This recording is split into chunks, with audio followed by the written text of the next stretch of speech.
The name is Bootsy, baby. Swimming with game sharks. Hey, Jimmy and Jose. Hitman. Yo, this is Swimming with Game Sharks After Dark. It's your boy Jose. This is Jimmy over here. And today we take a look at some non-video game, non-cinema movie films. Yeah, this is Game Shark's other shit, basically. Other But we motherfuckers. couldn't call it other shit because YouTube's like, nah. For YouTube legal reasons. So to get that YouTube money up, we just selected After Dark. We sold out already. Gotta get that paper. This is the sellout tour, Game Sharks edition. We're taking a look at Kendrick Lamar, his whole discography. We did have a little bit of notes from other projects. Yeah, there'll be some other stuff. But there's some Untitled Unmastered, some whatnot. But for the meat of it, it will be the 5 studio released albums. Yeah. No, but we're gonna start with Overly Dedicated real quick. A 2010 release. It's the 4th and final mixtape. It has a bunch of great features like I can't pronounce her last name, but Janae Akio. Yeah, Janae, I can't pronounce it. Man. Right. I don't know words. Yeah, no, man. Absol, Schoolboy Q. Clearly, Kendrick is a budding artist. Still, sort of feeling out his voice and his lyrics. A lot of existential thoughts in the songs. Yeah, what I thought was cool about that album is he's already exploring like different tones. He's not like coming at how some young rappers, they'll just want to approach every song with the same voice. This is me doing the same voice, same track, same or not the same track, different beat, same voice though, same voice every track. Whereas Kendrick was kind of like experimenting with using different tones to achieve different feelings in the track. There's a couple of tracks on Overly Dedicated. I'm trying to. You boo boo. Yeah. You tease. You turn down. You thirsty. I'm gonna cut you off. Because he was like very tired with these people already. Right. In his tone of voice. Yeah, for sure. And what's interesting about him playing with his voice and using different ranges, or even like a different energy behind the cadence.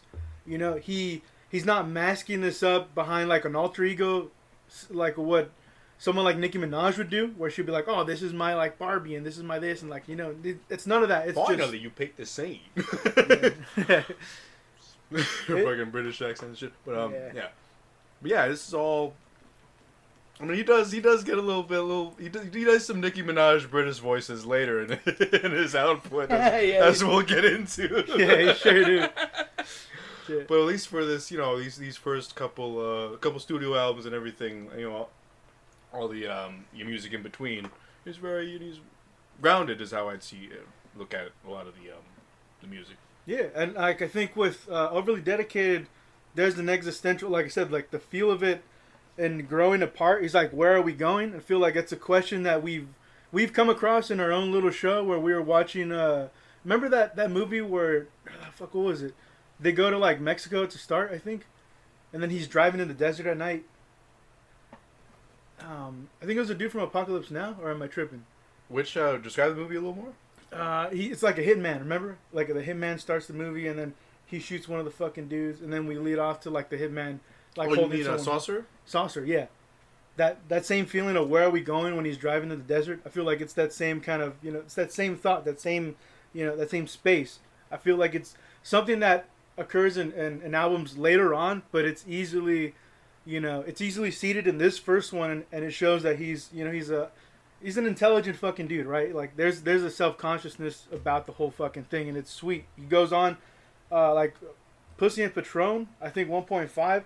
That kind of P&P? Yeah, P&P. That sounds like Good Kid and a little bit of Untitled, like he's working on that sound, and it's fleshed out in those projects. You know what I mean? So it's interesting that some of the sounds he kind of tinkers and works with.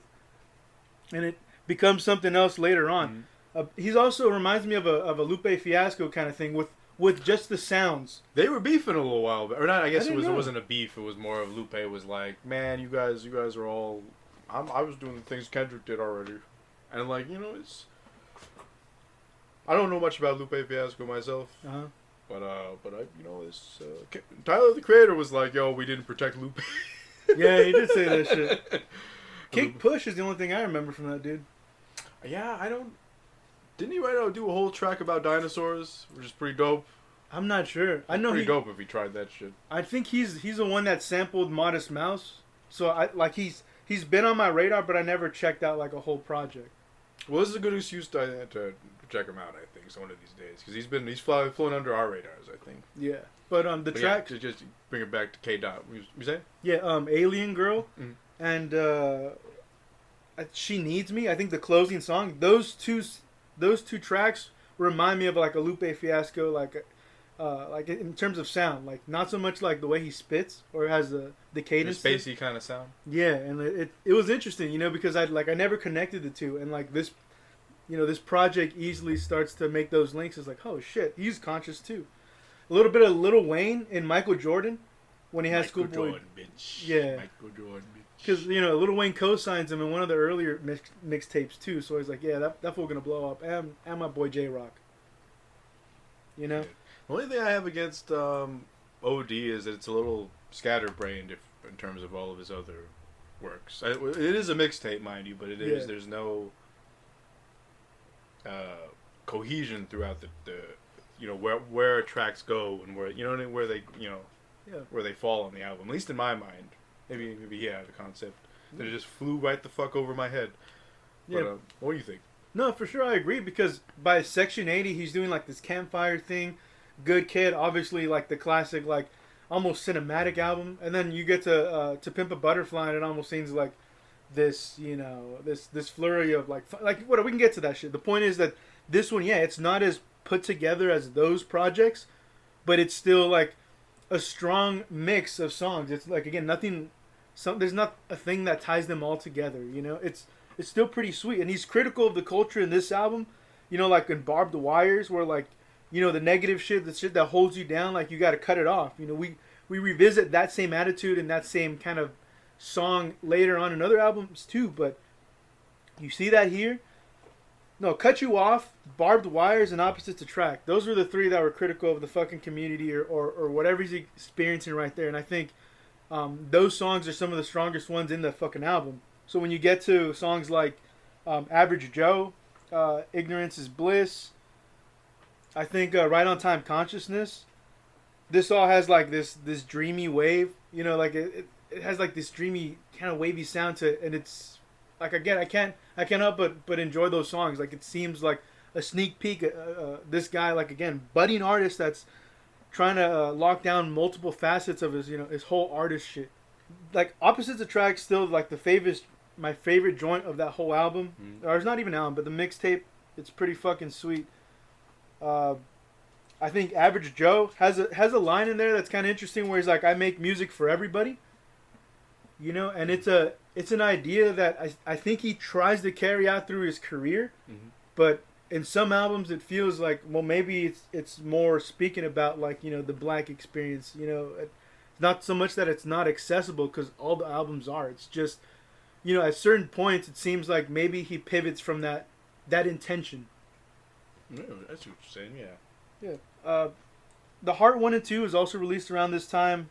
Again, very technical, like in the sense where, you know, like when I think of a technical thing in guitar, it's almost like it's this like sweet nonstop pattern to it. Like it's very, I guess, on point with more technical. The lyrical is what you're getting at. Right, and when he's behind the mic and he has this cadence, it feels like he has this kind of energy behind it that I can't help but take notice, and it almost feels like he's going hard, you know what I mean? Like there's just something like frantic and the frenzy behind that whole energy and the cadence. It's, you know, it can't help you but link you to the song and make it stand out. And I like that. It's not just like chill because he can do that, or trance because you hear that kind of cadence.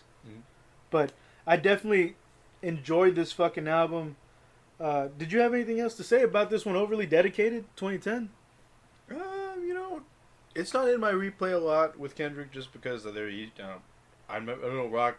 I like his mixtapes. I don't rock with them as much as like his studio efforts, just because I like his studio efforts that much more.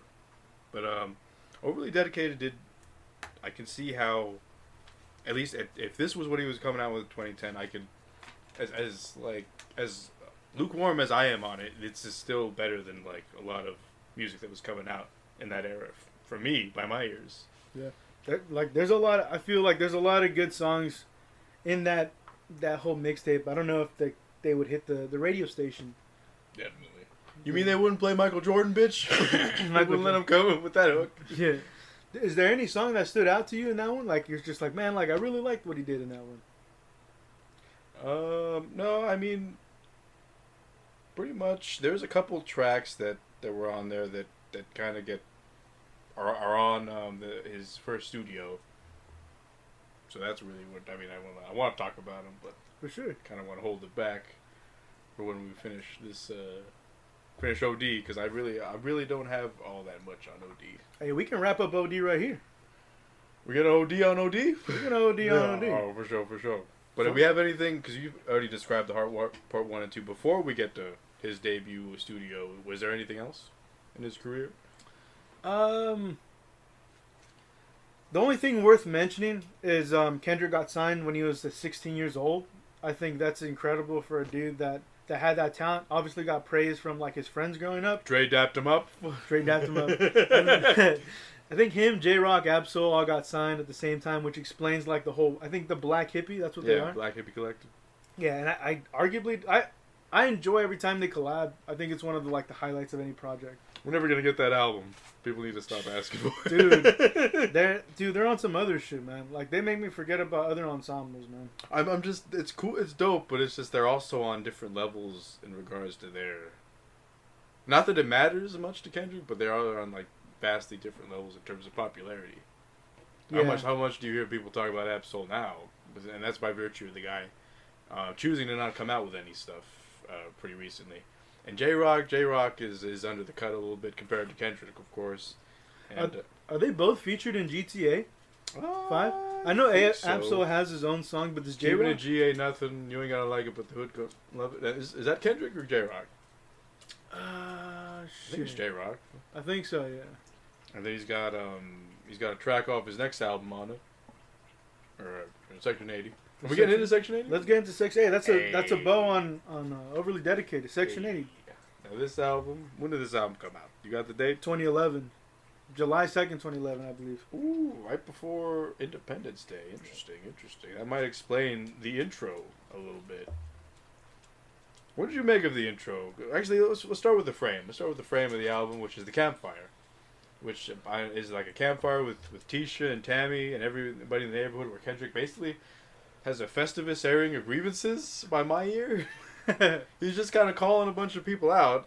You know what I mean? Which, I don't know, there are aspects to it that I like and aspects to it I don't like in terms of frame, just because it's like a lot of judgment thrown in women's way on this album. And I feel like Kendrick himself kind of flips on that in later projects. He puts a lot of the dudes and under the microscope the same way he did with women. But I think with women, it's, maybe it's, I don't know, it's the first thing that attracts them, right? Like, that's what catches your eye. Like, maybe you have a lot to say on that shit more than your boys, where like you're more forgiving on the bullshit because they on some dumb shit. I don't know, but that's an interesting perspective to bring up on that thing, dude. Because I never looked at it like that. How did you view the framing of it? Like, what was it to you? Yeah, well, it's interesting that, obviously Kendrick has, like, this pitch change when he's introducing that. And he's, like, gather around and, it's a campfire. I wonder how much was he listening to some Tyler, the Creator when he made, you know what I mean? No, I don't know. Because that reflects very much early the Tyler, the Creator albums. Oh, I wouldn't, they're, I believe Goblin and Bastard, I believe, both had very high-pitched, even Wolf, to some extent, had very, like, pitch-shifted Tyler, like, either being his therapist or other characters in a story or whatever. Damn. Yeah. What year were these projects? Goblin was 2010, I want to say. It was either 2010 or very shortly before. And I believe Bastard was 2009 or 8. Oh, shit. This guy was fucking doing shit before. But yeah. But it's possible. It could also be very possible that Tyler stole that from Eminem as he used. Trying to be big. There's no now to do because it was kind of his thing to steal from M. But we're getting too outside of that. But yeah, you're talking about just how his pitch shifted voice and whatnot. Yeah, the pitch shift and like the whole opening of the campfire, which later you tie that back in with I forget what song. I'm sure I can find it, but he does. He brings it back in for a couple songs. Yeah, but it's the same thing where I think he's examining women, but he's also examining like his world around him. And like that's why you have songs like the Ronald Reagan era. He's examining the environment around him that creates both himself and these women. Yeah, almost like I've seen someone like make the comparison that he's an anthropologist, which like I guess that makes sense. Where like you would have to like I guess completely alienate yourself from the most mundane and normal shit. So like even like getting up and brushing your teeth and going and eating cereal for breakfast, like that has to, that has to be a new and wild concept where you like look at the shit, and him always like again just looking at the world around him. He's not making grand fucking I guess assumptions or generalizations about the world at large. It seems like he's just looking at his own backyard, and there's a lot of shit going on and a lot of stories going on. I think that's what's interesting, where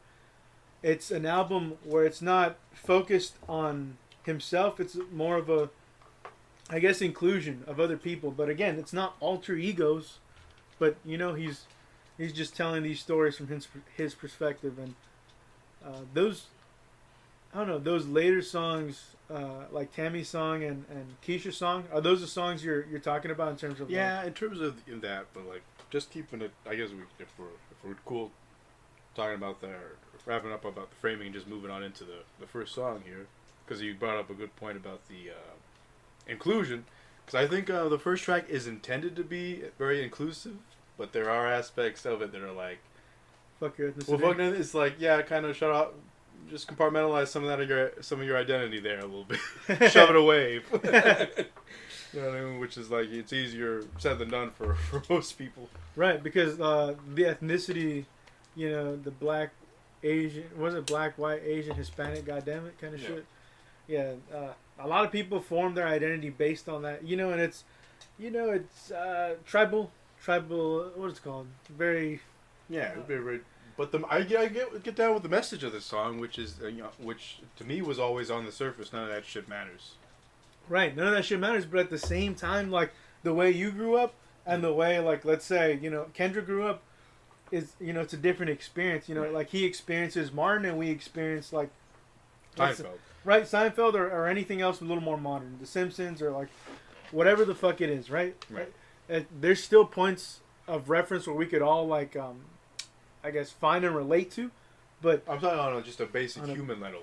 No, that shit is aesthetic. But yeah, on a much more, on a personal thing, that shit matters, like, tremendously, yeah. Yeah, and that's what sucks, because, like, that shit makes up your whole identity until you start to realize, or you start to, like, develop your own taste, and you break away, like, well, maybe I'm not going to listen to, let's say, for our example, mariachi music. Say, I'm going to listen to Kendrick Lamar.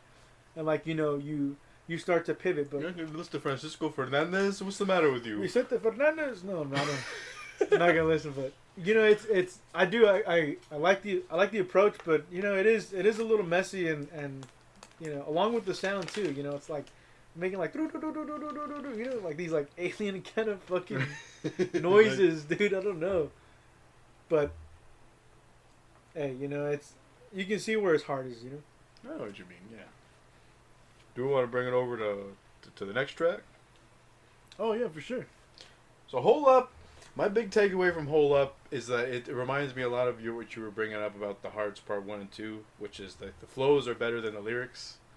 You know what I mean? Does that make sense? It's just he's not saying a lot, but but how he says it is pretty, it's pretty engaging. You know what I mean? How he's able to spin these words and rhymes and cadences into something that very melodically sounds nice. But I just think it's one of the more forgettable cuts in terms of like lyrical content from Kendrick. Sure. Yeah, no. That makes sense. No, yeah, I agree with you. Like it's I took interest in it's probably like the sound is like maybe the trumpets coming in. Yeah. Like that fucking choir coming back, almost like this little melodramatic fucking sound to it. But I listened to that, I felt like Childish Gambino and 3005 and the way he used Hold Up, So I imagine like, as much as Kendrick has these kinds of songs, even these songs maybe influence other artists. I don't know, even though it's not one of the stronger songs. ADHD, dude. Now had this not been for my exposure to his second studio album in college, this would have been my exposure to Kendrick. Which his featuring this track being on the GTA 5 soundtrack. I've listened to this song, but I never like put two and two. I played it when it released, so it's interesting that like this dude entered my shitty little fucking small world. You know what I mean? And GTA trying to put me on game, and it's almost like I ignored it. Put you on a plane, take you and your mama to the motherland. Exactly. Yeah. Hey, but to be fair, GTA 5 has a lot of good music in it. That's true. Yeah. I don't know who they have as, because there's people that make the music obviously, and then there's people who like search through shit and just to find these tracks. Damn. And whoever they're paying to search for them, dude, they're earning their fucking money's worth. Pay their every time. Hell yeah. But other than that, ADHD is like, to me, is like the Kendrick we know today, fully formed.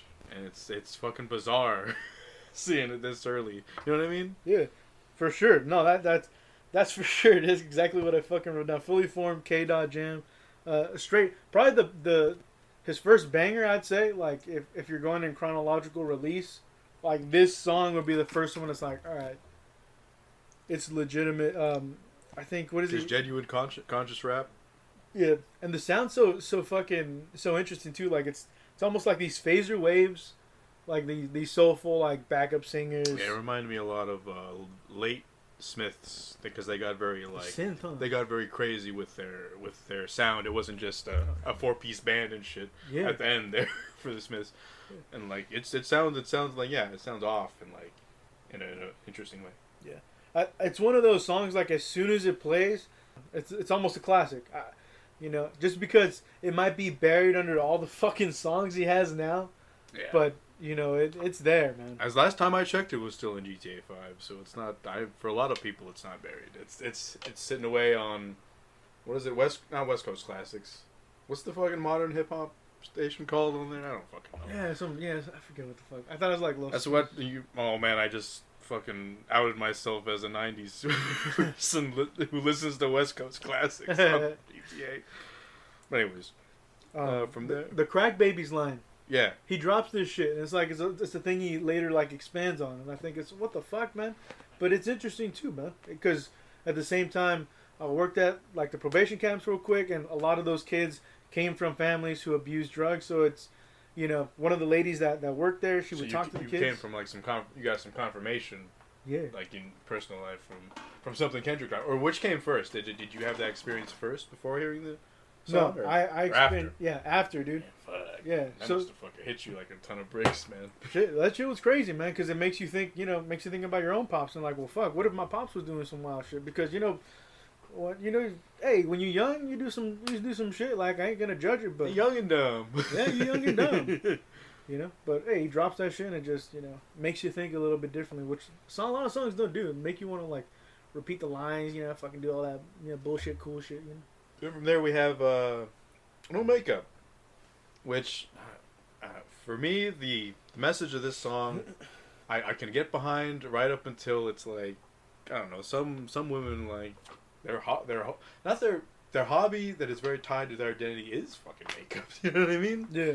So it's like it's kind of the thing I fuck about aestheticity where like I get the base sentiment of you're beautiful without it, but like it's, I don't know, it's just weird to be like, hey, don't do it, don't put on that eyeliner.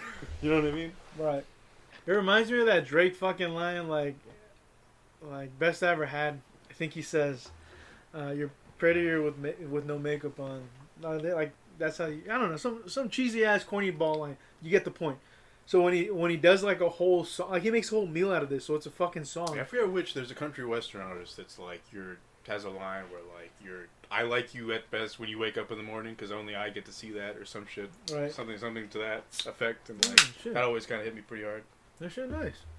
But I also like the back and forth because like later you have the female perspective and she's kind of talking about her insecurities and pain. It's like sometimes that's what the makeup's covering, and it's almost like this mask that you have to put on to go out and face the world because other than that you feel vulnerable as fuck. There's levels to this shit, hey. But I'm just like the initial thing of like the no makeup, and it's like I don't know, Kendrick will get you thinking. Like I know I've disagreed with a lot of his sentiments right here and now, but that's only because it's a very early album, dude, and like some of this shit I agreed with when I heard it. You know, your perspective shifts. I'm certain in the fucking what 12 or what is it 12 years since this came out. Yeah. Kendrick's perspective has shifted slightly. 11 fucking. Well, move up to Tammy's song. Tammy's song, and which, dude, like just like these cool little like Nintendo. Yeah, those assists, fucking. Like, that is some Crystal Castle shit going down on shit, that. yeah, dude. It's fun, man. What an interesting fucking story of disappointment. Yeah, I couldn't help but feel like is this Kendrick's projection of women just based on where he lives in Compton, young woman, right? Like Small World, and you make it right. like your brand. Yeah, I would imagine he's intelligent to make the fucking connection where he's like, this is my hood, this is my fucking community, my home. This is what my home looks like. Other homes can't look like this, but there's got to be like similar shit going on. You know, it might not. You know, the result might be the same. I know what you mean, yeah. And she fuck with the you know? She fuck with other bitches because she down with her bitches.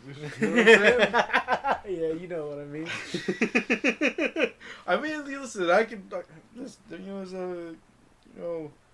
I feel like when you're that young, like, there could be a lot of unsavory dudes that can, like, be like, wow, and you think, I feel like women could be rushed with, like, wow, these guys really aren't, maybe I should fuck with these bitches. You know, some shit. You know? Yeah. But anyways, you got chapter 6.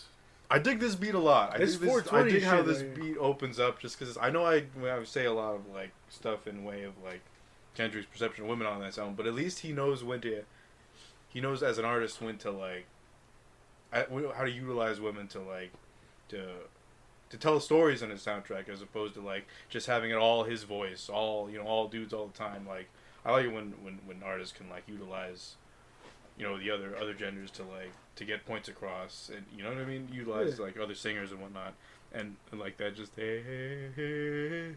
adds so much to the fucking song, dude. It's fucking just dopest beat. But yeah, we got a little bit of the campfire that comes back in this album. Keep your time, get up front. Oh yeah. You fucking you have this this wandering whistle like to the beat. Like there's these interesting sounds that he lays down for that specific track. Early Good Kid sound, I feel. What do you feel like the motivation is for calling certain tracks by their chapters on here? Because you got chapter 6 here, you got chapter 10 coming up. I believe that's the last use of it, but is he drawing reference to the Bible as he does on a future track on this album, or is he just, I don't know, like what's your take on it? Yeah, those are definitely hard to determine what the fuck the intention and meaning behind those tracks and why it's sorted the way it is, you know? Because I feel like Hold Up, everything before this had a very the track is the content or a bar he throws down, or you know what I mean? Hold Up, you know? Yeah. You got ADHD. But whereas chapter 6, like, you know what I mean? Like, where's he? Yeah, I never. Yeah, it's puzzling, man.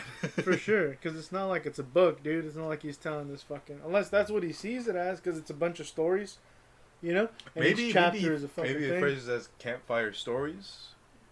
Yeah, it could be, there's different chapters to the story. I don't know. Because it's vocal storytelling, dude. Like, it's not, it's not written. It's like something that kind of has to be performed. And it's, shit. The fucking... Like, I like how he plays with his voice. And the pitches and the cadence with this entire fucking song, and it has this smoke up to this fucking feel. Girls that were high. Yeah. It's fucking. We make it to 20. What? Fucking hell, man. Yeah, you got a little bit of Eric about doing it. Oh. That fool gets down, dude. No, for sure. You want to pop it on down to the Ronald Reagan era? Yeah, the Ronald Reagan era, which picks up right where ADHD left off with the crack baby lines, and just talking about what the government did to the communities. A little like Boys in the Hood, that kind of more, forget what his name, Lawrence Fishburne scene, where he's like talking about like, hey, bro, they pushed this shit to the communities. They pushed the guns, they pushed the drugs, and like they set us up to fucking fail. And you live fast, die young, and if you don't fucking, if you don't make it, I believe it was a Puerto Rican village or some kind of Central or South American village that U.S. had like control over, and I believe they basically tested sterilization in that fucking village without telling anybody. Yeah. And and it's like when you accept that happened, it's like why not test basically genocidal tactics of putting gun stores and liquor stores on every fucking on every corner in like black neighborhoods. Who the fuck, you know what I'm saying? That's a different kind of warfare, once they'll man. do sterilization, what the fuck's stopping them? You know what I mean? And I think that's what's fucked up, and these are the early stages of Kendrick kind of pointing out some of these elements that exist within the community where you're like, hey bro, like look at this shit right here, and eventually like that grows and develops by the time we get to the later albums. But I think you have a Good Kid, Mad City feel to this shit as well, where it's that album comes after this song, but you hear like flashes of it, dude, and it feels fleshed out by the time he releases his album next year, dude. Like, how does he grow that fucking quickly? How did he improve that quickly? And obviously, this guy, like, again, he's hitting his prime. Yeah, definitely. And then got Po Man's Dreams coming up next. Yeah, his Vice. This light, lush, like ethereal kind of fucking song that plays pretty sweet, dude. I think it's like, Walking Down Pop's Path. That's essentially the fucking the feel of this shit. I think he talks about his uncle. He was institutionalized. Mm-hmm. He brings up that my institution had said that I was suited for family ties. So like it's a song obviously we know now, mm-hmm. but it's a term that I feel like means so much more. Right. And it's weighted in this motherfucking song. Right, and it kind of caps off with like, yeah, my dad eats good, smokes good, lives good now. Yeah. Eat good, live good, smoke good. I think paired this with like Chapter 6, like again, like these are like, they feel like songs to smoke to. Even though this fool is like, he said like, hey bro, I don't smoke, but it has that feel. You gotta smoke good, eat good. Yeah, it's always. That kind of amazes me about his whole catalog is that he doesn't make. I guess good music doesn't need drugs, but it could be accentuated by it. Yeah, I guess is the takeaway there. I think like Little OT, like Lana Del Rey did this one song. I can't remember the name of the track, but it feels like that. Like it's just soaked in that like that smoky kind of like feeling to the song. Like it's, I don't know. You can't help but like respect artists that replicate that shit without the use of shit. It's like, dude, I don't know. All those early jazz artists were hitting the multi. We know this now. You know how that boys knew what they was doing. Anyways, next up we got the Spiteful Chant. Spiteful Chant by my ear. It's another one of those technical tracks where the beat's really good. It's got those horns like throughout, these very like triumphant horns. And for the most part, it feels like one of those tracks that's like it's got a lot of good flows on it, but it's not a lot. He's not saying a bunch. It's more like a victory lap track. He's like, I'm going big, suck my dick. I'm going big, suck my dick. I ring for the back and just like these really crazy flows, which are really dope. But I just don't, you know what I mean? I'm not getting any content about that relate to the themes of the album, unless one of the themes of the album is just the I'm the greatest rapper of all time. Right. Fuck her in this city.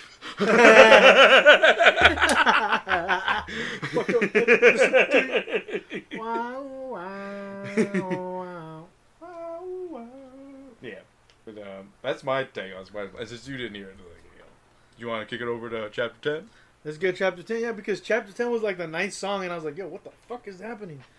But yeah, I think like there's these like jumping janky kind of sits going on. Yeah, these jumpy janky synths kind of going down. Yeah. You also have like these elevated fucking notes, and I think the technical ability is shown. And I think what's interesting about that again is like the technical ability is just like the way he's able to move in the fucking flow. Like you were talking about the previous one. Like I don't even have to hear it. Like I can just hear you fucking you know, I know he can hit that level, so it's pretty sweet that he doesn't always like rhyme in this cadence, but when he does, like, you know, it feels like there's more impact. You know, it feels like there's a lot of energy charged up in it. You know, you can't help but take fucking notice. No, yeah, definitely. Do you want to hit a Keisha song? Keisha's Probably one of the heaviest tracks on the album, just in terms of right content. And would you say this is like a direct follow up to No Makeup? You know, I think so. I think like I can definitely see how like, yeah, it could lead into it. Just I'm not gonna. Is it Tammy or Keisha we're discussing in No Makeup?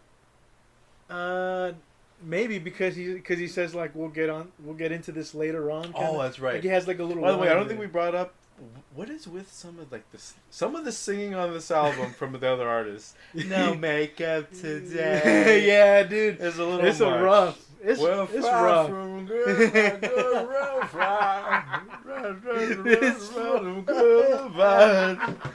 I don't believe that the dude that sang about Compton Boulevard has lived a day in his life on Compton Boulevard. You know what I mean? Yeah. It's tough. Hey, but to be fair, he fixes that real fucking quick. That's dude. true. Kendrick mixes it real fast. All right, let's get this fool out of here so I can talk about Compton. Only Kendrick can dance.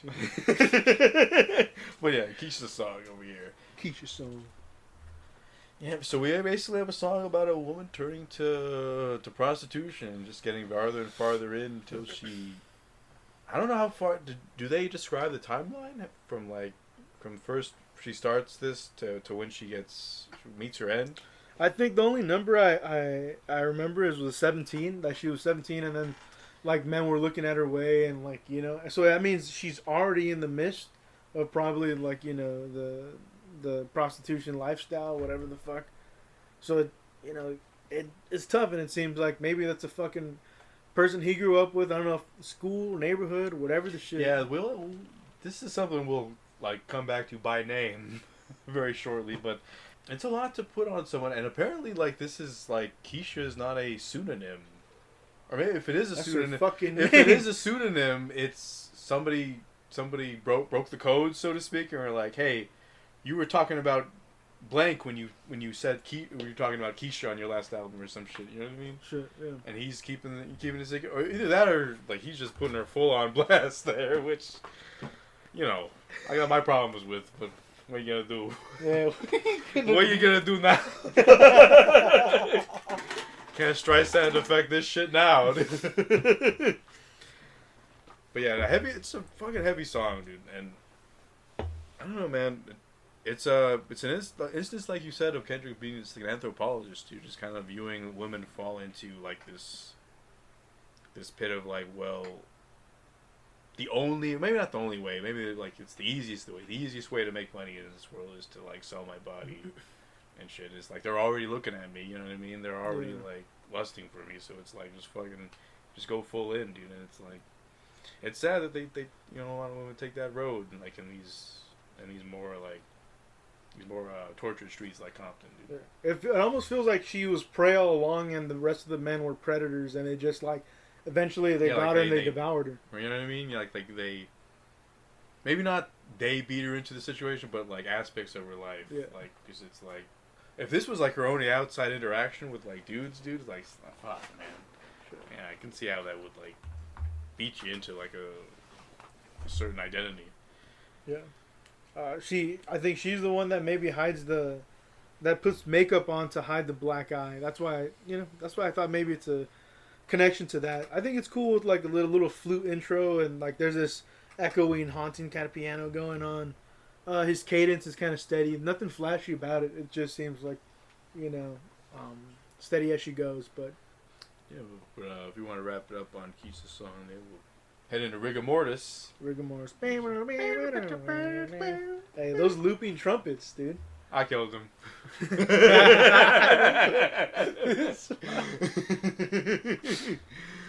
Yeah, man. And sax.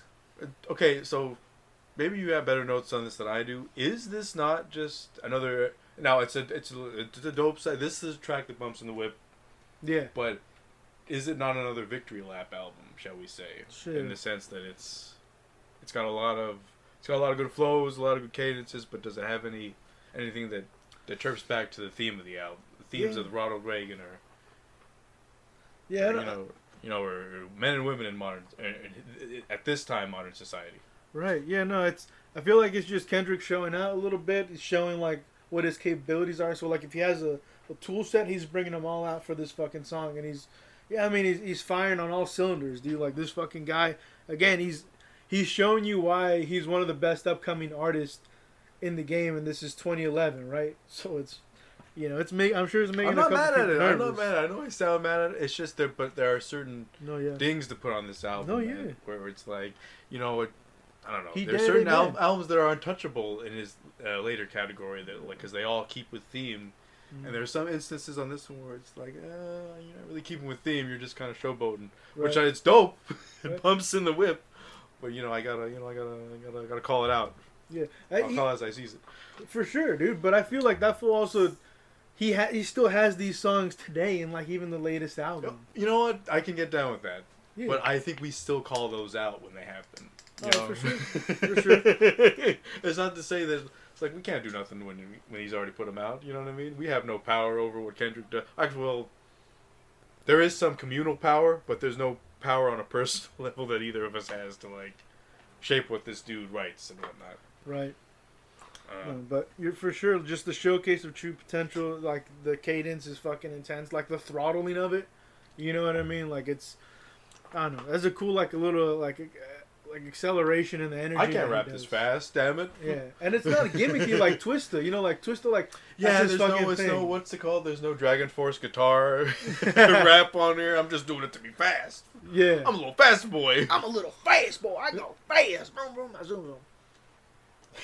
Yeah, it's a dope track. We can listen. I think we were both agreeing that it's a dope track. It's just where it fits on the album for me is where I have trouble with. Right. But from there. Cushion Corinthians. Hey, that funky ass bass. Corinthians. Stoner friendly fucking Smoking those songs, Corinthians. Smoking those Corinthians. Reading that Kush. It's got like these eerie strings, like this spacey soul to the shits. That's good. That's good shit all around, dude. And it's like do things your way. Kendrick, I don't know if this is the first instance on the album of him being like openly like Christian and like, but it's like, He don't bash us over the head with it, huh? Yeah, he doesn't. I mean, it just depends on. I guess Corinthians isn't like a outwardly religious term. You know what I mean? No. He's not like yes Lord, yes Lord, yes Lord. He's not on that shit, right? But yeah, it's I don't know. It's a song for me that explored just on its sonic level explored a lot of the gray in people, which is like if I had to pick an album or a song that like displayed the album cover of Cushion Corinthians, it'd be because you gotta die for it. It'd be like it'd be Cushion Corinthians because it's like you got a very like on the album cover you have all these disparate themes of like he's got a Bible there but he's got all these guns, right? There's a pipe and shit. It's a complicated soul. Yeah, it's not a black and white shit going down. It's good to. I don't know. For me, that's the flagship song on the album, even though it's not quite the best song, but it is pretty dope. It's up there. Yeah, it was like a religious man trying to hold on in this turbulent fucking world, this sinister world where Lucy's around every fucking corner, man. Cushion Corinthians, I think it also has this like I'm light, I'm dark, and it brings this existential thought of like why am I here? Again like these questions like. He explores in the songs, like the last one I think was Growing Apart with like Where Are We Going? And this one's like Why Am I Here kind of shit. Growing Closer. Yeah. I dig that shit where like, he's not just like looking outward, it's also introspective and like he self-examines and sometimes he makes, a bigger deal or more songs about that, but in this moment, I like the way he's exploring the world around him. And it's this song is my favorite song of the fucking album. Like it's this fucking Cushion song. Corinthians? Cushion Corinthians. Number one? Dude. Hell yeah, dude. That's not a bad choice. I'm not gonna lie. It's not like Rigor Mortis and ADHD are sweet, but like this song right here, dude. I'm still going rocking with ADHD. I'm conflicted about Chapter 6 just because it doesn't feel like a full track. But that beat is fire. Dude, that line where he's like, to get everything, you gotta risk everything. Like, I love that shit. And again, like, shades of Good Kid, Mad City in the song where it's like, oh man, like, this guy's gonna build on this shit, you know? And he's, again, a classic's coming, dude. Hold up. I think my favorite track is coming right up if you want to swerve over to it, which is Blow My High, parentheses members only, which has just a great big shout out to Aaliyah on it. R.I.P. Aaliyah. R.I.P. And it does sound like Aaliyah. Did he sample Aaliyah for this song? I don't know, dude. That shit was banging though. That shit was sweet. Taking off for New London, one of those tantrums. He's got like this whammy feel. He, again, plays with like the voices and like the pitch to his voice. I'm saying, and it, like you would think, I would have called this like a victory lap if not for like the section where that woman is singing. I'm sending him a 10-page letter. Shit. Right, and it's like God, it just spins right back to like the themes, and it's like that's some good shit.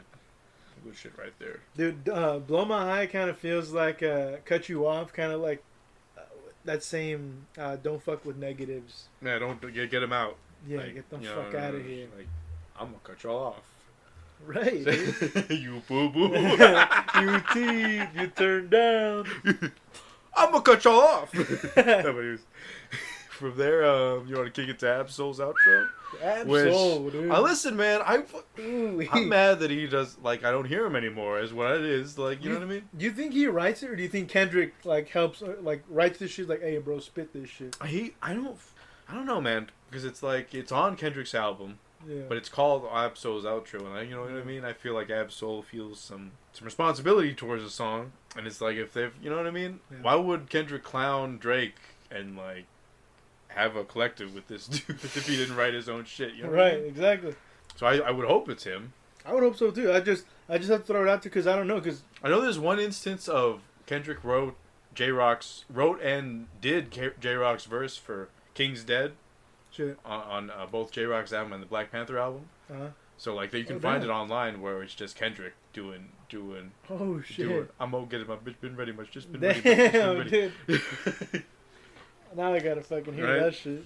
But yeah, so it's, you know what I mean. Kendrick can write his stuff, and I don't think it's the same thing when your boy writes your shit for you. You know what I mean? Yeah. You know what I mean? He's in your circle. It's like it's not necessarily you couldn't write this. It's just I wrote it, and I guess you're doing it now because I already got a verse that's better on the King's Dead. I don't know. What do you? Absol's outro is insane. It's like it's almost a preview of T-Pad. Hell yeah, dude. Hell but yeah. Is Kendrick on it, or am I just... Kendrick's on it. Kendrick's on it? Okay. Yeah, I'm just blown away by Absol on the fucking track then, man. I'm already KO'd by the time Kendrick gets around and doesn't register. Yeah, I'm pretty sure because he has like this lines where like, I'm not going to be playing on the radio, but like, you know, the youth are going to be my fans. Like, that's not the line, dude, but that's the general vibe. Like, just because you don't play me, you know, your son's going to play me, your kid's going to play me, whatever the fuck. Right. Yeah, I mean, he knows that he on that shit, and I guess just this that's how the modern day rappers should, like, you know what I mean? All the mumble rappers that like are like pissy about like old DJs telling them to rap on old beats. That's the attitude they should adopt, dude. It's just like, yeah, motherfucker, your kid's gonna play the shit out of me even if you won't. You know what I mean? Yeah. I don't know. This song has got like a jazzy mix of trumpets and sax and like these gentle kind keys and this frantic cadence. Yeah, it's got our future's alright. The tempo of it. The tempo? The tempo of it like scares the shit out of me in a good way. You know what I mean? Yeah. In that fucking, like, you know, I don't know if it's double time jazz, but because I don't know shit about jazz, but it sounds like some fast shit. Hell yeah, because it's not spoken word or anything. Yeah, it's a little, you know, little taste there, a little preview. Yeah, and you talked about Tyler, and like Absol does that line, dude, about our future. So like maybe you're right about, you know, Kendrick borrowing from Tyler. Well, you've seen that old video about Kendrick like doing a Tyler impression. Hell yeah, that's like, just funny as hell, it's hard dude. to date those videos now because they've been re-uploaded so many times. But Jasper, get off the swing set.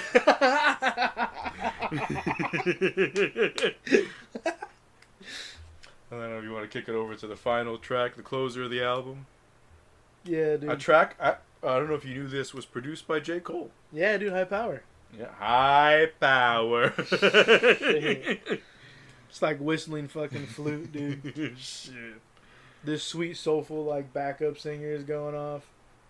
This cadence and power to this shit. Hey, shades of Good Kid, M.A.A.d City, too. Yeah, man, it flows right up into his next studio for sure. Sure. It definitely sounds like he's wanting to elevate and build his own empire. You know where like his sights are, essentially. Right? You think he was plotting planting the seeds for PG Lang right now? PG Lang? I don't know. Why do you ask? Well, because like you've seen Family Ties music video, he's got a PG Lang flag. Like that's base. Is that not who he's signed under since he left Top Dog now? Yeah, I thought that's what he do. So it's like, well, you said he's like trying to make his own thing. Is that what he's shouting out here? Maybe you're right. Yeah, maybe he's just like, maybe he's just a dude that's just putting in the HiiiPower work. somewhere switched to PG Lang in terms of name. Yeah. I like that, dude. I like that because we're so fucking, you know what I mean? Now we see the vision, dude. Hell, dude, like a 10-year vision. That's dope, man. And he executed. Man. And he didn't miss a beat, dude. He didn't fall off. It's Hail Mary, but it's possible. The dude's smart enough to pull some shit like that off. For sure. Put the work in. Yeah, he's got the work ethic to boot. Quality over quantity. It's not Drake. Not pumping out this bullshit ass, Ghostwriter album. But yeah, did you have any closing thoughts on either HiiiPower or the album Section 80 as a whole? I did want to ask you, where were you when this shit released? Oh, Section 80, I'm weird with because it was way after it came out. It was probably like, it might have been before Damn dropped that I was like, you know what, did this guy do anything else before Good Kid, M.A.A.d City? And it was just like, I think I'll elaborate a little more when T-Pab. Yeah, no, I think it was T-Pab. It wasn't Dab, it was T-Pab. When T-Pab, when we talk about T-Pab, I'll elaborate a little more because it links into it. Because I was like, T-Pab was coming out, and I'm like, what's this other shit he was doing? What's this Section 80 stuff? Shit. So yeah, to be continued on that end. But like, long short of it is I was working it's a food service job, but it's not a retail food service. Yeah. How about you? Yeah, Where were you when you heard Section 80? I'm pretty sure I heard Section 80 like way after the fact. Probably, if it had to be around Damn or 2016. So I don't know if I count that, man. But around that time, like I was grinding on my own shit.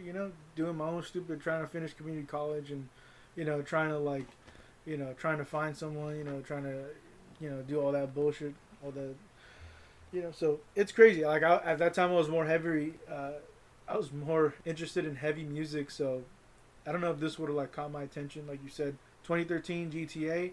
This shit must have played. I don't know how many times, dude. I listened to all kinds of shit. So yeah, when you first get a GTA thing, I don't go directly to rap, but it's like you branch out and whatnot. I think that's where I discovered Pet Shop Boys. It was 2013 with the release of North Town. There's a lot of good music to discover there. Yeah, it's good stuff from different genres too, dude. And that's what you gotta love. It's not just like one specific genre, but that's me, dude. For sure. Like I said, I was playing like some baseball shit, putting this on the background, as I like grind shit out for some like bullshit simulator game, So it definitely like it helps with the helps with the dull bullshit I have to do, and it's like, oh, sweet, some jams. Yeah, for sure. Then I don't know if you had anything on the timeline as far as Kendrick between then and, you know what I mean? I think if anything, they include the Heart Part 2 in this specific album. Interesting. Maybe that was chapter. Maybe that was the one Spiteful Chant. Maybe. No. Maybe I'm tripping, dude. I'm tripping. I think it was OD. Okay. I think with OD they put the Heart 2 first, and then they played the whole fucking album. So it's like, oh, what the fuck? Gotcha. And that's the one where he's like talking about suicidal thoughts and like music helps me stay alive. Music, water, and marble, like the interview guy from the beginning. But nothing else, man. Should we jump into Good Kid, M.A.A.d City? You already know. So what was the date this album dropped here?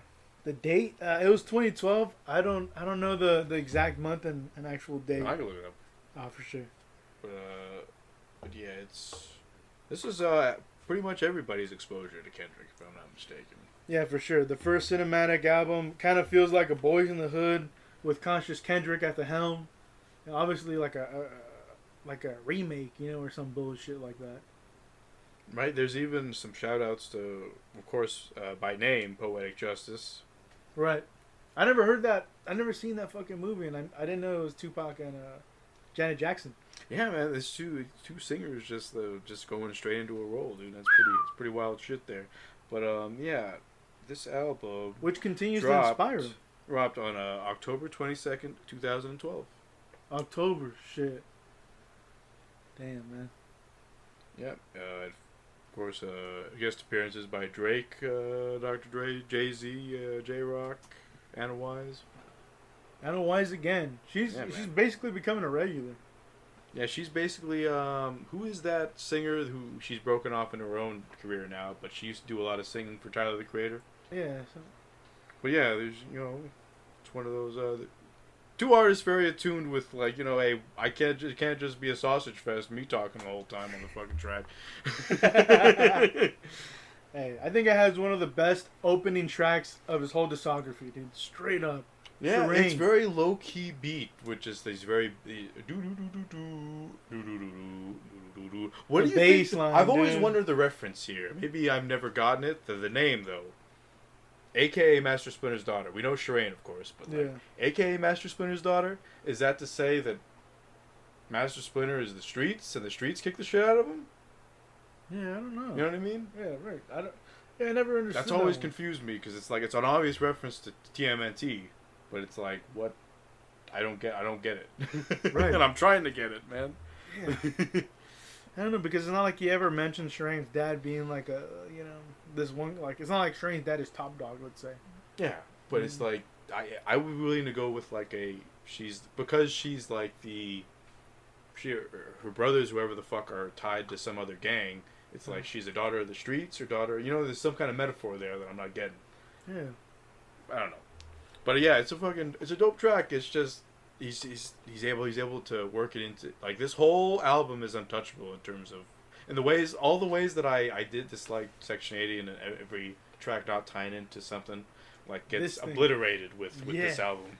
And that's what I'm saying. He evolves quick. That's what I mean, man. And it's fucking it's just how he's able to like use his voice in that very specific Eminem way where it's not rapping fast, but he's like changing words slightly to make them rhyme, like "and me and the boy, car, then oh boy." You know what I mean? He's trying to he rhymes car with boy there, and he does it I can't do it, but he does it in a very specific way.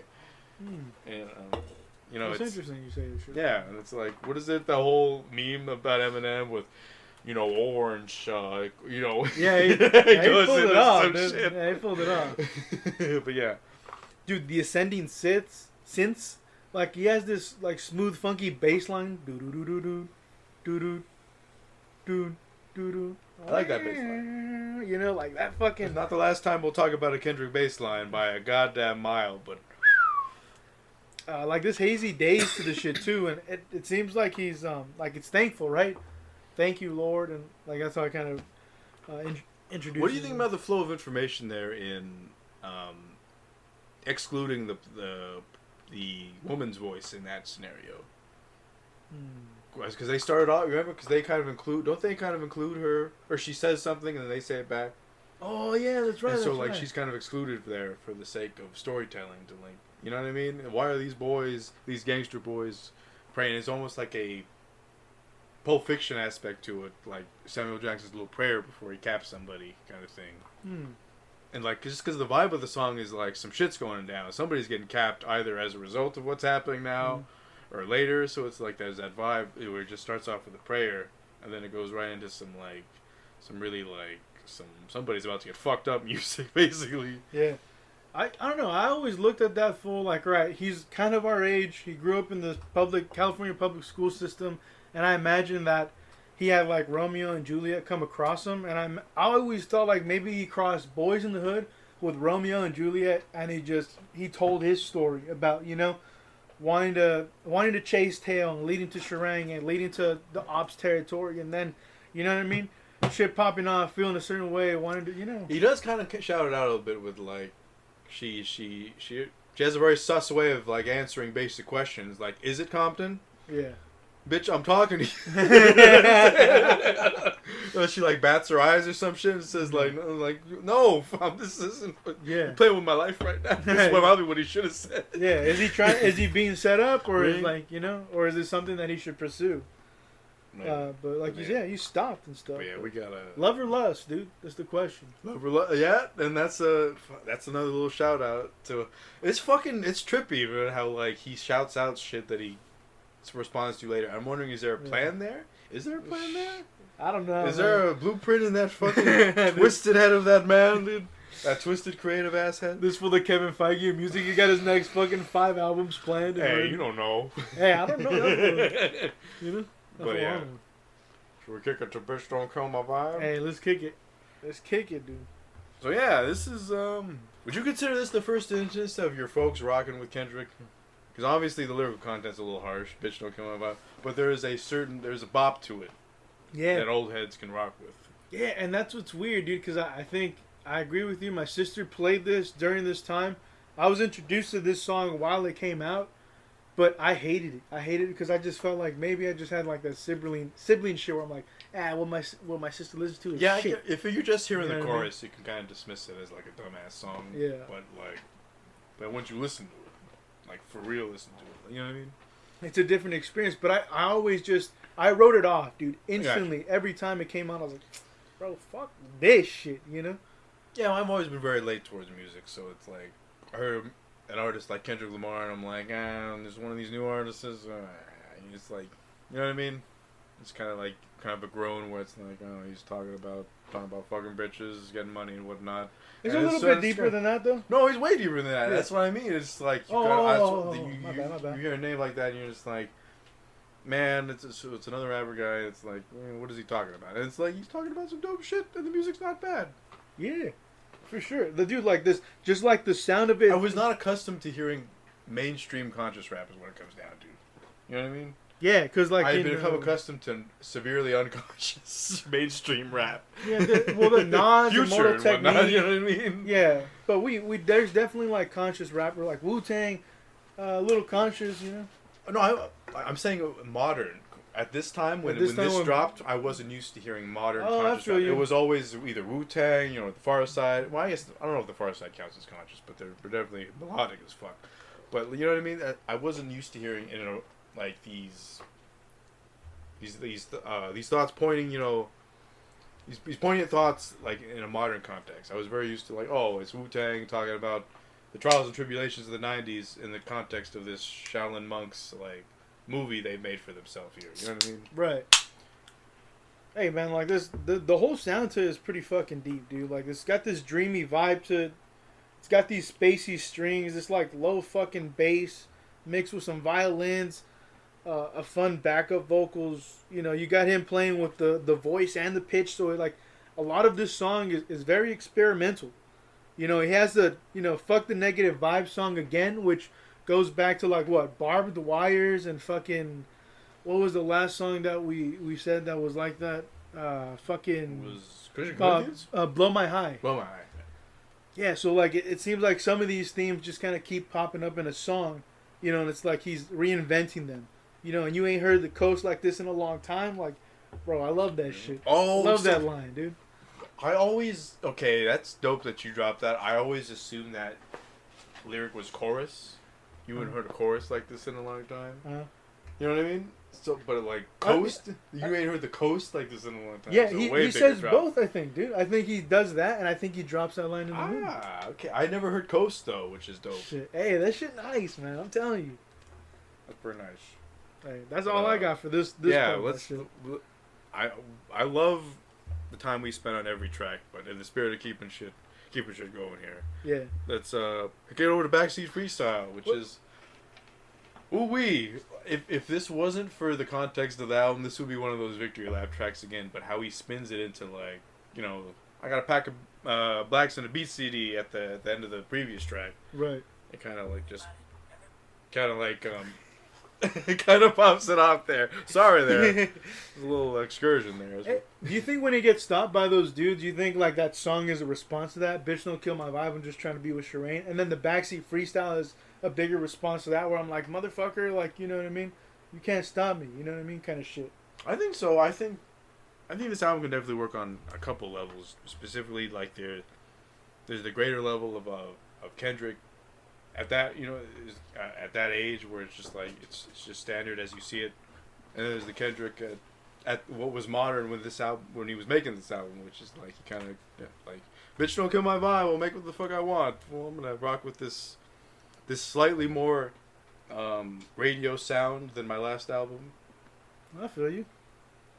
Which you know, I don't know, I'll be a little more critical of his choice in radio sounds a little later in his career, but for now, I think, you know, I dig what he's going after in this whole album, right? Specifically in like the just how cinematic it is, and how like even on their own thing, these tracks work as their own, you know, their own shit, which is crazy to see it like tie into something as well as be its own thing. Yeah, they stand alone and they fucking work as a cohesive fucking, you know, thought.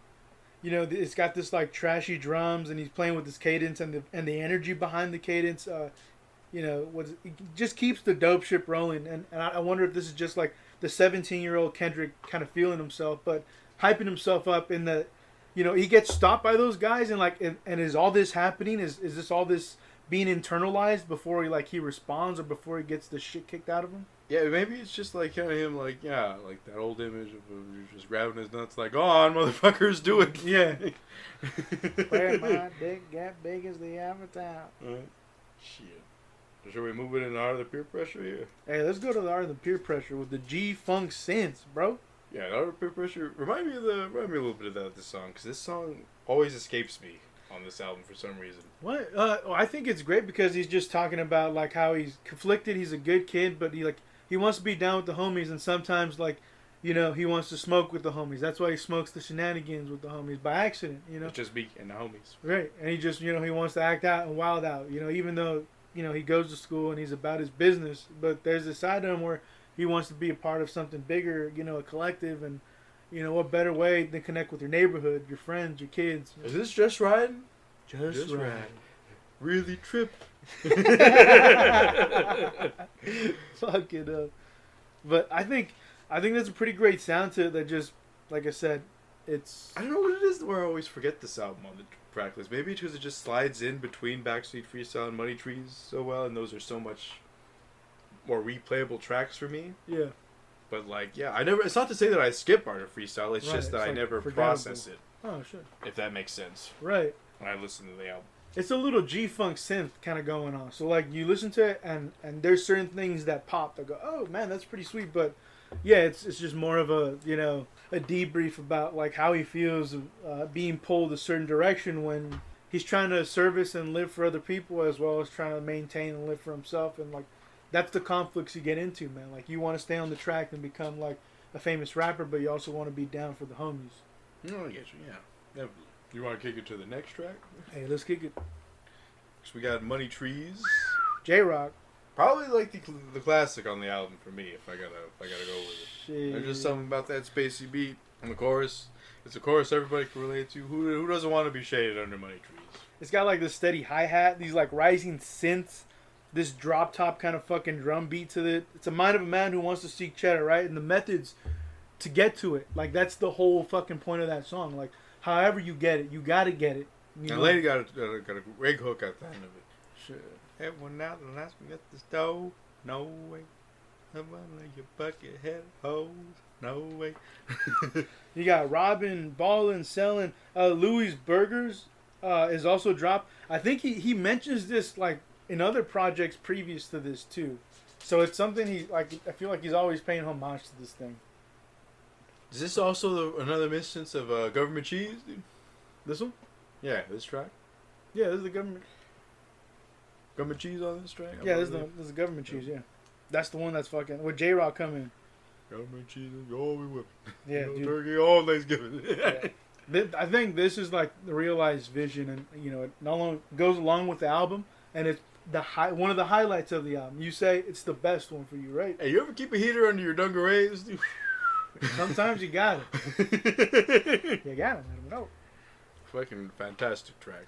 Fantastico. Next we got Poetic Justice with the Driz, featuring Driz, dude. The Driz Kid.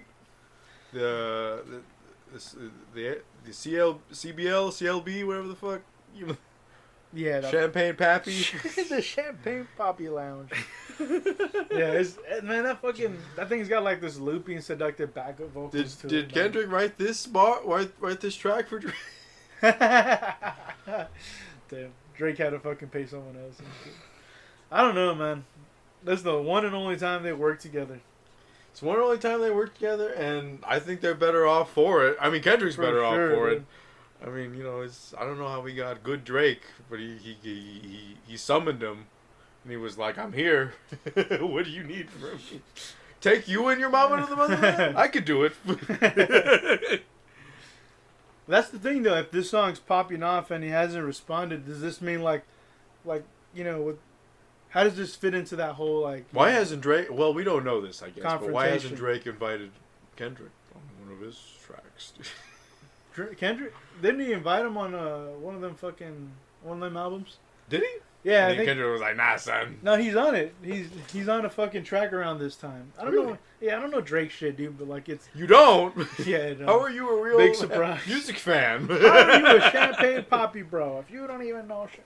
No, I think he's it's a picture of him eating, I think, at a table or something. I don't know, I know, I forgot you were here, or whatever the fuck, some Facebook ass, fucking, I'm sorry you didn't read this album, whatever the fuck. Yeah. Do you like fuckboys? I'm in check yes, check no. I'm in my fuckboy feelings, volume 2, whatever the fuck. I'm in my fuckboy feelings. The hit Drake song, Fuckboy Feelings. Alright, we take it to Good Kid. Have you ever merged two tracks as one? Because I think I've always merged these two tracks as Good Kid and m.A.A.d. Yeah. No, I'm never. I try to listen to m.A.A.d City on its own. I never put Good Kid, but it's got some high synths and these squabbling strings, funky bass. It's good. Is this the one that's got? Is it m.A.A.d City that's got the Egyptian beat, or is it Good Kid that's got the? I always forget the two. Did you say Mass Egyptian beat? hallucination, baby. Visitation, baby. That's gotta be Good Kid. With your elation. It's kind of like I don't know what is a stringed instrument that brings to mind Egyptian music. Yeah, I think you're right. This is Good Kid, but he's getting pressed by gang and cops, so I feel it's never just forget the Good Kid, m.A.A.d City. Yeah, this is track dope.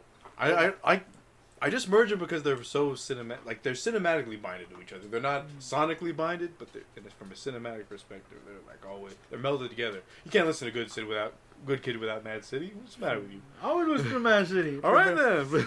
But no, Good Kid. Yeah, Good Kids. Don't sleep on Good Kid, dude. Again, it's a term that he uses in other projects, but to hear it like this, the title, and it's visualized, it just hits different, dude. It's different than just dropping Good Kid line in overly dedicated or Section 80. But shit, man. Trapped inside these walls, Oh my God! So what is he just keeps doing it? right. So it's just what the fuck, Is it the walls? Is it metaphorical, or is it literal, or where he's talking about, let's say, the walls of his room, or the walls of being, locked in wherever your community's at, because sometimes they don't get to see the beach, or is it these walls when he's talking about in T-Pap, you know what I mean? But hey, man, that's Good Kid, man. You got anything else on Good Kid? Well, that's what I got for Good Kid. Shit, let's go m.A.A.d City. I already know. Oh man, is this the best track on the album? Yeah, I think it's the best track. Hands down, dude. Hands fucking down. It's just fucking fire, dude. It's just fire across the board. No song like it. And is this I'm using the high pitched tone? Bodies on top of bodies, ivies on top of ivies. You know what I mean? He's fucked with high tones before, but probably he never mastered it like the way in m.A.A.d City. Right, because he sounds like a panicked youth in this parts of this song. You got these running synths, this smooth cadence tip, but which also it starts to ramp like up. A Soldier Boy vibe to it a little bit. Soldier Boy? You know what I'm saying? No. But it's a little more aggressive. It's a little more... the sound? Yeah. Oh shit! I feel you kind of not tropical, but on some some different tropical synths a little bit. Yeah. Caribbean synth. I feel like it's got this coast to coast swing to it, bro. It makes you feel Should help you levitate, straight up. But man, the intermission, there's like this guitar, there's that switch beat that's fucking dope. You talked about playing with the voice and pitch. Talked about self-snitching because he killed someone at 16. Did my man's really kill someone? Hey. Or is he just like, hey, We don't know. you decide. The fucking banger, like you said, dude. This shit is, there's nothing like this shit. Because it goes to like running synths and then it goes to like these jumping synths. And like I said, you can't find another song that mimics this. Even if you go into the 90s, there's no song that has this fucking energy, dude. He's established in this one, man. He's trying to like, he's trying to get that crown fitted around his head around this point. He's getting ready. Motherfucker's going for the goddamn throne. He's putting in those measurements, dude. Look out for that shit. We have a track called Swimming Pools. Now, I gotta ask, did you ever take shots to this song? No, Be honest. I hated this song, dude. Another song that my sister played, dude. Did you never drank to this song? Fuck no, enthusiastically? dude. Bro, I hated this fucking song, dude. Did not like this song when I first heard it back all those years ago, 2012. Okay, alright. Did you drink to this shit? Yes. That shit many nice? times. No, well, it's fucked up to drink to this song Because you see what he's specifically saying. because it's like the antithesis of what the song's about. And I don't want... part of me wonders, like, Kendrick's a smart guy. You must have known. You must have known this. Parts of this song would have very gleefully fallen on deaf ears, given some youth. Right. Because you can't just, you gotta dig. You gotta wake up drink. Fool. Pour up, drink, sit down, drink. What's Stand that? What's that? The first verse? Oh, I'm not hearing any of that. I'm just hearing the wake up drink. I think it's interesting though the way he kind of explores the way anybody, Alcoholism. Basically. yeah, the way all different kinds of generations, fall to alcoholism. He's making music for the people. It's making like it's not for a specific fucking race. I still feel like there's these moments where it's accessible, dude. They're not, you don't have to experience life a certain way to fucking enjoy these songs. Yeah, definitely. But definitely. I know it's also like it's two-sided. You can't have the white girl go up there and say all the N-words on the song. Why not? Hey, why not? Next we got. I wait. believe. Or do you have something else? Oh, the swimming pools, yeah, because it's just like it's got this like underground bass to it, this pitch distortion, these wavy synths. Again, more technical ability. So like he's going hard in this song. I always wrote it off, but I feel it. It's smooth and it's frantic. He's got this like sweet little spectrum that he he likes to fluctuate on, and I like the way he kind of jumps in and out of the. It's. Did Shireen set him up? I don't really fucking know. And there's that message at the end where he wants to retaliate. So what the fuck do? You know what I mean? What the fuck? So, hey. I think your doggo agrees. Hey, I don't know. Is your dog Thumper in disguise? Yeah, I don't fucking know. I don't know what's up with that fool. But is this where Dave dies, dude? And that's it? I'm tired of this shit. Tired of running. Or is this next song? But like, they're running. Oh, We're getting ahead of ourselves. They killed my brother Dave, man. Like, this is some shit. Remember, this is how that song ends, the swimming pools? That's why I'm like, this fool dead? Like, Dave? Because that name comes up, like, in other albums. They got another Dave. They got backup Dave Free? Dave? No, Dave Free is who Dave he's Free's talking another about in guy? another album. Sure. Dave Free is who directs a lot of his music videos. Ah, damn, dude. So our boy Davey died in this bitch? I believe so. Man. R.I.P. Dave. R.I.P. Dave indeed. And that leads right into the next track. Sing About Me. I'm dying of thirst.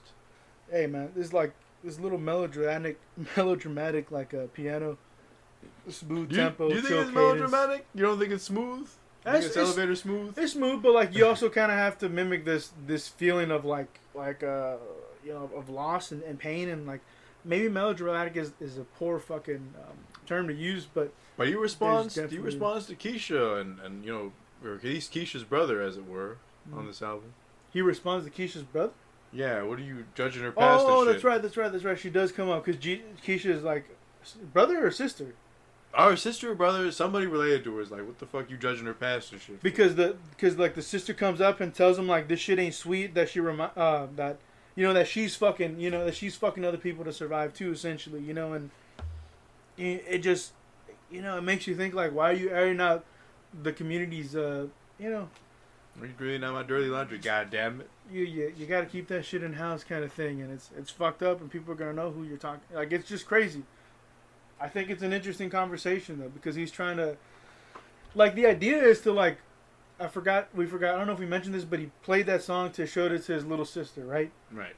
Who was like 11 at that time, right? And like we find out what happens to her, like, by T-Pab, but like it seems like it's just a cautionary tale that he's trying to help showcase to other fucking women, to show you don't have to go down this path. You know, you can invest in yourself and your health and your wealth, right? Your spirit. You don't have to go down the prostitution thing. Yeah. But yeah, it's Fuck, man. It's just a 12-minute track. It's just, dude, it's great. Are we putting enough onto this track? Hey man, this track that has this like I don't know. I don't even know if it's the backup vocals and some like instrumentals. I thought you out thing about me. Yeah, I missed that. And it's like, I don't know. It's like this cool, like, descending fucking. Is he exploring some of his mortality in this song? Man, this is the first time he explored it, you think? His legacy of his words, rather. Shit. Because what is he, like 24, 23, writing about, like, his 17-year-old self? Yeah. Yeah. When the lights shut off and it's my turn to settle down, I ain't concerned. Promise that you will sing about me. Shit. I think there's a little bit of his, he's wondering about how I'll be remembered in this song. Right. And that's more of a, like, what's my legacy and what am I leaving behind? It's an interesting, and he's kind of harping on, like, introspective. is my legacy just this sibling of Keisha that's pissed at me a little bit? Heady Kendrick Lamar, man. But yeah, from there, we got Real with Anna Wise. Probably features the worst hook on the album, unfortunately. Real, I'm real, I'm real. I'm really, really. Because I get the point of it. It's hard to maintain your personhood in this crazy reality. But like, fuck, man, that's like it's just the most nails on a chalkboard hook I've ever heard from Kendrick. Basically, it's a little tough, but there's some sweet stuff that goes on there. I like the backbeat when he's just rapping though. It's very subtle. It's very nice. But it's chill. Yeah. Real is responsibility. Real is taking care of family, dude. Content's great, but it's like, fuck, man, that hook just kills all motivation to hear the song. Yeah. Do you think the track do you think the album should have ended right here on Real, or you think it should have continued on Compton? Compton's a weird way to end. It's a weird pace this album has, because it's like swimming pools, then we have two hyper introspective tracks that are like 20 minutes long combined, and then we got Compton, which is like, yeah, this is the city that made me not wonder if I'm real or not. You know what I mean? Damn. This is the city that drove me to swimming pools. You know what I mean? Yeah. Man. He's giving back to the city though, and I think it also showcases his technical ability in that song, because again, it's like the one we're talking about with. I feel like the real ending to the album is the recipe. No, it's the bonus track that they put on it with. Featuring Dre.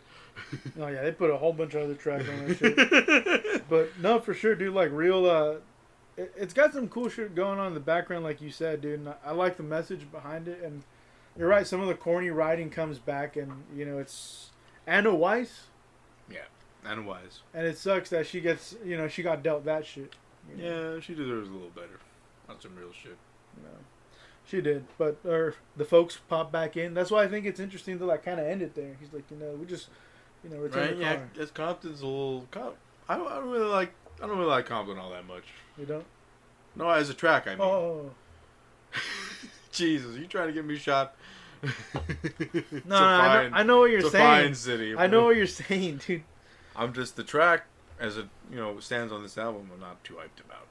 It's got a great sound, it's got a great Kendrick. I'm pretty sure Drake produced it, but at the same time, it's like it's almost like a little bit of that Section 80 problem, where it's like, where does this fit? Did you put it as a closer just because like, I don't know, man. Maybe you ended on giving back to the city. It seems like the city is a little bit responsible for some of this shit that happened to you on a basic level, right? I mean, maybe it's like you just the hand you're dealt. I'll have pride in my home, regardless type shit. Yeah, you gotta respect the roots. You gotta give, shout out to the OGs. You gotta do what you gotta do. I think this has a little bit of some flashes of Damn in it. It has that Summer Madness mix. I think towards the end of the song, K-Dot, you can use the van. The folks pop back in. But it's fucking sweet, dude. It's got this sweet fucking sound. Sweet G-Funk synth. This high level like orchestra going off, man. I like it. I don't know if you have anything else on the other songs. Like, there is the recipe, and there is like... Nah, I mean, the recipe is the only one I listen to. Oh, shit, for sure. So, you want to talk about the recipe? Nah, what's to talk about? It's the most Victory Lap track of all time. Why did he not... That's why he didn't include it on the album. It sounds great, but the hook of the fucking song is smoking weed with you. You know what I mean? Yeah. I'm not looking to this song to, like... Stoner friendly again. You know what I mean? It's a good song, but it's just like, every morning when I wake up, oh, okay, Drake. Okay, Drake, I know what this song is. It's Victory Lap featuring Kendrick Lamar. Right. Have you heard the other ones like Black Boy Fly? I've heard all of them. I just, aside from like the recipe, like I've heard a little bit of Black Boy Fly, but you know what I mean. Black Boy Fly is probably decent. It's probably make a better closer than Compton, if I'm being real. Oh yeah, for sure. I mean, there's a lot of honesty in that fucking song. There's just, Aaron LaFlalo being that NBA player that came out. He wants to succeed too, and he's not that he's impatient, but he's wondering like, fuck, and is my success coming or is it not? And if you're in this album and you got Dre and you got fucking Jay-Z and you got Mary J. Blige, like, you tell me, bro, if success is coming your way. You got all these heavy hitters featuring dude, what a step up from Overly Dedicated and Section 80 to these like A-class fucking features, I guess, if you were to categorize it. Now or Never, Mary J. Blige, like we talked about, whatever the fuck, the recipe with the Black Hippie, and I think Don't Kill My Vibe. I think there's a great energy that K-Dot goes off on, so it's a great showcase of ability and talent, and I think I always like hearing Black Hippie get together and do something, so the Black Hippie recipe mix is pretty sweet, in that sense. Kendrick doesn't go back and just throw on his old fucking verse, like he attacks it in a new way. And that's what I appreciate, I know what you mean, yeah, definitely. Where were you when you heard Good Kid, Mad City? Where was I? 2012, finishing, trying to finish up my, in between finishing up my last year at community college, trying to get ready, barely starting a relationship, very distracted and obsessed. So everything else kind of fell by the wayside. Like I told you, during this time, though, I did share, I did live in the same house with my sister. She was like next door. He clearly heard the music. Swimming pools and like I said, swimming pools and Bitch Don't Kill My Vibe. She'd always play that. I always wrote them off. So I was around there, dude. That's where. What about you? What was college? College, drinking age. We were, I believe it was the film class. We were kind of all just like, we'd all get together after shoots and just drink a bunch. And Kendrick was pretty favored pretty heavily into the playlist there. You guys drink at your pad? Or you guys go out and drink? No, it'd be drinking at whoever's pad. Oh shit. Whoever's pad that was available at post shoot. That shit sounds dope, dude. I was way too antisocial for that shit. I just chill by myself. I mean, I came late to these parties. If it's any consolation, I'm like, wow, I gotta catch up with you fuckers. This little double fisting 40s and shit. You have anything on that shit? No, I think I pretty much wrapped up on Good Kid. How about you? Yeah, for sure. We already talked about everything there is. The only thing to note of the Heart Part 3, the basic gist of it is, again, he's aiming for that crown, dude. He wants to get that. It's very aggressive, in control. That verse seems like he's making his intention well known to everybody else in the fucking world. He's not out here to make friends in that sense. He's out here to just try to be the best that ever fucking was, and you gotta appreciate that level of competition. Just like Ash Ketchum. This you gotta be the very best. Best there ever was. Anyway, I was I'm sorry to derail your fucking. I was trying to think of lines. I was like, fuck, how do I fit Compton in this fucking... How do you fit Compton and Pokemon together? Yeah, that's what I was... I don't know. Ditto could be Kendrick Lamar, I guess. Fuck it. Well, let's wrapping up Good Kid, M.A.A.d City, or you got any final thoughts? I think we can wrap up Good Kid right there. Well, before we get into his next track, I think we gotta mention the Control Verse, which was a Big Sean track, I believe, where it was initially was just, it was cut from the album, it was cut from the track, yeah. And then it was leaked by Big Sean. I don't know if it was leaked or Big Sean was just like, yo, this is the track with Kendrick or whatever the fuck. But yeah, and I'm sure you guys have heard it by now, but it's just Kendrick going in. He's like, who are the artists that he calls out specifically? Mac Miller, Tyler, Mac Miller, Eminem, Jay Electronica, Drake, Jay Electronica, yeah, Wale, Cole. Yeah, he basically calls him out and says, Pusha T. He's got love for him, but he's trying to murder him in the spirit of just keeping the hip hop competition going. Oh yeah.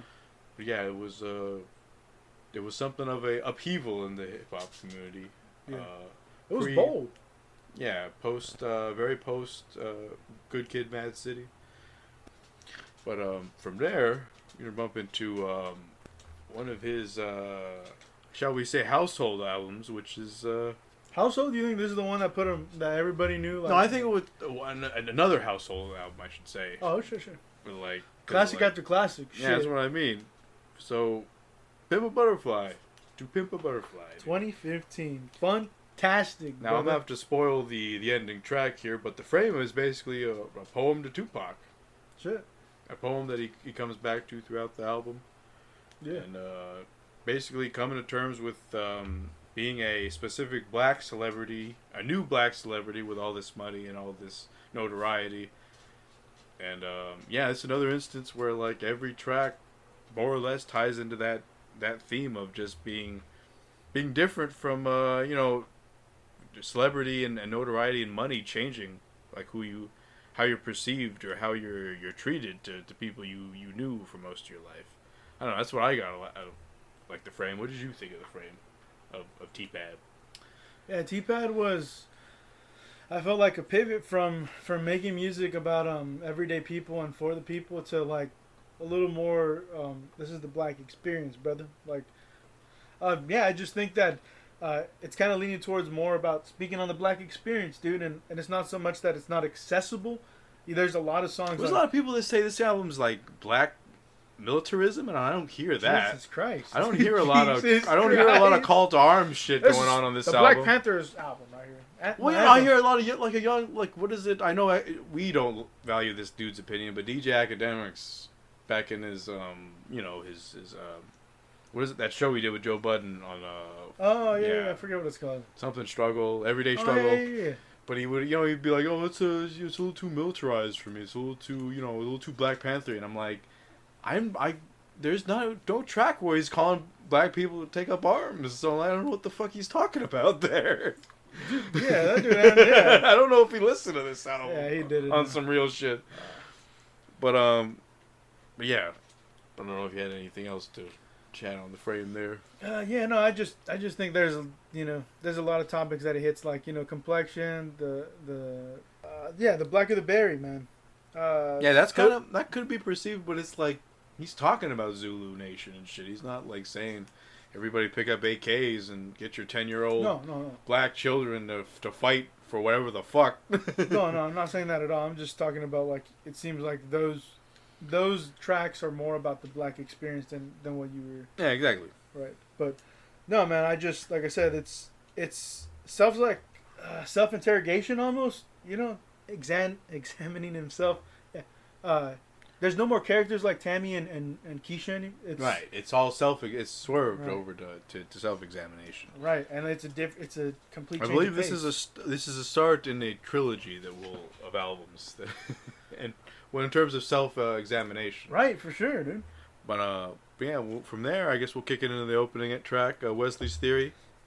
Did you when you went into this album, did you do any research on this? Because Wesley's Theory, the line about Wesley Snipes at the end of the song didn't hit me right away. So I'm like, why the fuck is this called Wesley's Theory?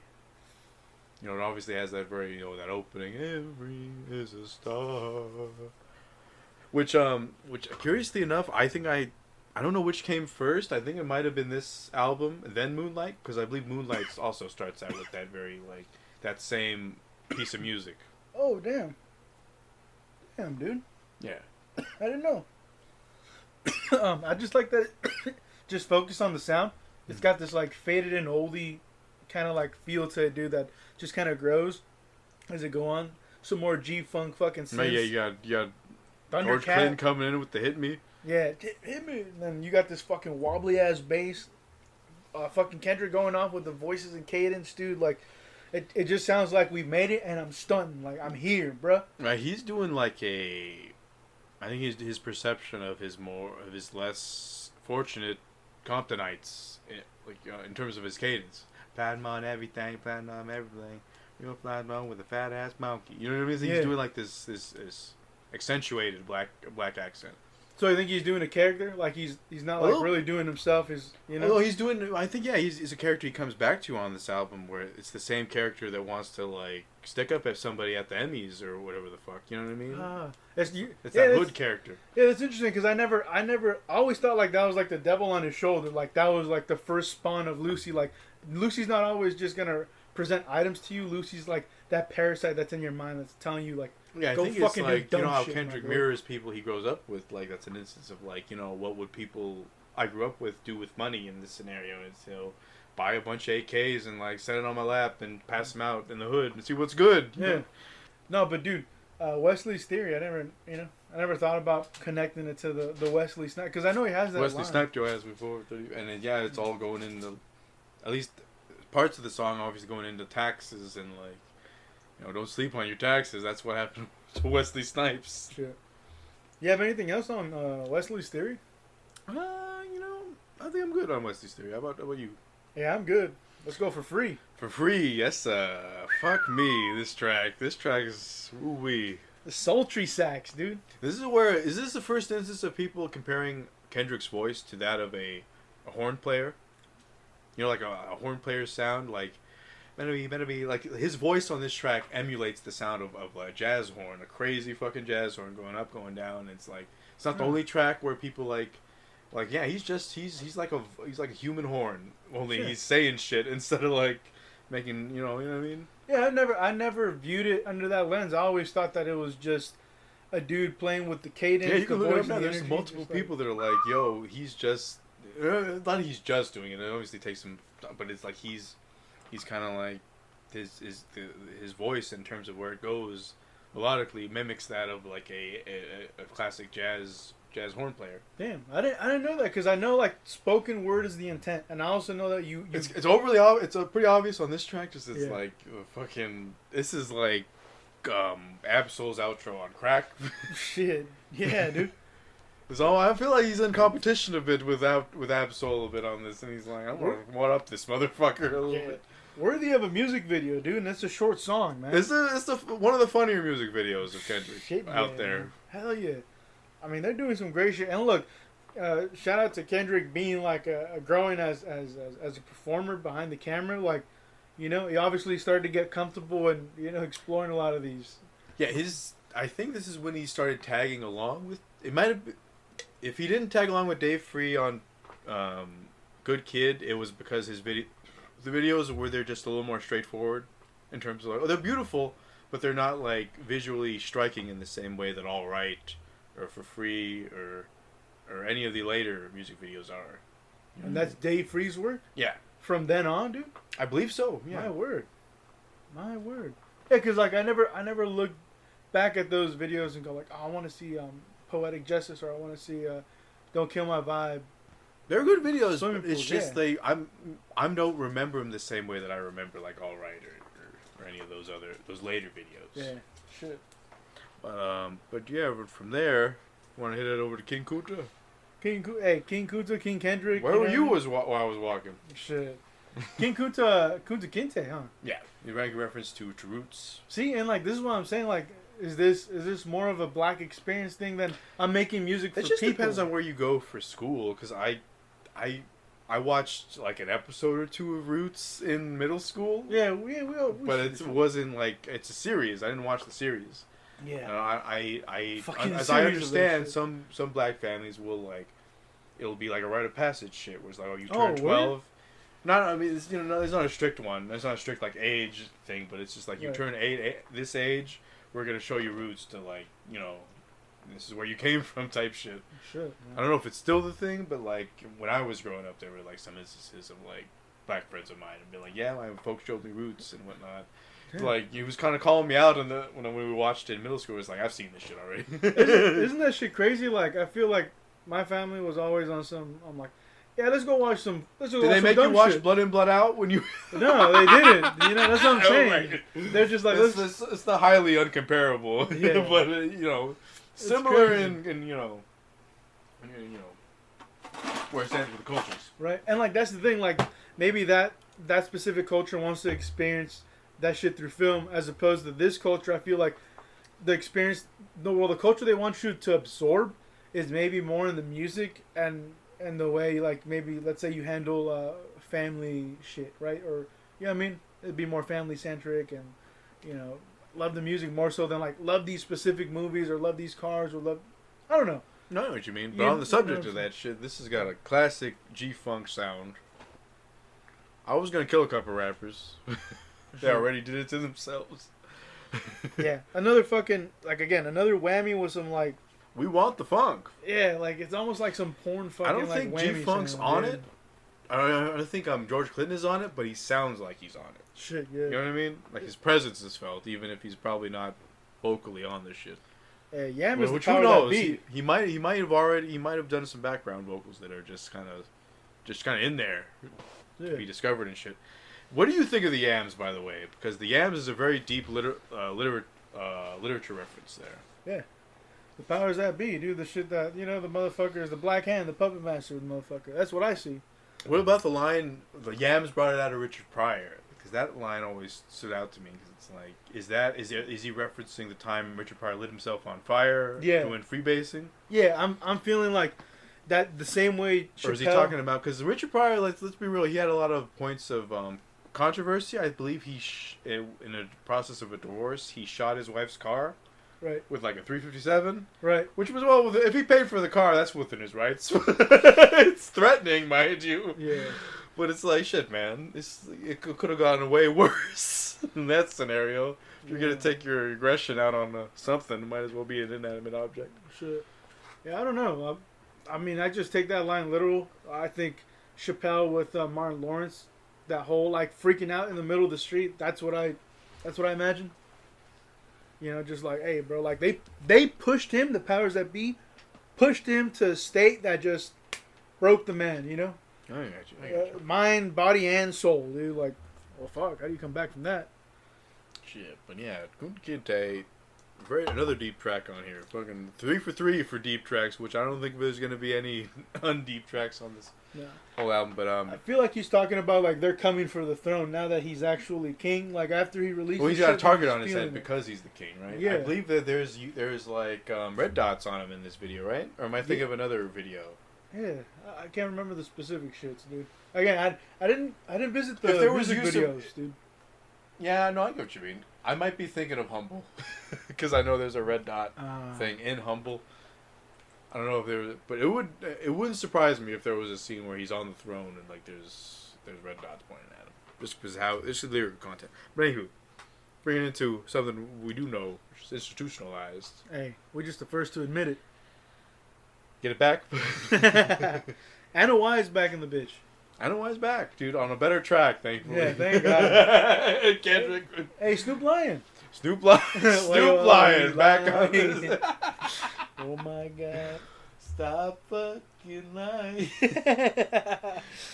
Yeah, I believe Kendrick wrote this part for him, which was God, do you think how would you think Snoop would feel like as someone who's been in the game, he's always been writing his own shit, and then have this young blood come in and like pass you lyrics? I think Snoop or do you think he was smitten, or do you think he was insulted, or both? Hasn't Snoop admitted that he's just spit someone else's rhymes? Like he's used ghostwriters. Well, no, but it's not just the user's ghostwriter. That's not the. But you think thing. like I what think an insult that this the guy young guy coming in and being like, "Here's what you said," because there's specific videos of Snoop being like, "I was in the studio. This guy told me to rap. Yeah. Like I don't be doing that. Like, I don't be rapping. Get that shit out of here. You know what I mean? I know that clip, and now it hits harder right now. Right. And so it's like. It's his own Whether show. or not like the writing doesn't factor in, it's somebody in the studio telling him what to, you know what I mean? Yeah. Passing him some shit and be like, go this way. And like, do you think he was able to tuck away his ego given the talent, or was he kind of was there some buffer time, shall we say, where like this motherfucker he gets up in a tizzy and walks out of the studio and like motherfucker try to write my lyrics. You know what I mean? I don't know if Snoop Dogg... Is Snoop Dogg just one of those guys who can, like, spot talent and be like, you know what? This guy's alright. Yeah, I don't think he did that at all, man. I think by the time Kendrick had Section 80 out, he was being recognized as one of the young talents in the game. So when Good Kid, M.A.A.d City came out, it cemented his place as one of the hip-hop, let's say, elite. So I think he's already, like... He can respect young blood. You know what I'm saying? Okay, so he comes through and he's like, all right... There's a hell of a hook he wrote for him. Hell and yeah. Like, a lot of people are like, yo, I haven't heard Snoop like that since the 90s. Hey. It's like Jay-Z writing shit for Dre, right? It's like, what the fuck, bro? This East Coast dude wrote a West Coast classic. I mean, it's played all over the world, dude. Yeah, but that East Coast, West Coast shit was always overplayed by magazines and news. Like, there wasn't any street-level people that were like, oh, East Coast, don't be playing that West Coast stuff. Right? But it's cool that fool Jay-Z can channel that sound and be like, bro, like, let me write you some shit that's gonna smack. Well, I know there's a difference in sonic sound between East Coast and West Coast, and it changes over the years. But like, I don't know if there's any like in terms of like lyrical content other than describing locations specific to the West Coast that you can, you know what I mean? Like, it's interchangeable, is what I'm saying. Well, I feel other like than location shit. If the Bay has the hyphy movement. Like, what if there's a lot of that G-Funk that originated on the West Coast, and, like, there's a sound associated with, like, you know... No, I mean, the sonically speaking, the G-Funk is associated. I'm saying lyrically, like, they're interchangeable aside from location reference and shit. Yeah, I don't know. You know, the braggadocious shit, and, like, maybe people like slightly more of a technical flow on the West Coast, but it's like, you know what I mean? Yeah. I don't know. I'm not a rapper. But from there we got These Walls. Wait, but with institutionalized, real quick, shit don't change unless you get up and wash your ass.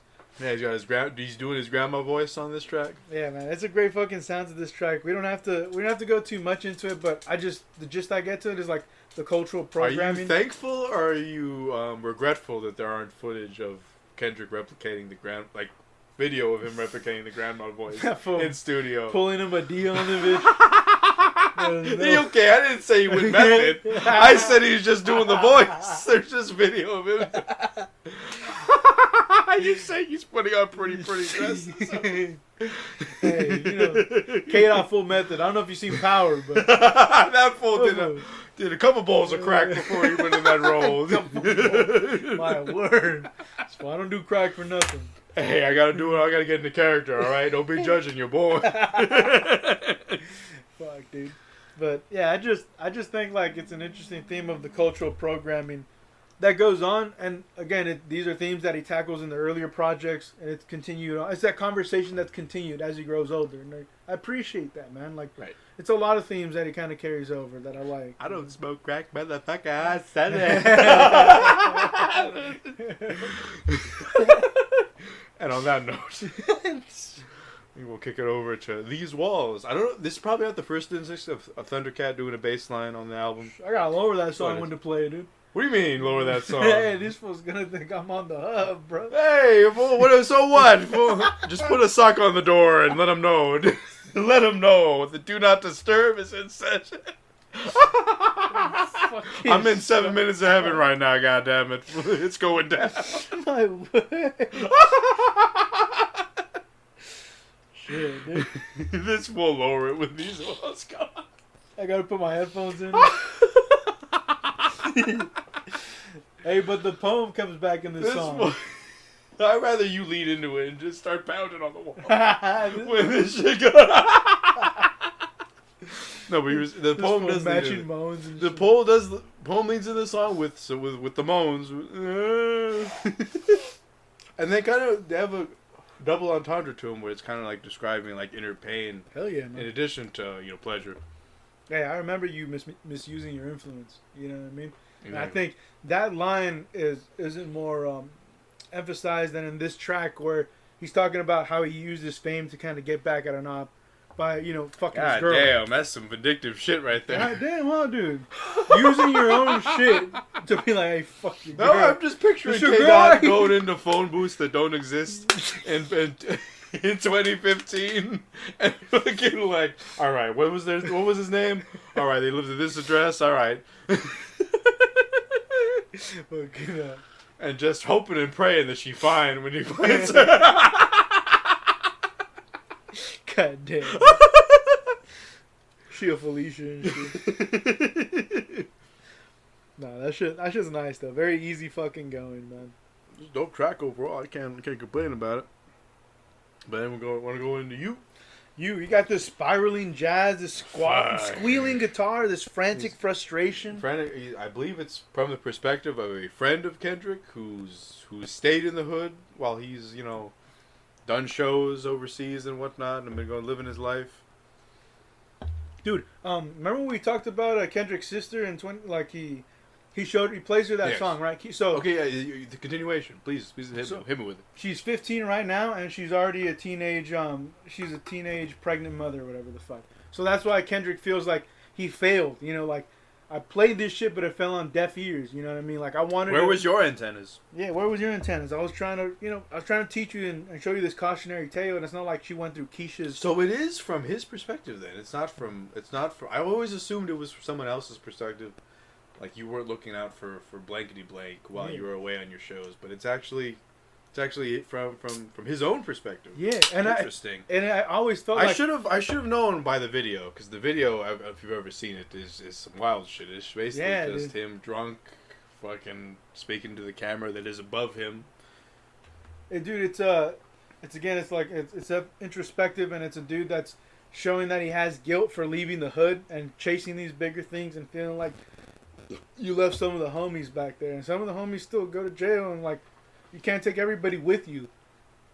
But that's the message, bro. He wanted to step out and be more and be the number one rapper, but there's a price that comes with that. Not so much your soul, bro, but some of the people that you knew and grew up with along the way, you see them a little less because you're on your path. But I mean, a lot of guilt, dude, with the homies and shit. And then I think he also referenced this line faults breaking to pieces, earthquakes on every weekend because you shook as soon as you knew confinement was needed. And that goes back to an earlier fucking song where he's talking about ignorance is bliss, right? He's like, this is my world. They grab the universe, they play kickball, and they wonder why these California earthquakes hit so hard. You know what I mean? So it's a tie from one of the fourth fucking mixtapes he had, but he's still reaching in his bag and pulling out these fucking references, and I think it's insane, dude, because I need to turn on my autism to weaponize so I can keep track of everything. God damn. You know what I mean? It's God, Jesus Christ. Is that the title of the episode? No, that'd be disrespectful to Kendrick Lamar. That boy ain't on the spectrum, to my knowledge. Nah, shit, dude. But can we kick it in all right after that? Let's kick it, dude. Hey, we gonna be all right. We gonna be all right. The Black Panther 2 trailer just dropped. It's got 2 tracks on it. It's got Mother. Forgive me here. Mother We Cry. Mother Don't Cry, I believe. Oh yeah. Oh, woman. Woman No Cry. Excuse me. I'm trying to put some respect on Bob Marley's name. Yeah.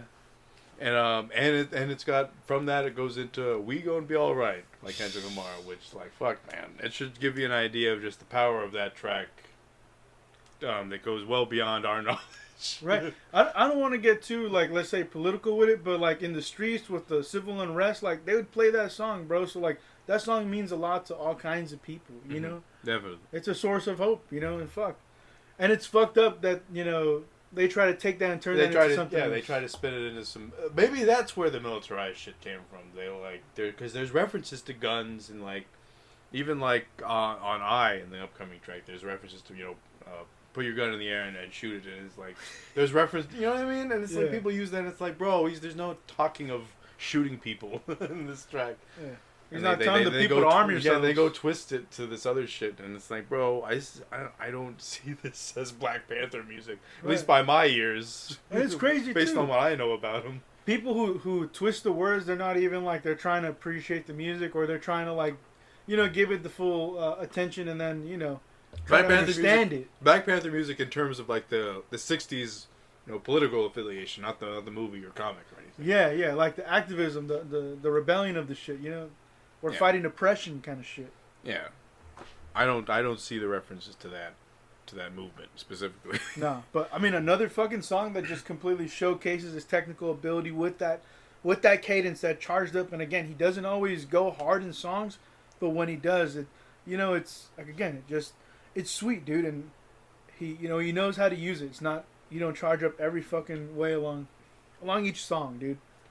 I wanted to bring up the music video because it's just the image of Black Hippie being hoisted up from a car by 4 cops is powerful, dude. I don't know who the fuck comes up with this.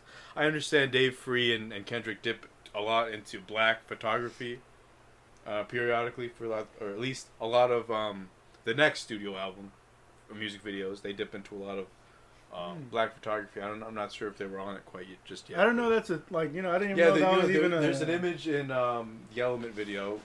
We're getting ahead of ourselves, but of a woman, I believe a black child with a string on a bug that is like scratching at her face, I believe. And that is I believe that is lifted directly from a black photography artist. Oh damn, dude. But yeah, it's cool how they really they reference the culture in other art forms and whatnot. But yeah, did you have any other thoughts on All Right? It is an incredibly important song. I don't want to restrict the argument on or any thoughts on it. Right. I mean, I think what needs to be emphasized is just like the sound. It stands out among all the fucking songs on the album. It's definitely a radio song. For sure, it's just like sky high choir. You got this sassy saxophone going off. Very redemptive in feeling. I didn't know Pharrell did the beat. Yeah, I really didn't know because it's like I should have known because he has a standard 4-part start to all of his shit. The 4-count shit. But it's I don't know. I just associate cheap. I know this is gonna sound bad for Pharrell, but I associate cheap synths with Pharrell a lot. Not to say that he doesn't use them well, but it's just like that sound of like a cheap Casio synth used very well. And I don't get that from this one. This one there's deeper sounds in it. There's deeper sonic vibe to it than any of that shit that I've heard. With Pharrell, I feel like Get Lucky and maybe like Let's Get Blown is I believe Get Lucky was more produced by Daft Punk and he just provided lyrics if I'm not mistaken. But was there a 4-count shit on that? No, but imagine shit. Comes another artist shit. Yo, put a 4-count on the beginning. Why? Oh, that's why. You just want your signature, don't you, Pharrell? You son of. He's like that cinematographer trying to shoot for his highlight reel. No, the one on Project Greenlight 1. He's just like, let me just bump the camera so you can't use the shot. What a fucking dick, dude. Anyway, but he falls on God, and also interesting that it leads to talks of about Lucy. You know what I mean? And I think Lucy is a big theme in this whole fucking album. Loving You is complicated, which is like I don't know. I feel like that works perfectly for how a lot of people perceive this album when it came out, because it was no doubt Kendrick was talented, but a lot of people were like, man, I wanted something I could bump in the whip more than I wanted this kind of thing. And I feel like they missed the point. You can bump this in the whip. It's just name artists that define that, dude. Future, let's say. What shit that bumps in the whip? Yeah, just like Future, just pure sonic melodic shit with no Travis Scott skits cutting in Playboy Cardi. Yeah. I agree with you 100%. I think and those names I feel like are diverting attention away from Kendrick from like being the true GOAT, because again they look at that phone and it's like, hey bro, like where the bangers at, bro? I want to just I want to feel good, kind of shit. I know what you mean. Yeah, He's delivering more important music than that. It's not necessarily that it's better than everybody else, but it strives to say more than what a lot of what you hear out there does. And I don't think there's anything wrong with that. I think it gets wrong with that when if he were to assume he was the only voice out there, which, like, given his music, I don't get any hint to that. You know what I mean? It's not a who's that shitty fucking artist? There's a shitty artist out there who a hip hop artist who wears contacts. But Hobson is the name. Oh yeah, he has a bunch of tracks where it's just like it's Tries just voices in his own head speaking for him, and it's like, bro, have you ever fucking gone outside just a little bit? You know what I mean? Dude. Edgelord Hobson. Yeah, it's just like women don't want to get with me. It was like that's basically a lot of his tracks, and I'm like, bro, are you all right, dude? God damn it, Hobson.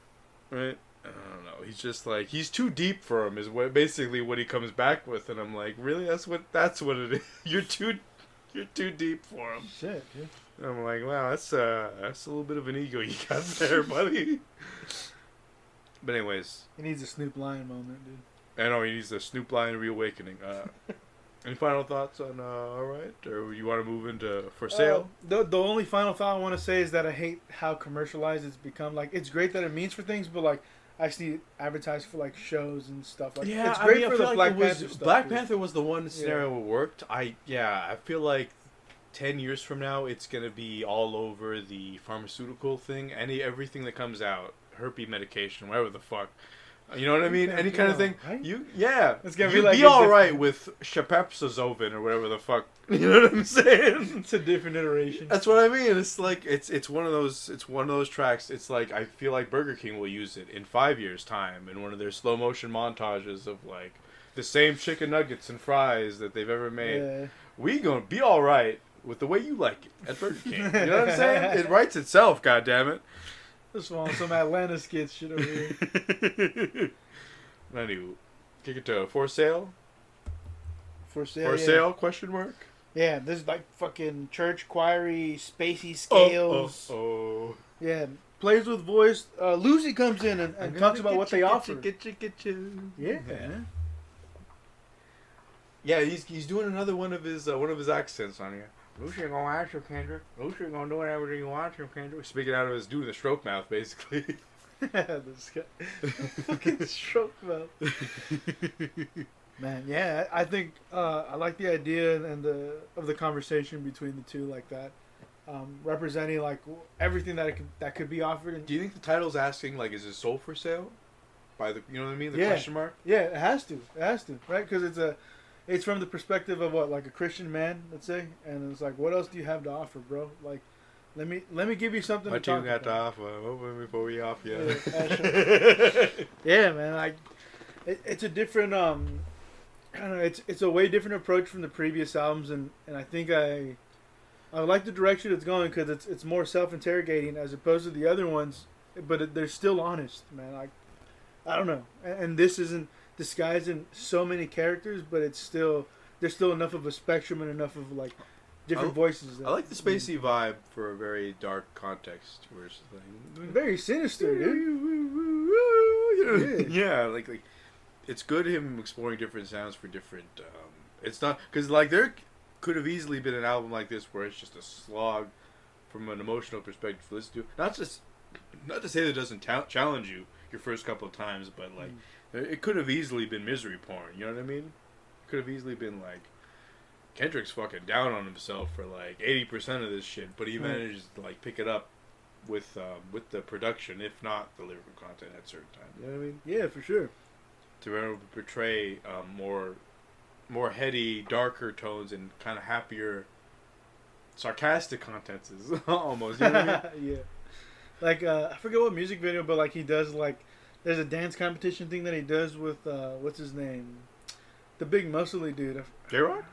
No. Which muscly dude? Like he's an actor, man. He's the dude from like Brooklyn Nine-Nine or fucking Terry Crews. Terry Crews, yeah.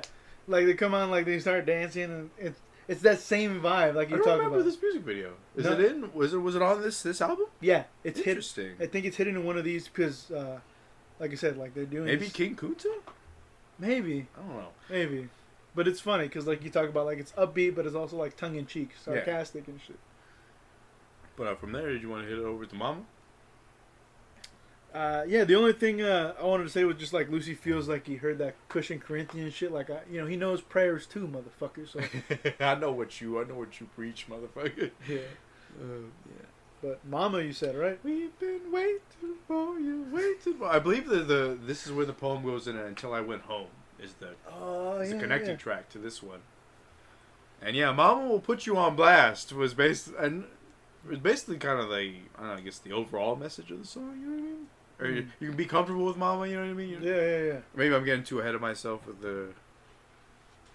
Do we gotta lie to kick it? Is this the track that's going to lie to kick it? No, Oh, okay, I'm tripping. that's later on. But Mama, yeah, I like the sound. A lot of ability. It's the sonic vibe of it is basically like to comfort you in the way that a mama would. You know what I mean? I got that vibe sonically speaking. To have that perspective on it, I have to listen to it again. Some to see people, how I feel. some people. I mean, like, have you heard we played a lot. We played Resident Evil 1 remake. How do you feel about that safe music? That safe room music? Bum bum bum. A lot of people describe that as like being cradled in the womb of your mother, and I'm like, that's getting a little real for me. Sure. But I feel comfortable in those rooms. I'm not gonna lie to you. Yeah. That's interesting. That's it because I never thought about that. I never thought like if they applied music to help like ease the stress of the situation and your whole like emotional state. That song specifically swerves into some darker shit like dun dun dun dun dun. You know what I mean? How it like delays a little bit on some of his high notes. It's kind of like, and there's like kind of brooding nature to it. But and this song specifically, like I got this kind of a floaty. There's a floaty vibe. It's like kitchen soup for the chicken soup for the soul a little bit. You know what I mean? This is how I would describe coming home to Mama. Sure. Yeah, like this was. I agree with what you said. I didn't have as much. I focused on like some of the instrumentals, like the pots and pans, kind of like sound of the drums, because sometimes they're not like studio, I guess, quality. Sometimes it sounds not that like that's the intention though. I guess I don't know, man. Let's try to get something different. No, yeah. Yeah, but and Mama, I think it's pretty sweet that the lines like, I know if I'm generous at heart, I don't need recognition. The way I'm rewarded, well, that's God's decision. Like I like, there's some sweet shit that comes out in that song, man. But like that line specifically, dude, I like that shit because it's almost like he's leaning towards his altruistic side, and it's just like whatever happens, it's gonna happen, man. I'm just gonna give back, and what comes of it comes of it. Definitely. I like that. Nothing in return. That's Mama. Do you have anything else on Mama? No, I think we can swerve into the next track. Hood politics. I've been A1 since day one. You boo boo. Fuck, man. This feels like ego versus heart kind of. I got the vibe. Oh, no, that my bad. He was going out. He My was bad. going in on people who thought he left the hood. You know what I mean? Right. And it's like, mother, I've just been putting in work. Fuck you mean? You know what I mean? That's what I felt like Kendrick's perspective of it on. It's like, Yeah. like I don't fuck with any politics and rap. You know what I mean? I'm just being me, goddammit, and you're out here like saying I left and shit. Yeah. He's definitely fucking. He's staying in his lane. He's not. He's not trying to pretend to be someone who he isn't. I think when he mentions like what's it called, Republicans and Democrats or whatever. Yeah. I think that's an interesting way to kind of paint. Yeah, it's just they're Paint the two war. pieces of shit. I mean, they're two different flavored pieces of shit. You know what I mean? But it's like it's two. They're both gonna get you killed, is what he's saying. Yeah, it's not looking good for your shit, but there's some references to the Controlverse, man. I think like G-Funk kind of keys, Hazy Wave, playing with his energy and the voices in this track as well. Very sweet, man. I think again, Hood Politics is just Very another subtle, example. the hardest piano keys I've ever heard because they don't play throughout the track. They're just bum, bum, bum, bum, bum, very high like piano keys that play a little, that just to like punctuate how hard this beat is. I think. Yeah. It's man. Again, I think it's another song that just kind of speaks more on the black experience than it is for like everyday people. Even though it's accessible, I think it's more like I have to be focused on something to talk about something. Yeah, I definitely have no personal experience with like people in the like you left us. Yeah, yeah, for sure. Right. Yeah, for sure. But I mean, it definitely paints a picture, man. You want to go into how much a dollar costs? You mean Obama's favorite song that year? Yeah. No bullshit. Oh yeah. you're right. You're right. It was on one of his lists or some shit, but it's like I don't know, that kind of does say something a little bit. You know what I mean? And whether or not he's your favorite president doesn't register to me as much as it's like, hey, you know, you don't think of music like hip hop reaching the White House very often. Right. And you know you have a perfect storm of African American president, African American artist that's on top of the charts, man. Like insane, dude. This is the one I was trying to say, ego versus heart. Like I don't know, because it's do you give in and help, or do you just kind of maintain and make sure you get yours? And Cushion Corinthians, I feel like the sound, the vibe, it reminds me a little bit of this specific song. No, I get you definitely, but this is more of a story though. This is more of like people talk about, oh, I wish Kendrick would be on the rapidy rap shit. This is some rapidy rap shit right here. Motherfucker telling a story. Yeah. This verse by verse and shit. Yeah, definitely two different verses on those tracks. It's just the sound, the instrumentals of it.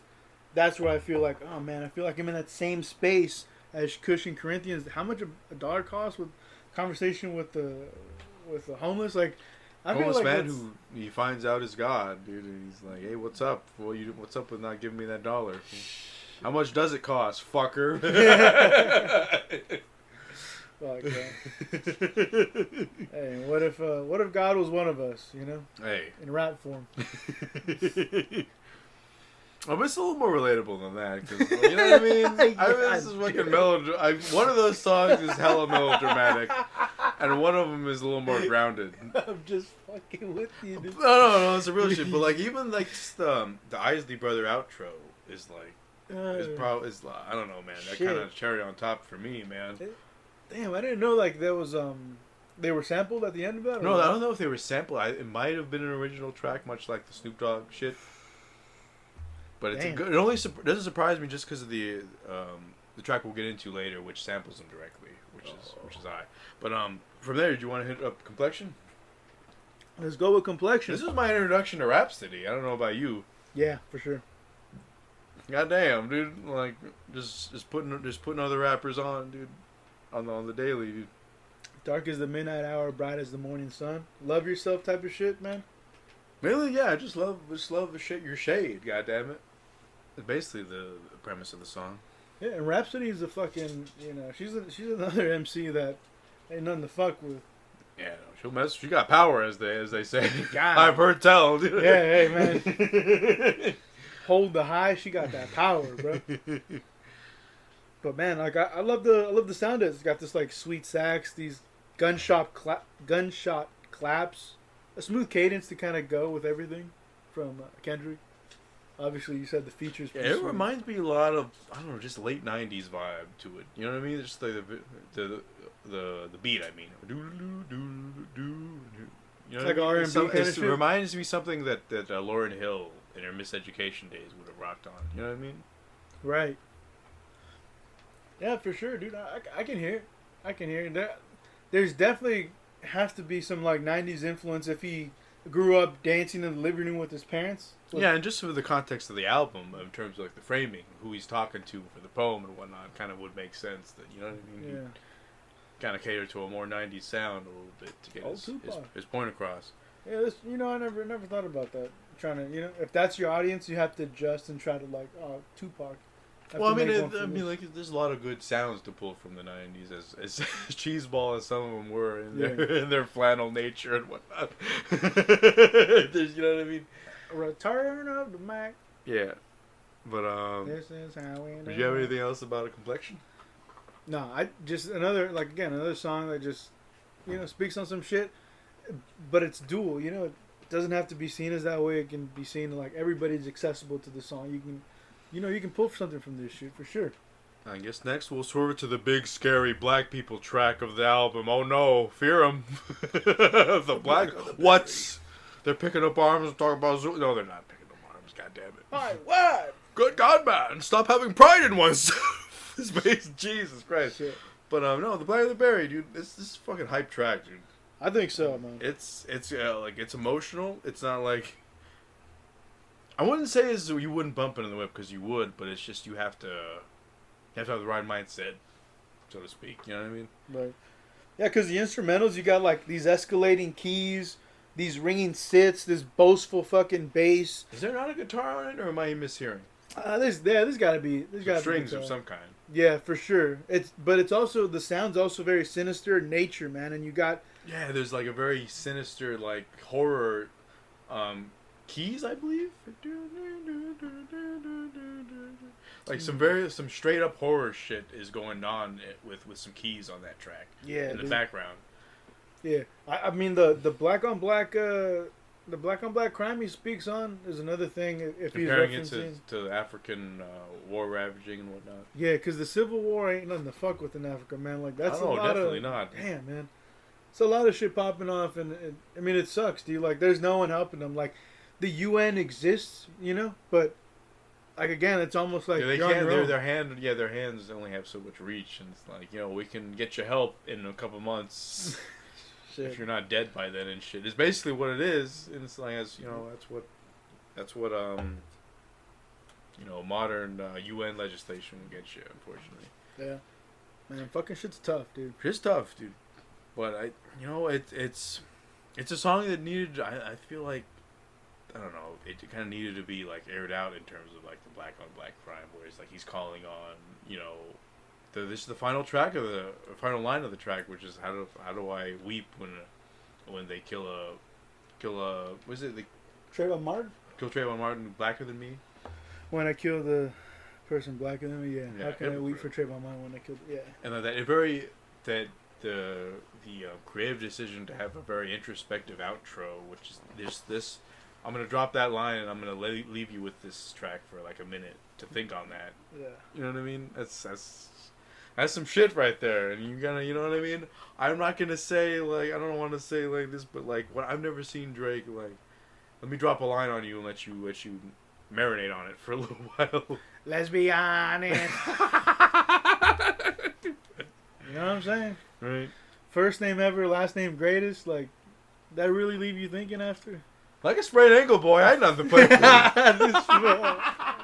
It's a dope line, but it's not introspective in the least. Shout out to Drake's ghostwriter. That dude's writing fire.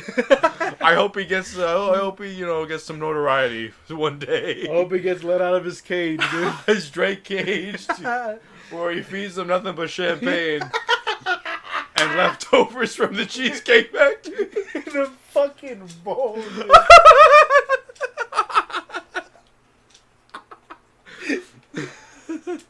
Anywho,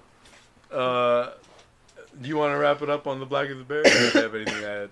Yeah, I think I've said everything. All right. For now, we're gonna kick it to a track I spoiled severely earlier. Spoiled. You ain't gotta lie to. Which is it's pretty basic as far as like its lyrical content. It's don't lie, don't be lying to your friends and shit. Yeah. Don't be rolling up and be like, yo, I did like 4 Jaeger bombs, 2 cheeseburgers, man. You know what I mean? Yeah. You ain't gotta lie to kick it, dude. You sound like the feds, homie. Yeah, no, like that same, pretty straightforward, man. I like that shit though. Just don't bullshit it, brother. Like, Hey, what you got to offer? Yeah. Tell us before we off you. Why are you trying to impress? 4 bong hits, man. And he's even talking about like people that hang around with him too. Like I think that's interesting. Like other artists, like, hey, where the club at? Where the weed at? Like whatever the fuck it is. Like, I think that's also an interesting, conversation that he brings on this track. Even motherfuckers like this try to stunt, like, and try to, put on that mask. Right. Which later gets, its own song. From then we got the Isley Brothers sample. Who's That Lady? I believe is the sample. With I. Oh, really? Yeah. You ever heard Who's That Lady by Isley Brothers? Who's that lady? Who's that lady? Yeah, I gotta hear it. Yeah, The- it's the it's side you'll, by it's that side. it's basically the first like piano riff of the song, or maybe the only piano riff. It's been a while since I've heard "Who's That Lady." Damn, dude. Very upbeat song, huh? Definitely.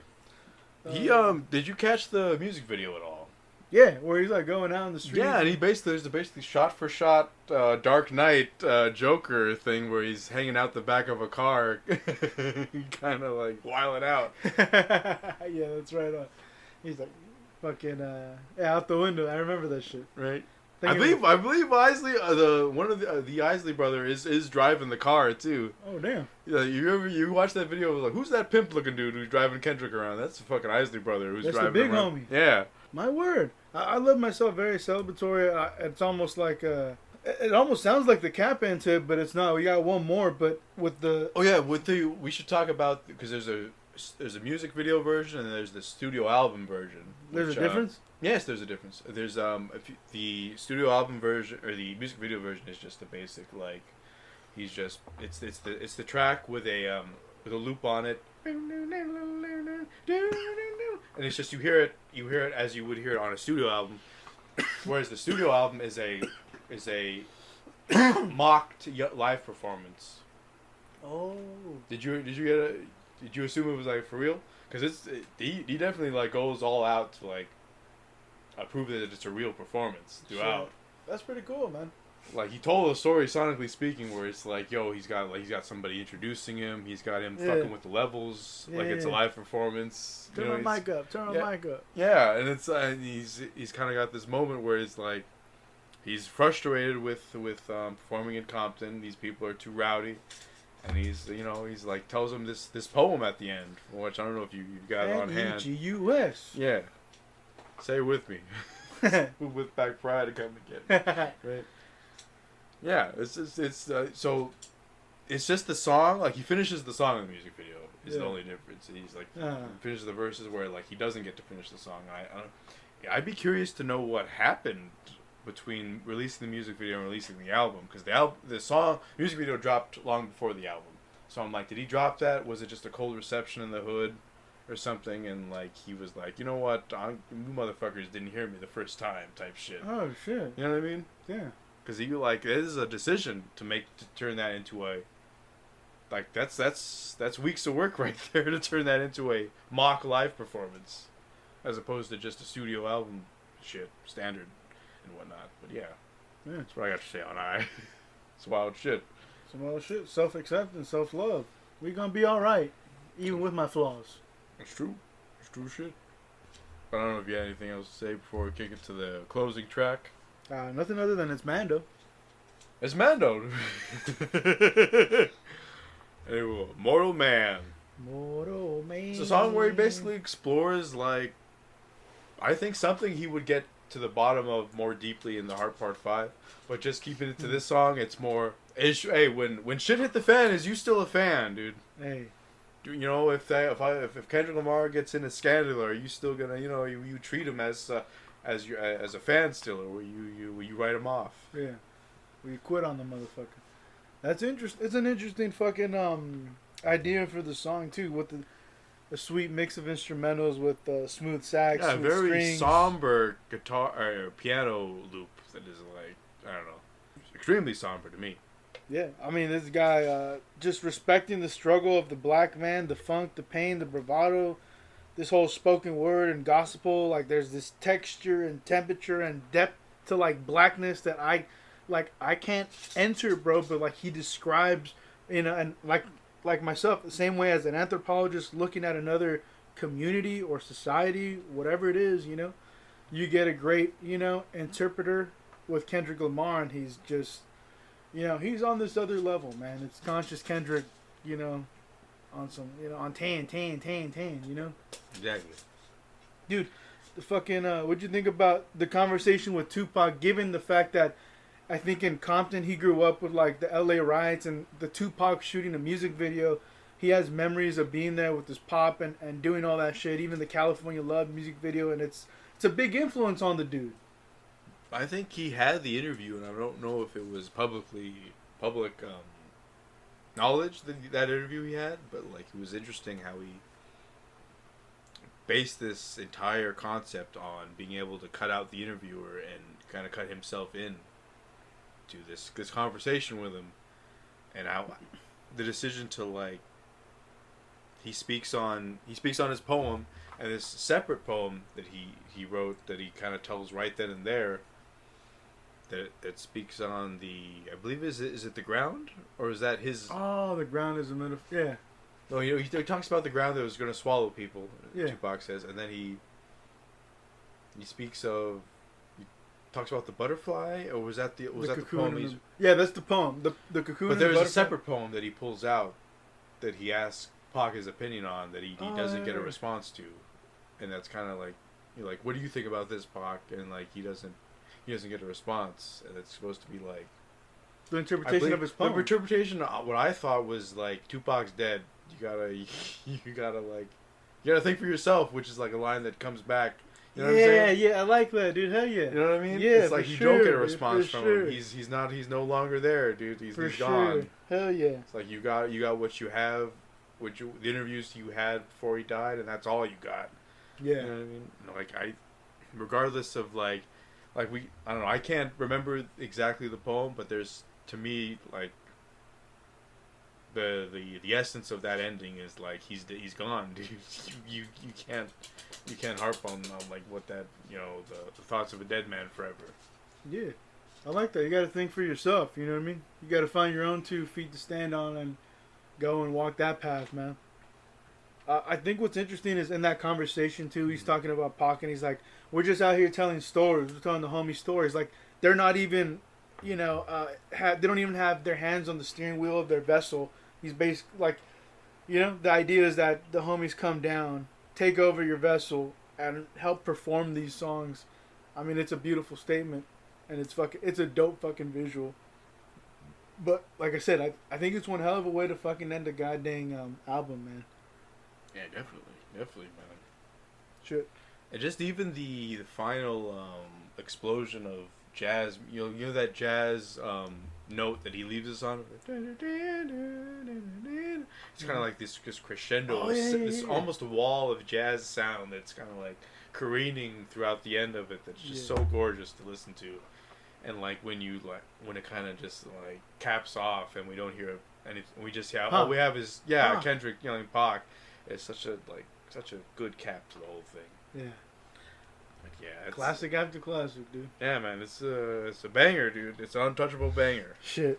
Institutionalized was my favorite song. Where were you when this album dropped? I was working in a basically a goat cheese plant. A goat cheese plant is it's aged goat cheese, so it's got to be turned every couple of days. So you go in there, you turn these big 25-pound cake racks over every couple of days. And yeah, I remember making boxes because we like had to make boxes for a shipment, and these like little fucking Sam's Club displays and shit. And I listened to this album for the first time all the way through, I believe on the eve of Damn, because I'd never listened to it before, and like what fucking blew my shit away, dude. Blew my shit away all the way back.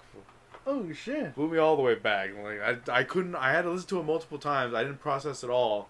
And back to like I was initially like, man, this can't bump on the web.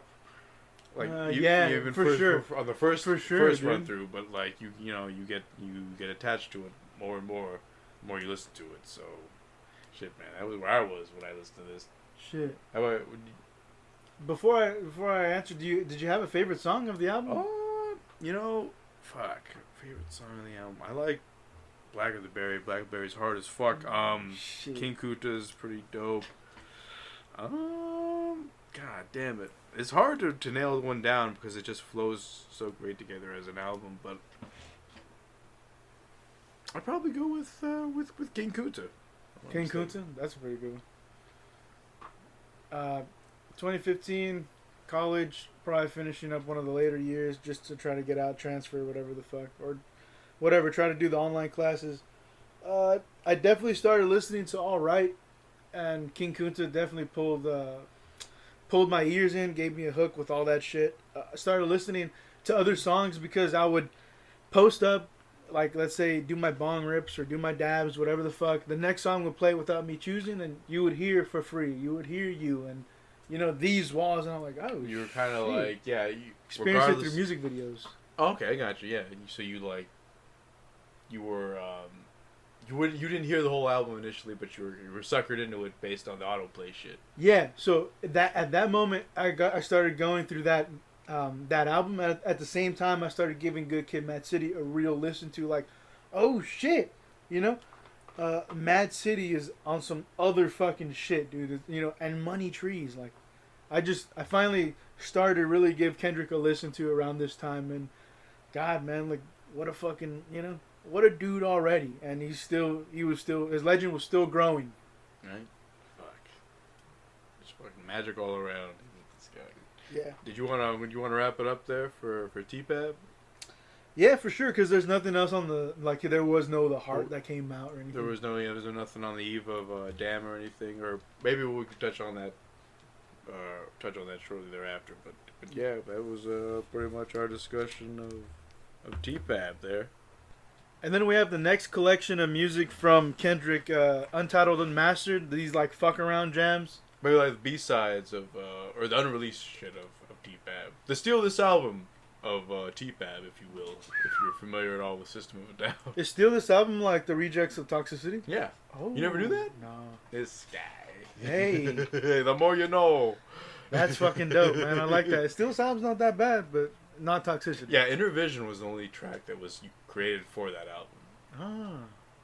Damn, interesting. Interesting side note. Yeah. Untitled Unmastered, have you heard Untitled 1?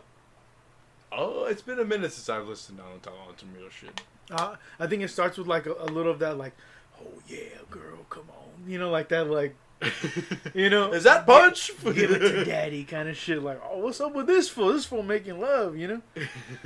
But it's got like this walking bass line, this low vocal pitch, a frantic energy eventually that transition, these chopped keys like descending up and down. I mean, you got this up and down like steaming teapot sound.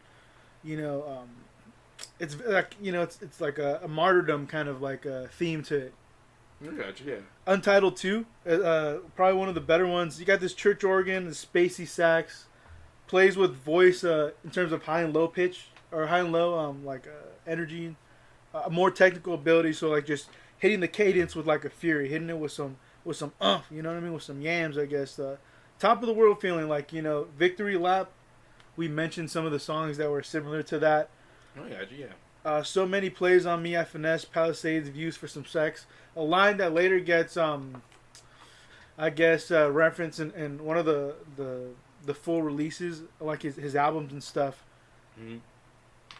But it's very, you know, it's very sweet, which leads into this like Untitled 3. You got a fluttering flute, stalking strings, with each race says. So it's kind of like an anti fuck your ethnicity song. Like, what the black man say, what the white man say, you know? So you mean it's like that scene in Spike Lee's movie where they're just a bunch of push-ins? I don't know. You ever seen it? No. No, you don't remember it?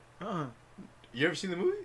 Push-ins? No, there's a bunch of push-ins of where a bunch of like he pushes in on Mookie making a bunch of Irish slurs, and he pushes in on his boss making a bunch of black slurs.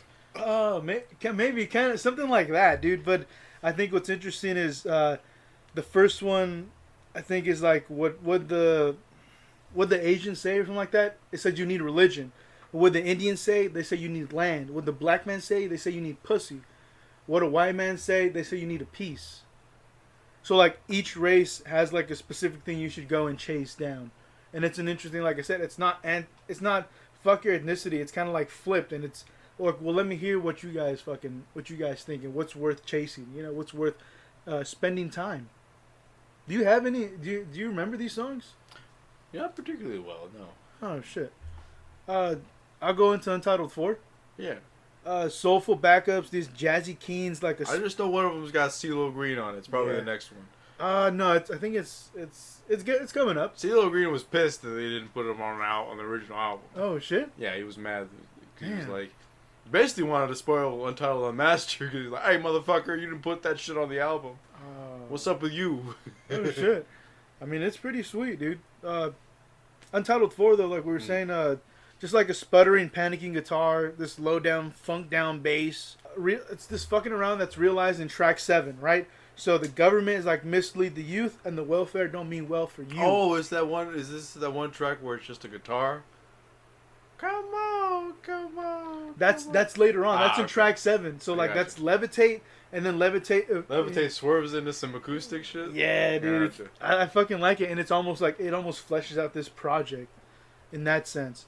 But it's a pretty sweet one. And then Untitled 5 is the black hippie one. You got these like, you know, these sweet keys, this raining fucking bass. Oh, raining brass, I mean. This bustling hi-hat and snare combo. Plays again with the voice, singing, and technical ability, like this focus fury.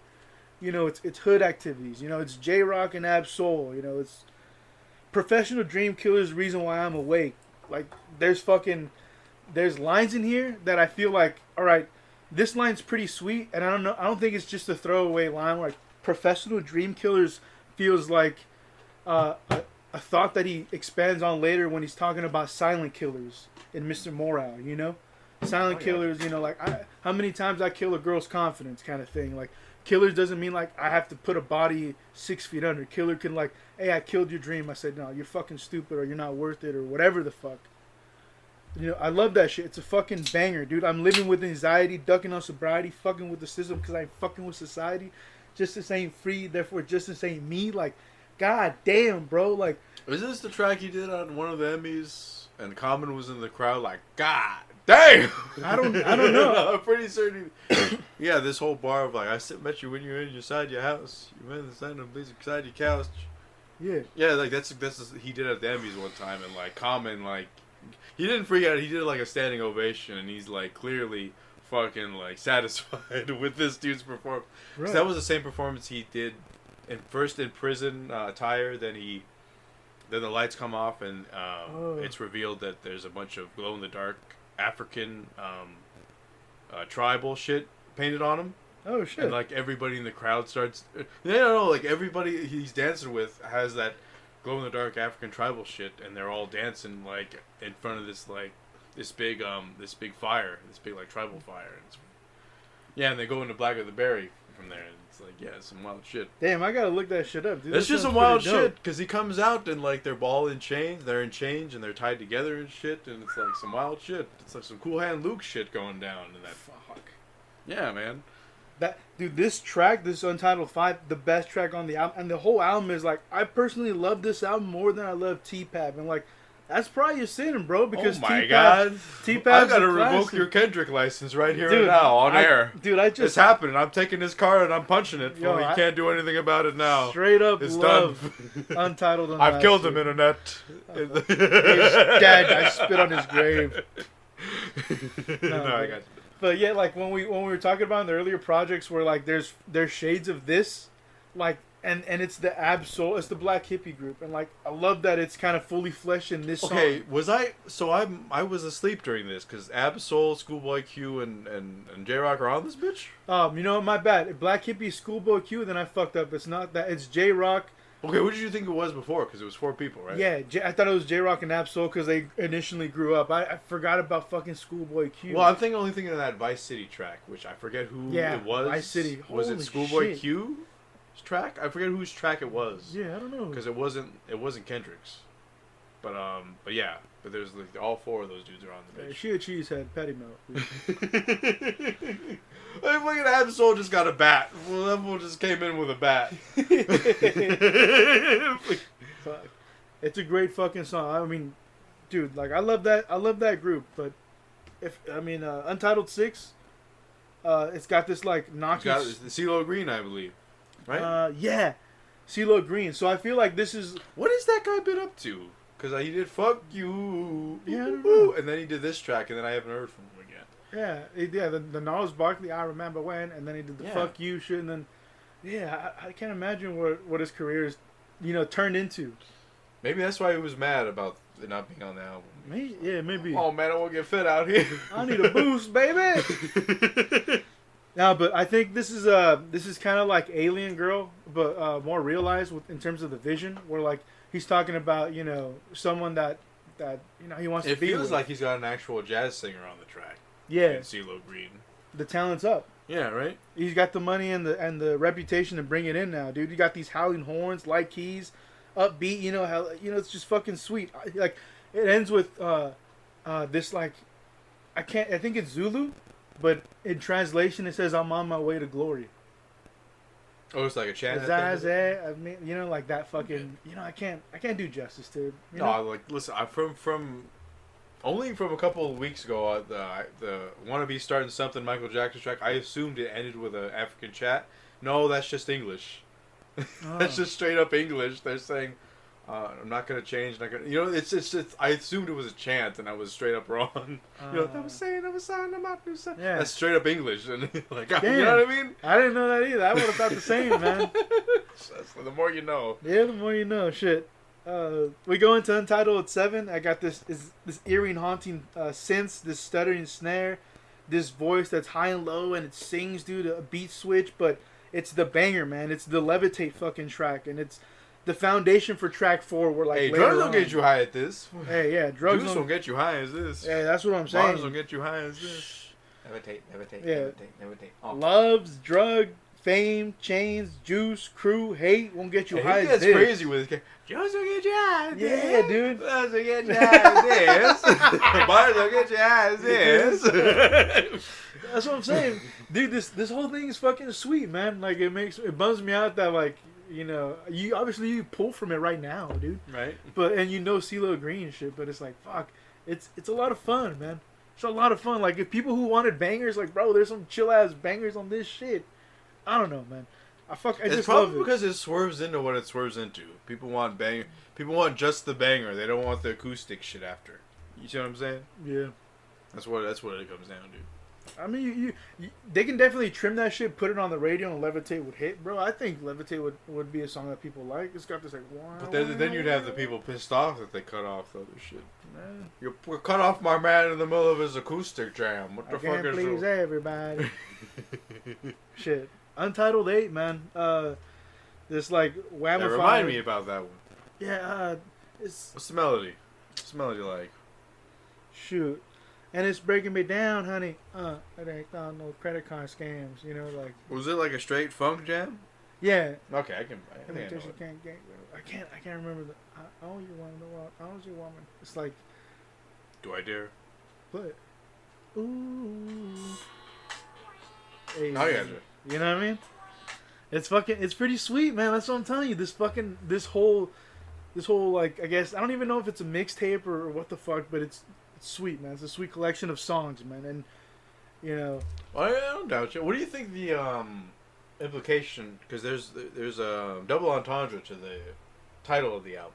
Obviously, it's Untitled Unmastered music, but like, what's the secondary meaning to Untitled Unmastered in your mind?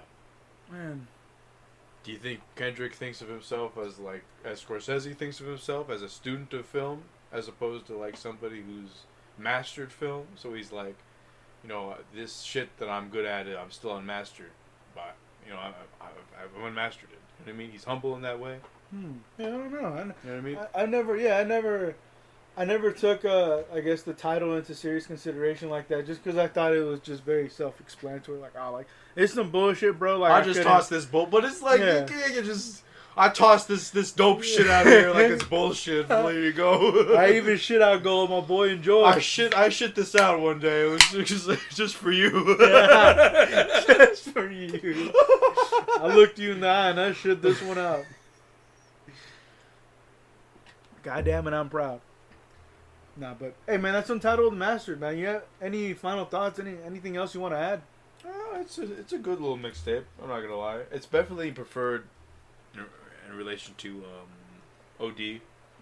And that's only because like it bends genres way more than that album did. That album's pure hip hop, whereas this one, can bend genres in the way that T-Pab does. Right, and it very like it's supplementary for T-Pab, where it has some of those jazzy fucking tones in the thing. Yeah, if you like T-Pab, you're sleeping on this. You're fucking up. You're fucking up in these streets. Yeah, you're fucking up straight up. But I want to let the people know. You want to talk about the Heart 4 before Damn, or you just want to go into Damn? Yeah, I feel like the Heart 4 goes into something that I'm a little critical of Kendrick over, and that he, before an album drops, he does that rapper thing where he beefs with somebody else, and he doesn't go anywhere with it on his album proper, and that he beefs with Drake on this Heart Part 4, and then doesn't there's basically a no reply on the fucking album. He does a little subliminal in element. It's just subliminal, but it's like, come on now. Like, you build this album as something you're gonna be like going in on the motherfucker for. You name dropping him for, and you don't. And it's a little. So it's like this track kind of fell in a little bit of my estimation following Damn for that reason. If that makes sense. You know what I mean? Because like, my fans can't wait for me to sun your punk ass. What do you think that implies? Does that imply that he's gonna name drop and sun him straight up on the album? That's what I thought. And it's like, what's clear to me, it's like, I'm not mad at him for wanting people to get the album and billing it as with the beef and whatnot. But it's like, fuck, man. What do you expect me to expect from that bar? You know what I mean? Yeah, I always felt like that bar was implication that if he outsells him and his reputation grows, like, hey, fuck you, I'm gonna. But that's an if you with right my now. success. I'm not saying Kendrick can't outsell Drake. I'm saying he isn't presently, right? And that's by virtue of the dude appealing to more people. You know what I mean? Right. With his sounds and whatnot. Yeah, I feel like it's definitely a different tone that he goes for, and in Damn, in terms of who he collaborates and what he tries to do. Yeah, definitely. But he's definitely still aiming to build his legacy and become like one of the greatest. Now I feel like he's trying to surpass Pac. He's trying to, go down as the OG, the big homie. Ultimately. So do we go into Damn right here and now? We could, like you said, we covered part 4. Yeah. Was there anything else notable you had No. cover in his life there? No, I for sure. I like what we talked about right there. But yeah, so we have Damn period, 2017, all caps. The frame of it, as I understand it, is Kendrick dealing with the cosmic coincidence that led him to where he is today. That's the entire gist of the album for me. How do you feel about the frame of the album? I want to see it through that lens just because when you play it reversed, you can kind of, I guess, display two different paths for a person. Yeah, did you ever hear his reaction to why he did the separate release, the reverse? Because, or like, the vibe, because like, the message of the album for him didn't change. It was I believe the intention, if I'm not mistaken. What he said, it was like you know what I mean? Because it goes from, it starts out with fear. It starts out with Duckworth. It starts out with "This is who I am." When you reverse then it, goes to fear. Dude. Then it goes, you know what I mean? Yeah, it goes to like all these. The reverse these version aspects is of the his best. life. Reverse version, I don't know if it's the Sweet. best, but it's interesting. It's interesting for sure. I don't know if it deserved a separate retail release, but maybe you could have told somebody on their music player of choice how to reverse the motherfucker, and it could have worked there. You know what I mean? Yeah. That's a nice free option for everybody. Yeah, man. I mean, Spotify has the album reverse for free, so not for free, but you get it. Yeah, you can play it. You can do the bitch for free, basically. Yeah. But if you had to buy the album, I gave it like, what the fuck, dude? Why can't I do I have to just hit, back every time? But I think it's interesting, and damn, no rappers are featured in this shit, dude. Yeah, I like Rihanna's that. not that. I like that, but there are, I don't know. This is me. You're gonna see my critical side of Kendrick again, just because he goes for a radio sound on this album, and I don't think. I think he crushes it, but I think I can't help but feel like some of the lyrics suffer, just a little bit. Now, I'm not arguing that. That loyalty, you know what I mean? That all these very virtuous things aren't valuable, but it's just like, I like the song Pride, but it's just I feel like this. He openly went for another radio sound on this. Can we agree on that at least? You know what I mean? Because he's got, I forget which rapper, but he's got a rapper yelling, "New Kung Fu Kenny, ain't nobody playing for him." You know what I mean? I feel like this is the Kendrick who wanted to be, I want the hood, who wanted the hood, and you know what I mean, and he was willing to sacrifice a little bit to, you know what I mean, to get the hood, so to speak. Does that make sense? Because as far as I know, that there are maybe it's just one track. I assume there was 2 tracks, but there's at least one track on here that has been inducted very recently into that NBA, like play it in the pregame, play it when you come back for commercial, kind of, you know what I mean? That we will rock you. That same lane that song and jump up and get down occupies, and fucking immediately. Do you know how immediately DNA was inducted into that realm of NBA? Played over the fucking played over the shit was like fuck, man. Yeah. And so I'm not mad at him for going this radio route. I'm just, it's because of that. It's kind of my falls in as that same Section 80 route where it's just like, you know what, I wanted a Kendrick that spoke more from the self, and he's more speaking from a community standpoint, if that makes sense, from this album. Does that make sense? I guess I looked at this one differently, where I feel he does drop like the community at large, but I feel like a lot of these were personal more so than, you know, to Pimp A Butterfly, just because, again, there's no features, bro. It's just me. It's just my voice. I'm going through shit. Damn, look at my fucking album cover. It's me. Stressed the fuck out. I know you said it's just him and there was no rappers on it, but Rihanna, U2, and fucking... No, like rapping features. There's features for sure. But it's just...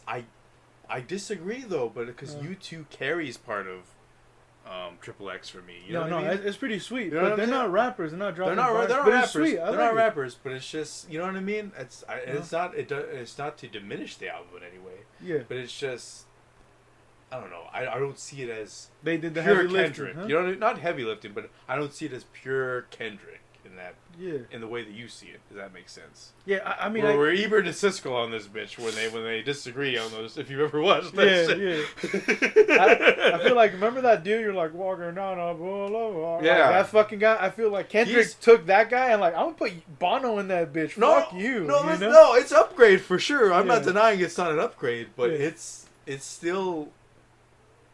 I feel like, you know, he swerved into that radio lane a little too much for my desire, if that makes sense. Yeah. You know what I mean?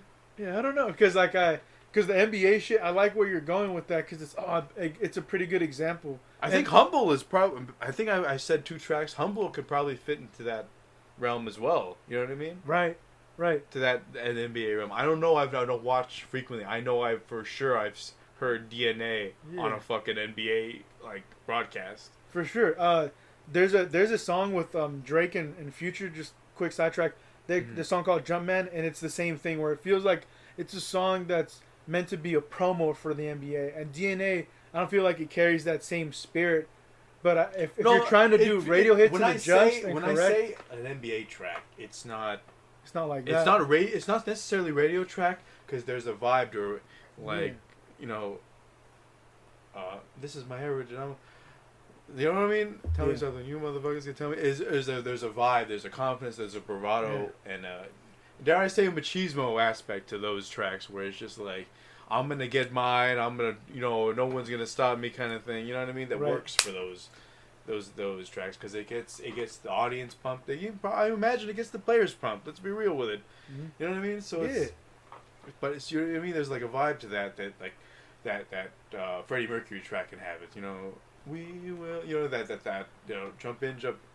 Yeah, stadium music. You know what I'm saying? Some stadium music type vibe. Yeah. Occupies. Yeah, for sure. I mean, it could be an adjustment that Kendrick does from T-Pab, where he's like, I guess I didn't make bangers. I don't know any other track before this album that fits on that NBA stadium track playlist. You know what I mean? Yeah. Yeah, for sure. I mean, I can't put Black of the Berry on that shit. I mean, I get it, man. I mean, it's definitely, this whole album is kind of like trip inducing. You know, it feels a little like, you know, mind altering. You know, or psychoactive. But do you see what I mean? Where it's like that whole "I Want the Hood" thing in Art Part 5 factors into like the theme of this album, because like he's kind of like, I remember, I don't know if it's specific to this album, because it's the first instance I've heard of it, but I know he specifically did a album signing at Best Buy in Compton for this album. Oh, you see what I mean? How he wants, how he kind of maybe designed this album to like hey, I hope you guys know it specifically rock with me for liking this. Like that was his You know, audience. you know that what I he mean? wrote Like, to? you know, all those people that were like, yo, I can't bump T-Pab in the whip. You know what I mean? Yeah, but Like you can't response to humble. that. You can't DNA. Yeah, you see what I mean? You can't XXX. You can't Element. Yeah, loyalty. Yeah, that's what I'm getting at when I say like he would for radio play and you like I want the hood like kind of status to this. Even if he did, I'm not gonna lie. I don't think I'd hate it, dude. Like I don't really fucking mind it. You know, he's been there, done that. This is like his different attempt at trying to do something. I'm not saying it's not It's not he's good. still not talented, Yeah. but there are instances on this album specifically where I'm like, Ew. yeah, where I'm like, yeah, push that This shit is off me French like, Damn. on some Silent Hill shit. Okay, no, I feel like we've talked a lot of about this album. You want to jump right into the track list? Let's go. All right, so we got Blood. A lot of people were like, "This isn't a track," Right. but it's like it's important to the narrative. So Yeah. he's on a walk. Wickedness. Yeah, oh yeah, we got to start with that. He's a weakness is a weakness. Yeah. You decide. I was taking a walk the other day, Hey. and you know, He's and gonna then I live, saw he's a gonna woman, a blind woman, and she seemed to be looking for something, and he goes up to help her and whatnot, and she Yeah. basically, she shoots him basically. She's like, I'm looking for your life, and she like, there's another small instance of humor. He's like, I'm looking for your life. You know what I mean? You ever seen that meme where it's like, somebody call an ambulance, but for you, and it's like an old person with a gun? Is that where you got it from? I don't know. Did it predate the album? I think that meme existed before. But it reminded Maybe, me. hey, who knows, dude? You know what I'm saying? He's into the consciousness like that. Do you want to talk about the me. blind woman? Like, does she represent something? Is she like I don't America? know. Is she justice? Do you want to wait until maybe cap it at the end? Yeah, let's do it. Yeah. You know what I mean? Because I know because he kind of caps the album with that one of those opening lines. I was taking a walk the other day. You know? Yeah. All right, so we'll take it into DNA. Like, listen, I love this track. I don't want to get twisted that I hate this track or that I think Kendrick's untalented based on this track, or I think that fucking War Machine is untalented for being in the fucking music video. Fucking Cheeto. And yeah, Don Cheadle just fucking killing it in this. I can't be mad at it. How could I be mad at that shit? What am I? Do I hate fun? Is that what you think of me as? Shit. But yeah, it's Blood ends with the TV soundbite, right? right. And it ends with I that believe line in it's the a song. Fox soundbite. Yeah. No, that's a Fox soundbite that's in this song. Yeah. What sound? And it's that line in the song, and they want to see us in the street, dead for sure, or something. You know what I mean? No, that's in the DNA, like in the Isn't middle of the that DNA, Blood? right? No, I think it ends with that clip. Bookends Blood. That Is it? first song. Yeah. Let's go to the tape. Hey, you want to go to the tape? We'll go to the tape. No, I don't know. I don't know for real. I don't know. Like, listen, it's possible. Shit. It could be. This song, quote, and we hate the popo. Oh. They kill us in the street. I got. Okay, yeah. You're right. Right. It's Fox News or Talking- whoever the fuck getting it twisted. Then, like, yeah, the twist. I don't know how you twist that lyric in that way, dude. All right. I don't know, man. Do they listen to the entire song? And when you know what I mean? Yeah. And when they listen to it, are they listening to it while they're doing other shit, like reading other news stories? You know what I mean? 'Cause those fuckers, when you see them, they're always busy. They're reading other shit. You know what I mean? They're getting makeup.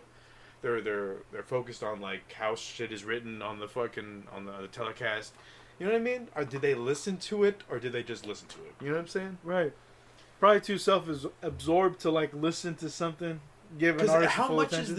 is the studio agenda? Because it's Fox News, so it's like fucking good luck them having a empathetic black moment on their show. You know what I mean? Yeah. Or is it literally their opinion? You know what I mean? I don't know. I don't know if Spin zone. somebody. I feel like somebody would have put it as a meme by now. Bill O'Reilly having an empathetic with the black community moment on his show. You know what I mean? Somebody would have uncovered it. Like his treasure and shit. My God, Bill Riley. Good God, man, he's not a bad person after all. Or some shit. Yeah. Fuck. But anyways, yeah, but DNA, but he's going hard on this track. Yeah, for sure. All the shit in my He's blood. going ham. You're just bitching your DNA Yeah. by comparison. Fuck it, dude. I think it's crazy that they turn the hope into hate, and they all want to, like, the ideas that they want to see is dead, and like they don't want our DNA to continue, and our DNA is like, it's complicated. And there's another, like, I think this is the worst thing to happen to the black community. What does he say? I forget the exact line, but it's just some absurd Geraldo Guerrero line. It's like, shut the fuck up, Geraldo.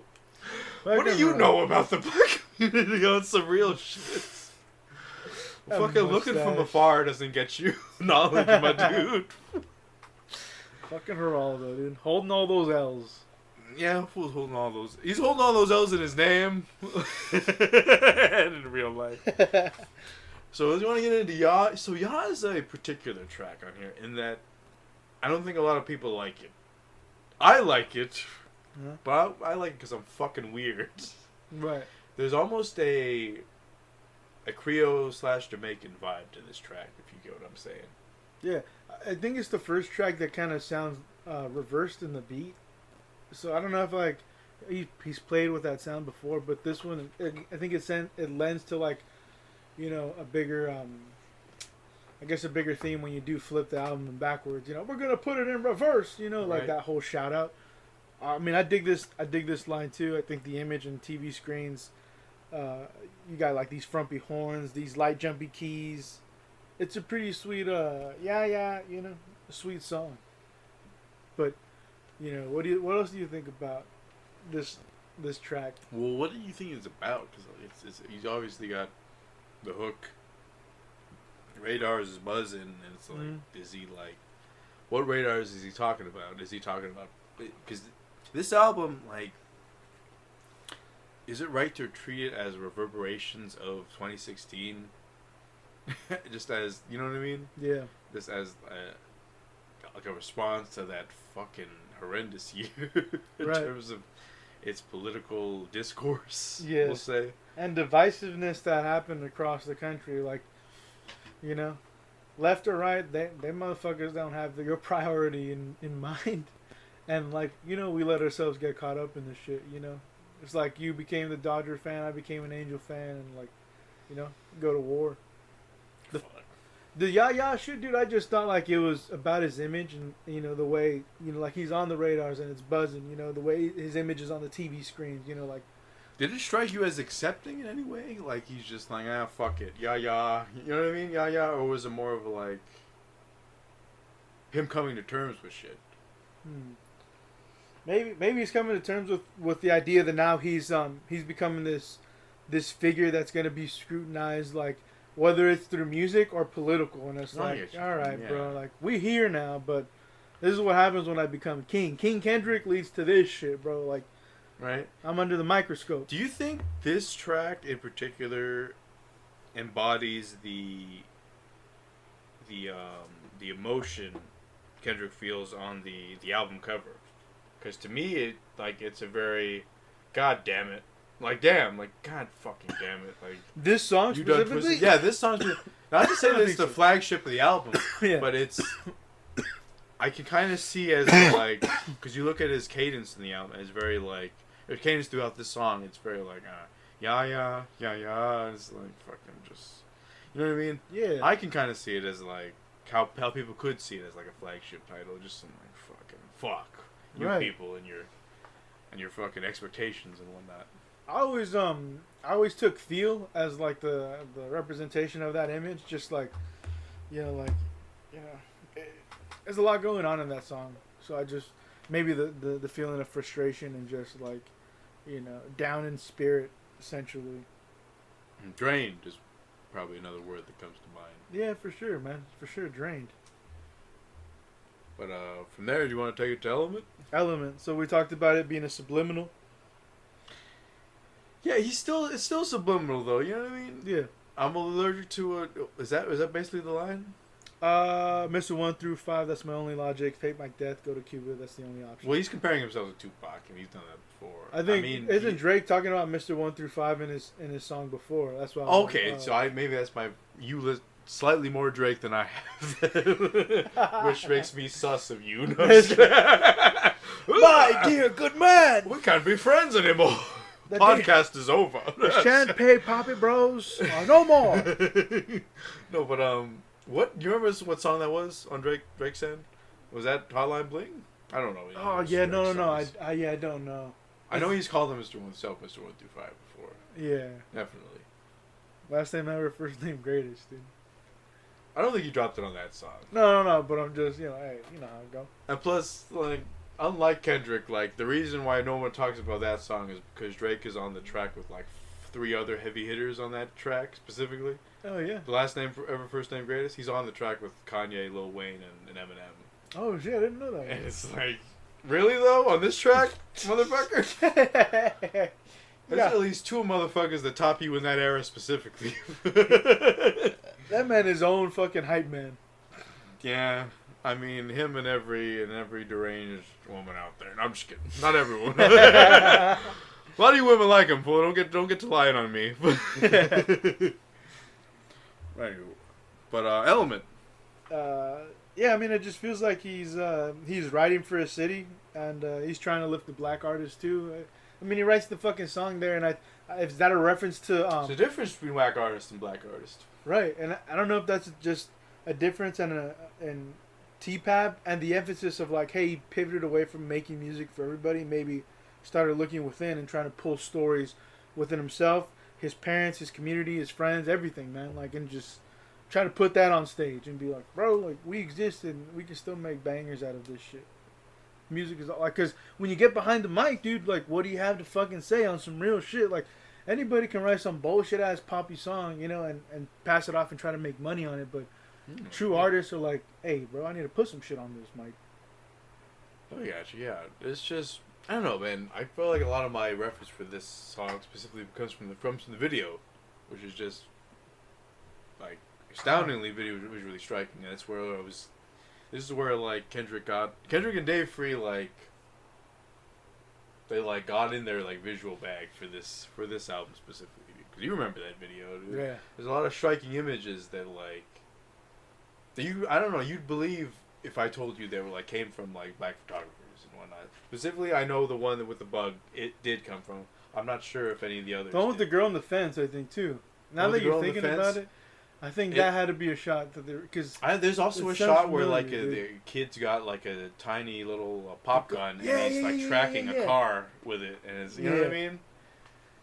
Man, and there's like, I don't know, man. All of these could have been captured from elsewhere, but there's just an image of a black dude in a suit, bloodied as all hell, getting up from like getting the shit kicked out of him at one of those. You know what I mean? Yeah. There's like somebody getting thrown off a roof. There's a fucking house burning. There's a bunch of like images. There's Kendrick attempting to break a pool cue off somebody for some shit they said in field, dude. Yeah, damn, man. Like I remember some of those things, but I can't pull all that music video to memory. Yeah, I mean, it was wild. There's just a shot where there's just 3 nuns that like are like looking. They're either looking down or they're closing their eyes, and it's like it's a powerful image. Shit.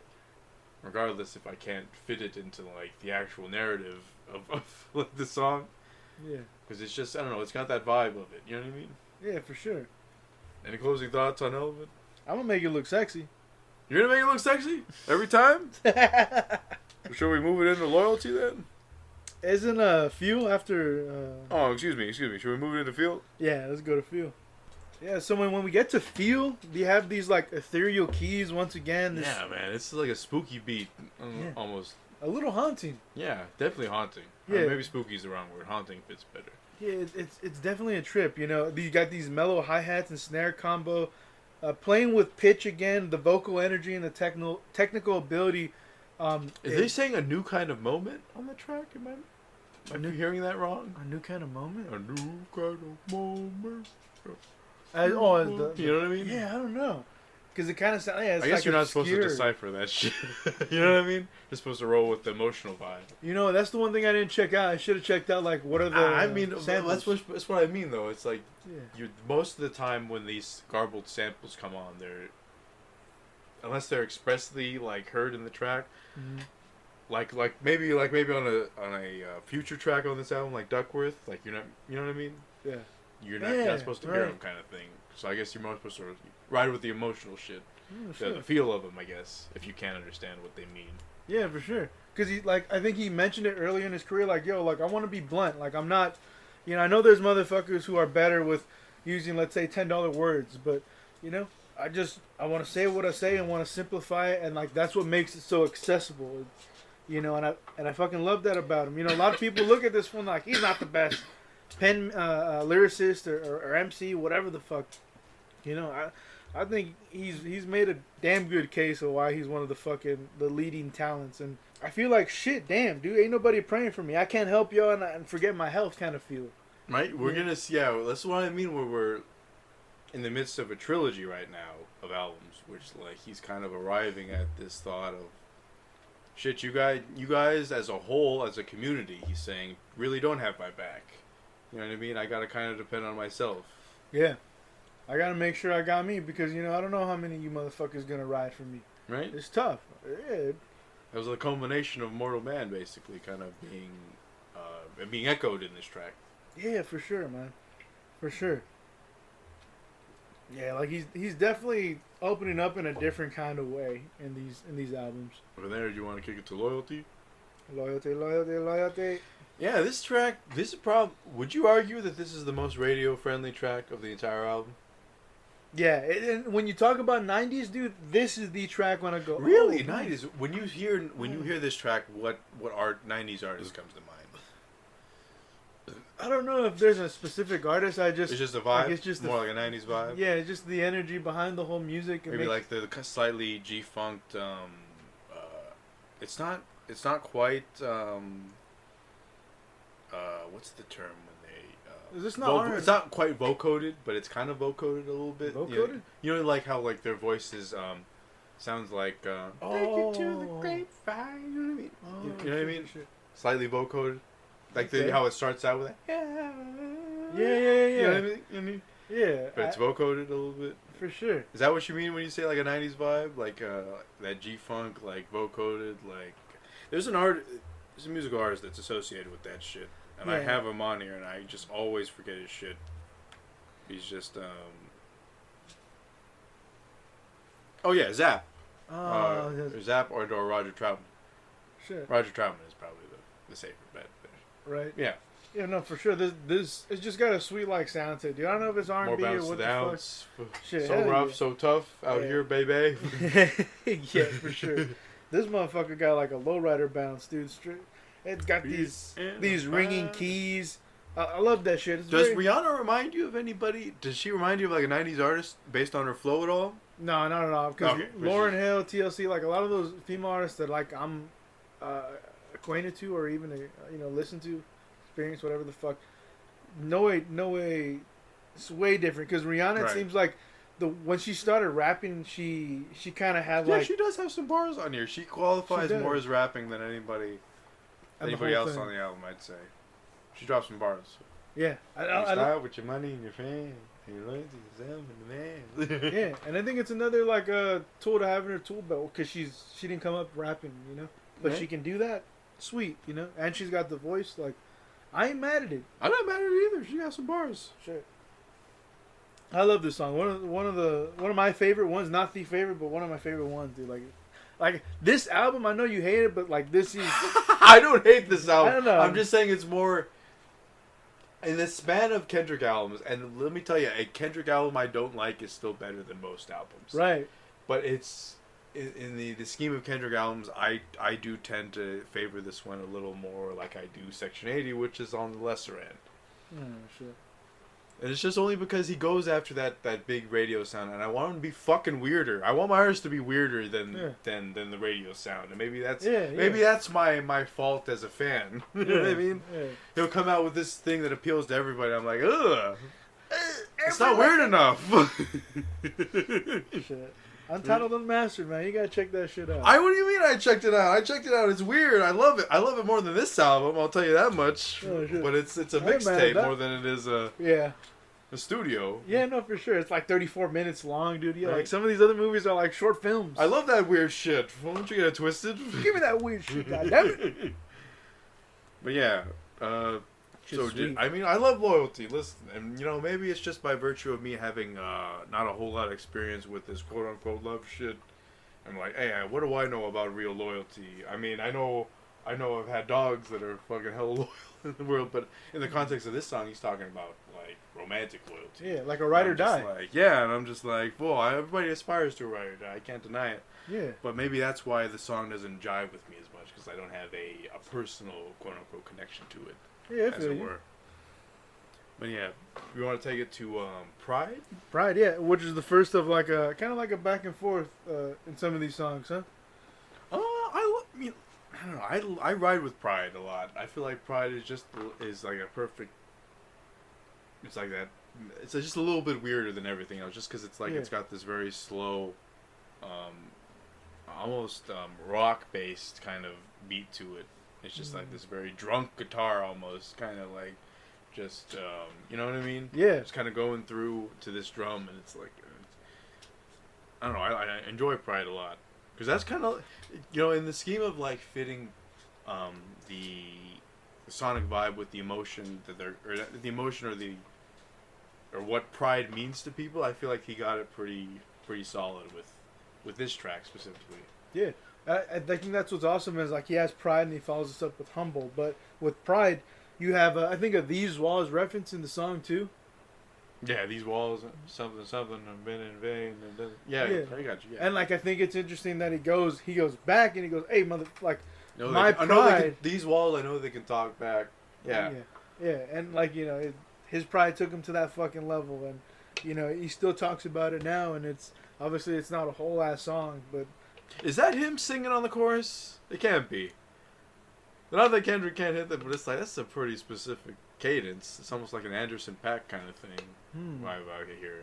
You know what I mean? Yeah, I mean, I'm new to Anderson .Paak too, man. Oh, you know what I mean? Is that Kendrick? Maybe. I wouldn't doubt it. He sings a lot, man. Listen. He sings a lot. I'm just saying, like, you know what I mean? It wouldn't surprise me, but it would surprise me. Let's say. You know what I mean?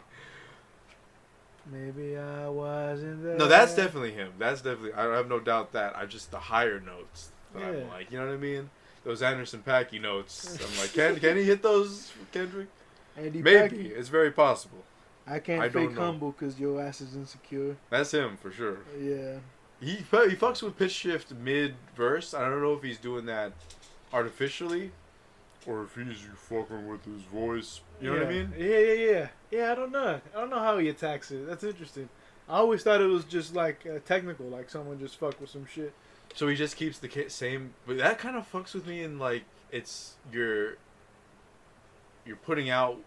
You're just doing the bar as it would like in your normal cadence, and he's twisting the knob. Hey, you know look, what I mean? I can't. That's weird to me. I don't want to. I almost want to yeah. like do it myself a little bit. You know what I mean? Yeah. I'm not gonna say that's how I do it. I just thought I don't that was fucking my know. thought. Shit. You would imagine he's more creative and you want to have more input in it. But we kick it on down to I believe was the first single of this album. The next track. Humble. Nobody pray for me. Ain't nobody praying for me. Hip all day for me. Well, Yeah. Shit, I remember syrup sandwiches too. But you can kind of alright. This music video, there are certain shots where it's like that's basic rap hip hop, right? You know what I mean? Yeah. The money thing is like it's creative, but it's also like come on now. Man. You're stronger. You got stronger images than that. That's when I'm like, I don't know. It kind of feeds into my critique of the album, which is like, come on now. You want the hood, but god damn it, man. At what cost, sir? What did it cost you? Everything. What do you think of Humble? Humble's pretty sweet, man. I think that's one of the music videos that I like because the way the camera's kind of like, flying around Kendrick at that one beat. The Steve Jobs part? The Steve Jobs, yeah, with the turtleneck and shit. I don't like that really much. You know what I mean? It's a little too artificial. You know what I mean? Yeah, shit. I mean, how you gonna show me something natural like Afro and Richard Pryor when you got that fucking artificial ass camera angle? You know what I mean? You know what I'm saying? I feel you, man, but I mean, I like this technique, dude. Fuck it. It's not gonna be a AI Scorsese bot like the Scorsese bot 3000. Trademark pending. No, but I think it's pretty dope. Like he deserves to be top dog, and I think that's a lot of what he's saying. I think what's dope is he's talking that shit and he's like, "Watch my soul speak, you let the meds talk." Like, there's a lot of lines. Bam, man. What's up, mumble rappers? What the fuck you gonna do now? Yeah. You gonna pop a couple more mollies, dude? Come at me. What is Lil Xan gonna eat a couple more hot Cheetos? Go to the hospital again? Little Xan got a tom ache. Hey, did you ever see that clip of Uzi Vert? He's at some like radio station and he's like, "Don't you give me any of those old beats to rap on, man. Don't do it." And it's like the DJ there is like, "I got a 2010 beat for you." It's like, "Don't give me that beat." Shit. No, he gave him like a Kanye West heartbeats in 08s. That era. Okay. So it was like more like 2008. But it's, it's like kind of that. Oh, for sure. He's like, "Don't give me that old ass beat," and I'm like, "Bro, that's not that old." I guess it's old in Lil Uzi context. But, Ugh, that shit's stale. we don't rap on that anymore. We're not rapping. Anyways, I don't know how I was gonna tie that into Humble, but I just thought I'd say it. It needed to be said. God damn it. Did it though? Even I'm in doubt at this point. Yeah, but he goes hard on Humble, dude. And I think it deserves. Like, it's one of the most played songs that he's ever had. Yeah, This is me again at DNA, where it's just like, yeah, it's been inducted. It's kind of, I don't know. Some of these tracks I would define as overplayed, and that's by virtue of them being popular. I heard Humble when it came out, and now I'm like, you know what I mean? I skip it. I skip it generally when I listen to this album because I've heard it so much before. It's, I hate to say that it occupies the same space in my mind that Viva La Vida does, dude. Which, I don't know, maybe you know, but people listening won't know. It was my graduating year's song, and I fucking despise Viva La Vida now. What was your graduating song? Did you have one? Was there like a song that was... maybe it wasn't official, but was there a song they overplayed on morning announcements and graduation-based shit? That you were like, wow, I fucking despise this song now. Thanks for that. It was a good song before. I mean, I gotta say, Viva La Vida's gotta be close, because, I mean, we're just, we're very fucking close. Maybe it was your graduating class and I assumed it. I mean, hey, it's your shit, but, like, I'm not saying that one's mine. I just remember it being like, yeah, it was playing during our final year. I don't know if there's one thing. All I remember is, like, The Hangover. Like, hey, go watch The Hangover. Like, did Phil Collins is that where that song became back into the Yeah, it probably. became into Yeah, for sure. Yeah. God, fucking weird, man. It goes from like being incepted on fucking that 80s Miami Vice show. Yeah. And then fucking years later somebody puts it in a fucking drunk ass comedy. It gets, you know what I mean? There's this song called weird. Running Uphill. Mm-hmm. It blew up again because Stranger Things, and it's just like, reminds me of that. Interesting, man. Yeah. Fucking what's the expression? Takes boulders to move the earth or some shit. I don't know.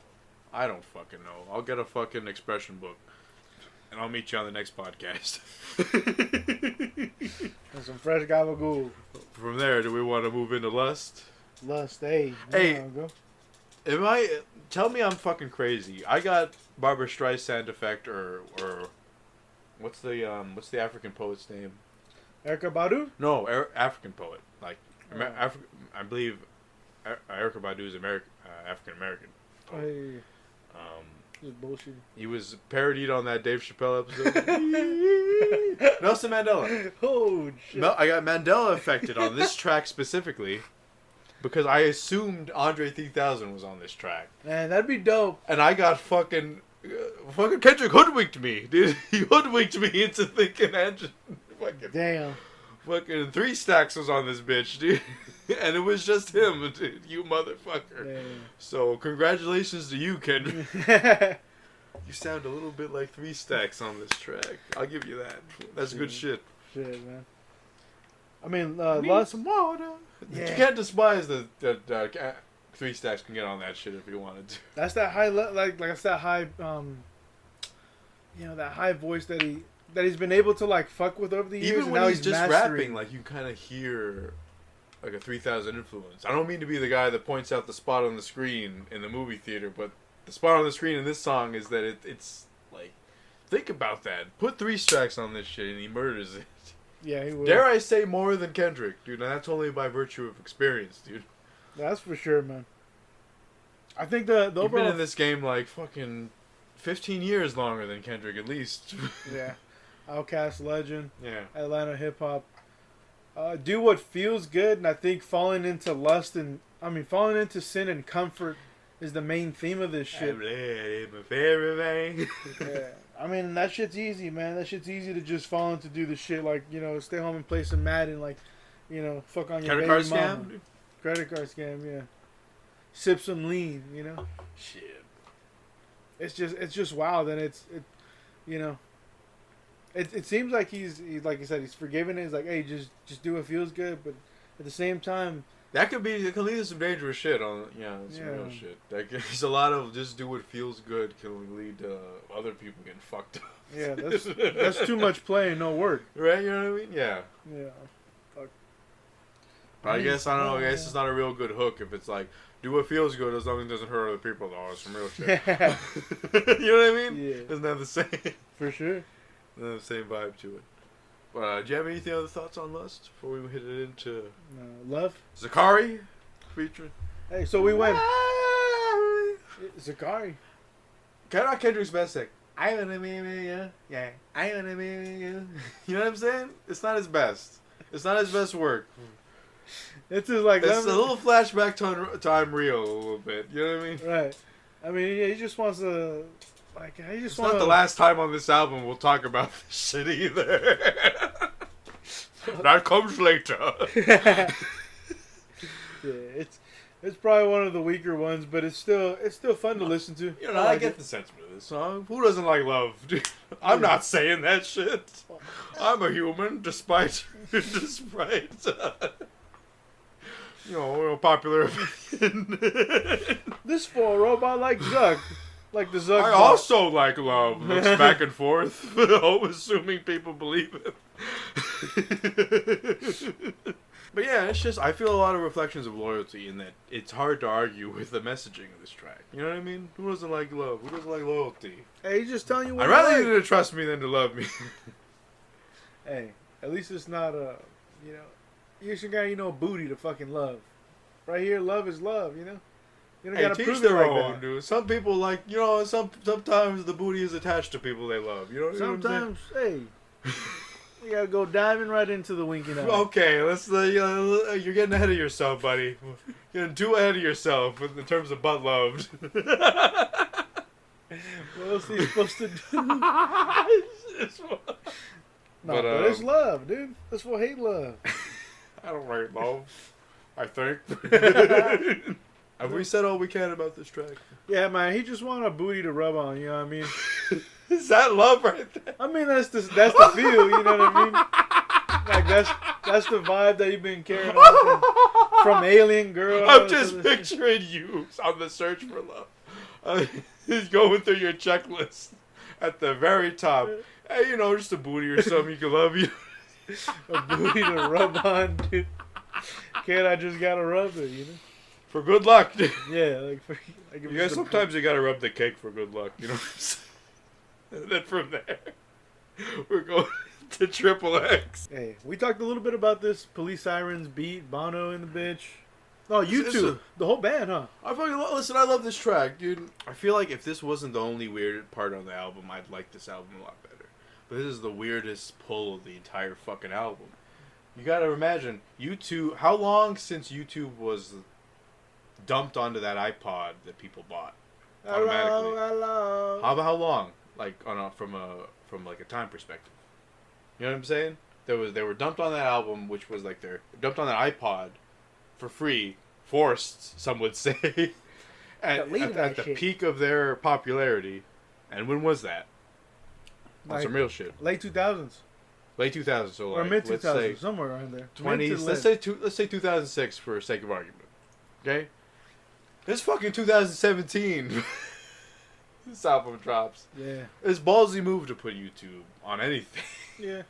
Let alone a hip hop album. It's not to say that they can't pull off, because they obviously did.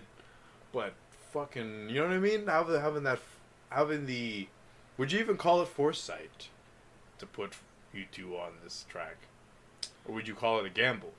Yeah, I don't know. I mean, Foresight just seems like it's an easy pick for talent to go grab someone that you maybe admire over the years and willing to collaborate. So is it foresight or is it a straight up gamble he took that like, well, worst case scenario, I can leave this bitch on the cutting room floor?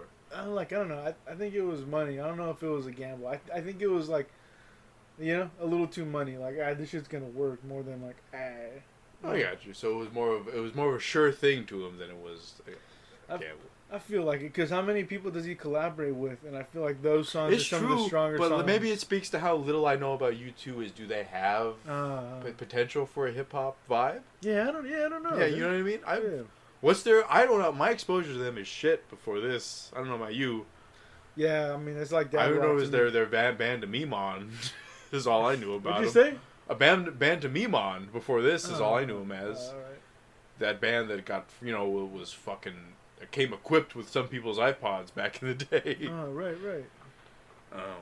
But yeah, like, it's a fucking wild, mad experiment that maybe shouldn't have worked. Maybe it should have. I don't fucking know. It doesn't matter. It worked. It feels like Kendrick's cry, like, why are we suffering? Haven't we been through enough? And like some of the comedy breaks down on this. Hold on, kids. I gotta talk about gun control. After he talks about put the blower in the... take a chip out somebody and throwing the blower in their lap, which I always assumed was like nail gunning someone's fucking head and throwing it in their lap. It's obviously not what it is. Yeah. Apparently it's by Urban Dictionary it's putting a contract on somebody's head. Oh.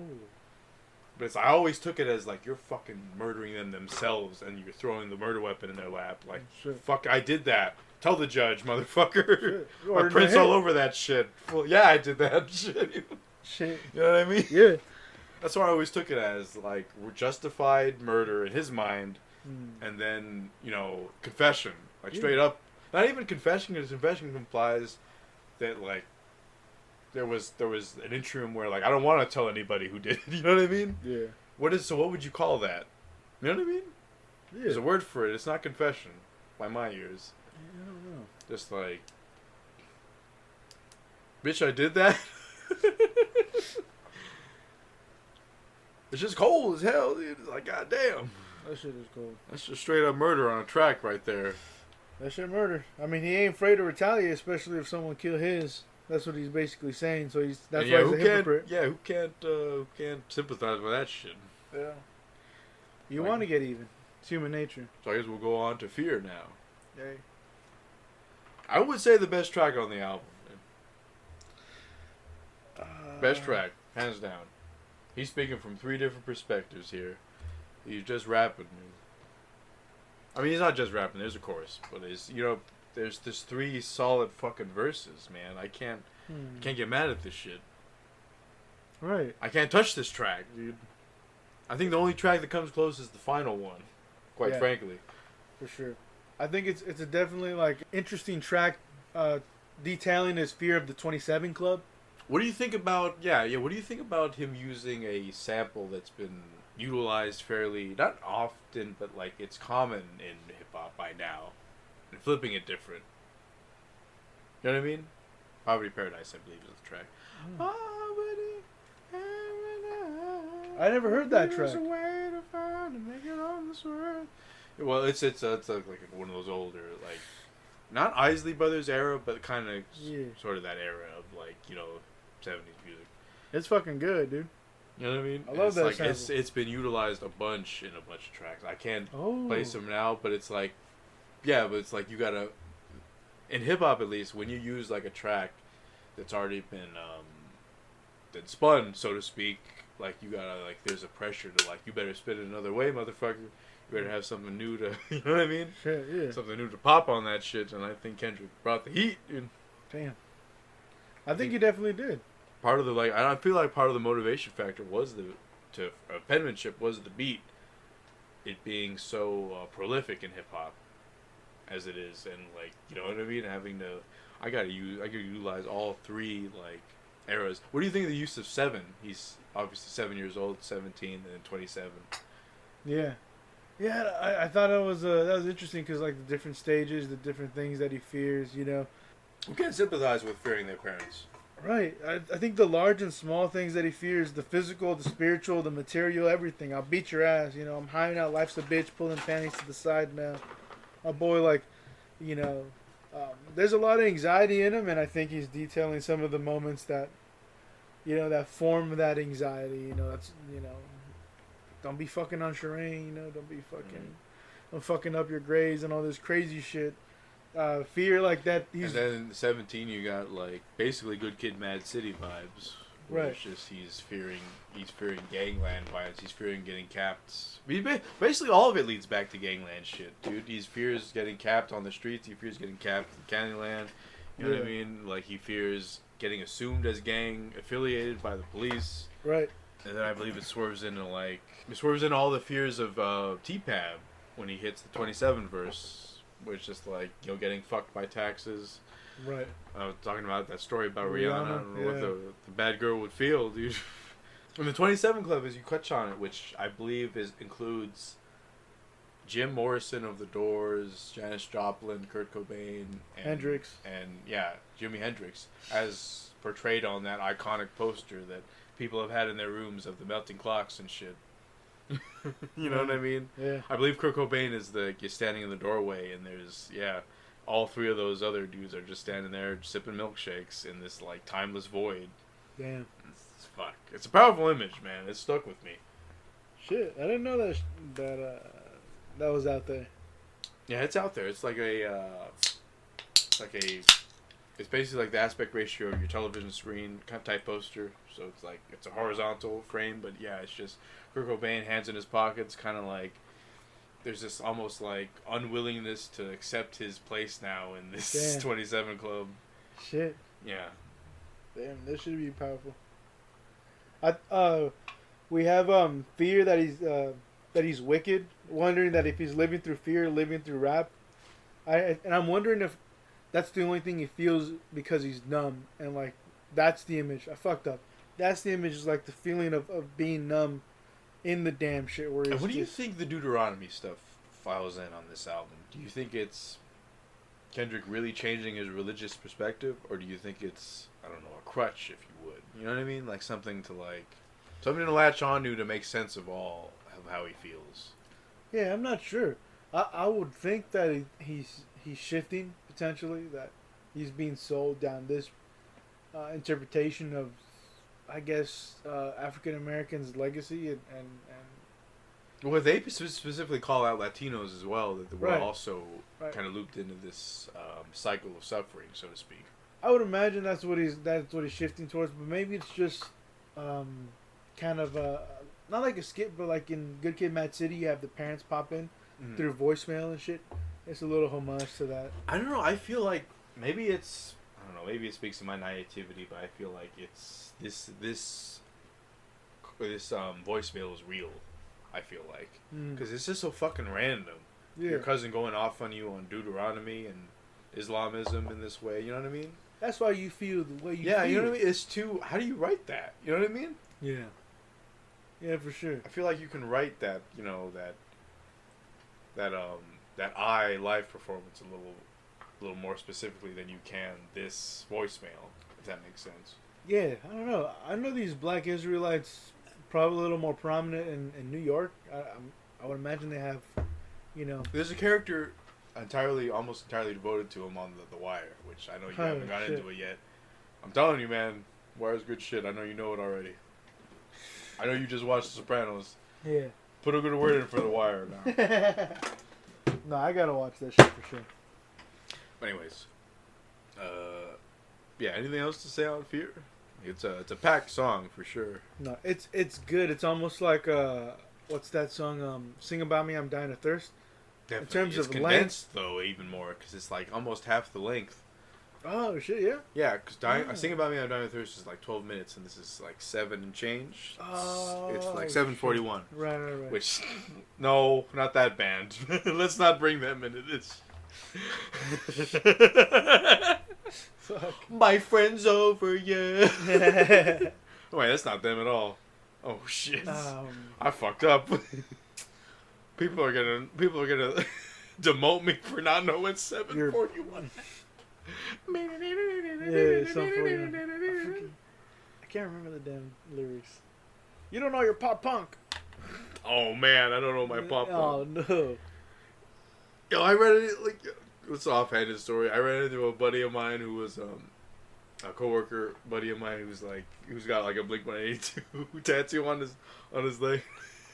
Right after I'm like, hello there. He like continued with the verse. I'm sorry, made the money. Oh, it was a good wholesome moment. Shit. Fucking, communicate on a pop punk level. Hey, it happens sometimes. there's nothing wrong with Blink-182. I mean, there's nothing wrong with a certain era of Blink-182. Yeah. You know what I mean? There's this. I feel like the hello there era is getting close. You know what I mean? Right. It's getting close to that. Hey, what are you doing? What are you doing? Listen to this. But anyway, it's not. Maybe that's just me. I don't have a Blink tattoo. Yeah, I don't have it either. I don't pass as much judgments on the music shit. I do. You better believe I do. Brother. But anyway, speaking of passing judgment on music, shall we get into God? This what I feel like. Yeah, this is.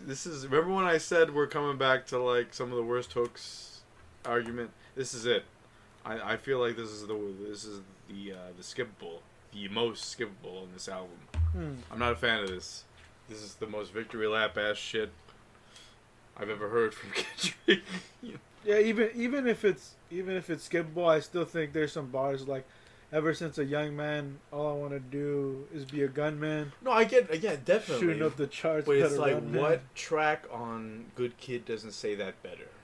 On Good Kid, you know what I'm saying? Yeah, I don't know. I really like that bar though. Like that's what I'm saying. Like even in this like I'm subpar saying, track. when I say skippable, it's not just I skip it on the album. It's like, do I really need this to know Kendrick? You know what I mean? Yeah. And the answer is no. You don't. You don't need a rapper to tell you he feels like God. Just because it's it's like, you know what I mean? Yeah. It's like the end result of like, let me do a braggadocious track. Right. I mean, you know what I mean? And it's like, come on now. That's not why I come to Kendrick for. Yeah, he has a couple tracks like that. He's got a stunt. He's got a stunt on him, but it's like we're in agreement that we don't come to Kendrick for the braggadocious shit.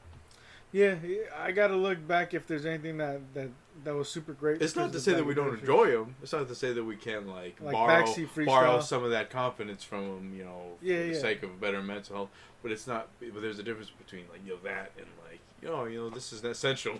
Right. This is essential listening and shit. Yeah, for sure.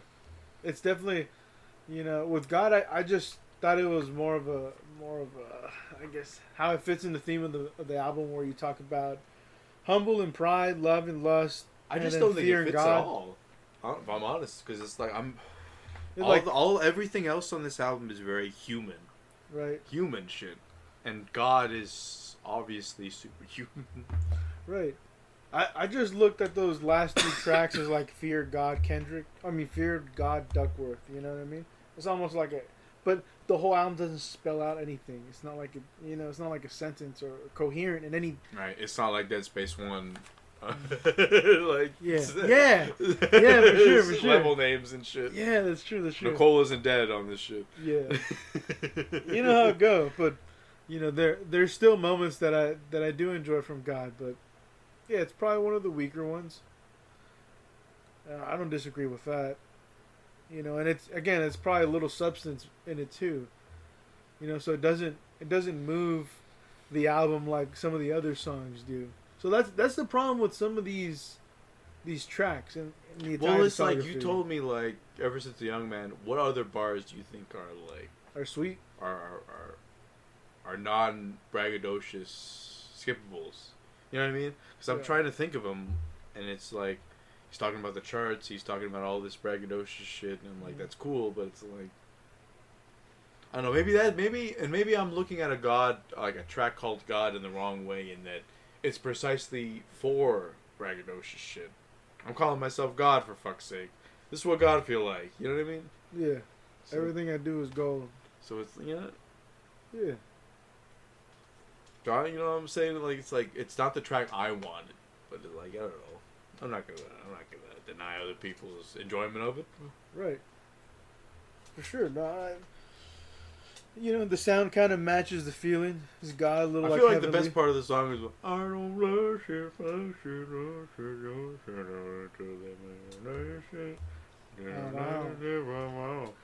I'm sorry about it. You know what I'm saying? This is like, because it's like he's getting back into the I conscious can't back. face it, man. Charge you for it. Yeah, exactly. It's like that's the only when I said. I got Yeah, a bad habit. you're making me walk it back now. Like this track is skippable purely for that dumb shit. There, it's good shit. Levitate. But it's like, oh, come on now, I gotta skip through like half of this fucking track to get to the good shit. My heart is rich, my heart is famous. God, let it go. You know On what I that mean? note, let's get to a better track, unless you got anything else to say. No. Let's get to the track of the album. Yeah, Duckworth. Hell yeah. When I said, Darling, hey, we I'm don't have sorry it, that like, add when the sample of the song is, you can hear it clearly. Dot, chain. Oh, darling. Yeah. It's Once again, but Outlaw. It's a good track, dude. It's a good track all around.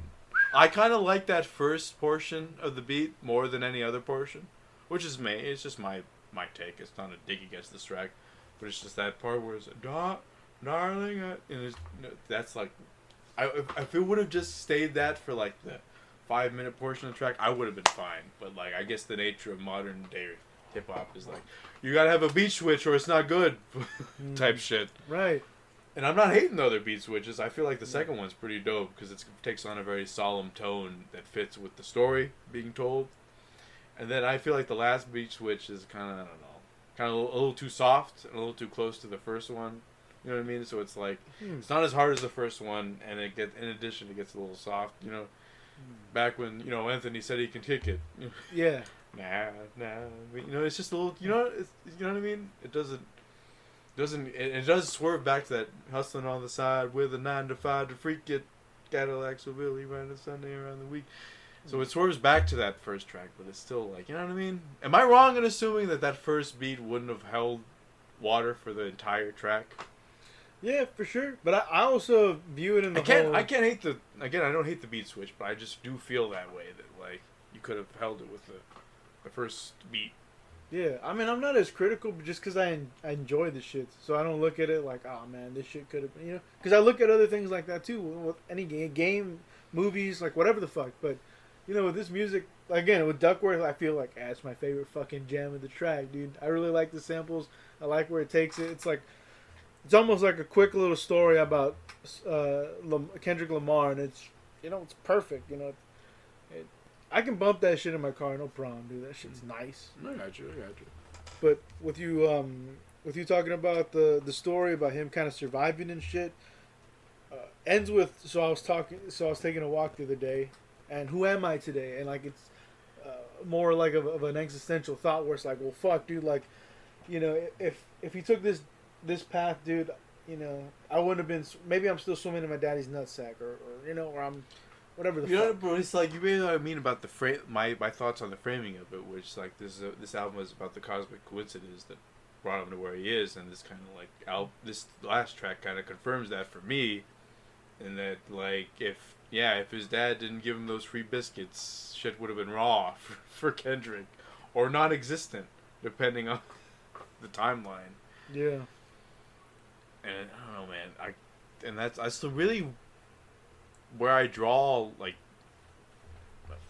the meaning from Blood from, it's like, where the fuck else do you get that from? You know what I mean? Like, you know, where like I don't know like how else your perception falls on like that opening track of like, I was taking a walk the other day, helping this blind woman and getting shot for it, other than it pertaining to cosmic coincidences of the goodness of your soul fucking you, for lack of a better term.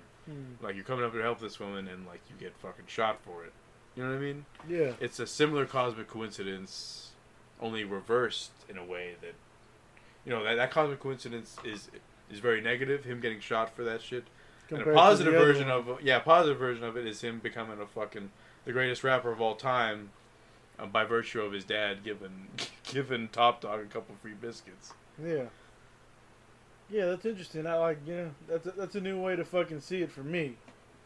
you know, like I said, like I didn't know who that. I thought that blind woman might represent something larger than, or not more. You know, like I said, is it justice? Is it America? Like, given some of the tracks, some of the way it kind of seems like he's being targeted, and the community, you know, that's trying to uplift him is targeted. You know, so you know, put in that perspective, cosmic coincidences, you know, in any universe, good and bad could happen. Doesn't You know, like, what is his last line? Put a soul so you can make their own choices and live with them. And it's like, I don't know about Top Dog. Top Dog was killing a bunch of people at the time, but his dad definitely had a soul. You give somebody 2 free biscuits without valuing your life and the life of others around you, you know, to kind of tamper shit down.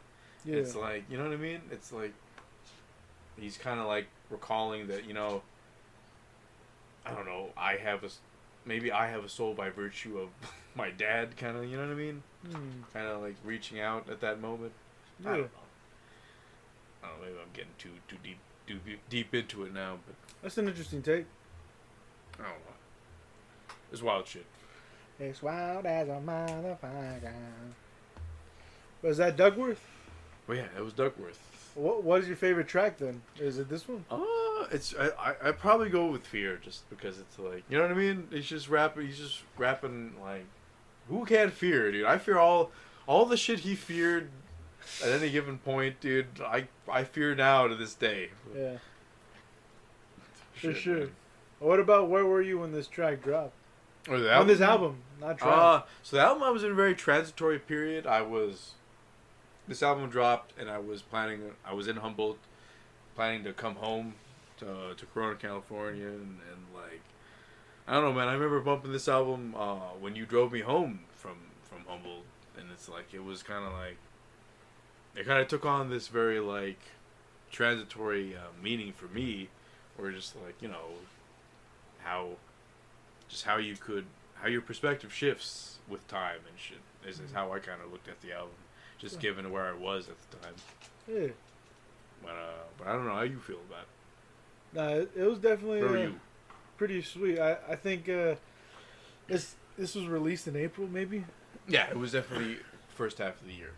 April. Yeah, I previously finished the online class, so I was going to gonna do the graduation out there in Sacramento, and I remember just, you know, it's downtown.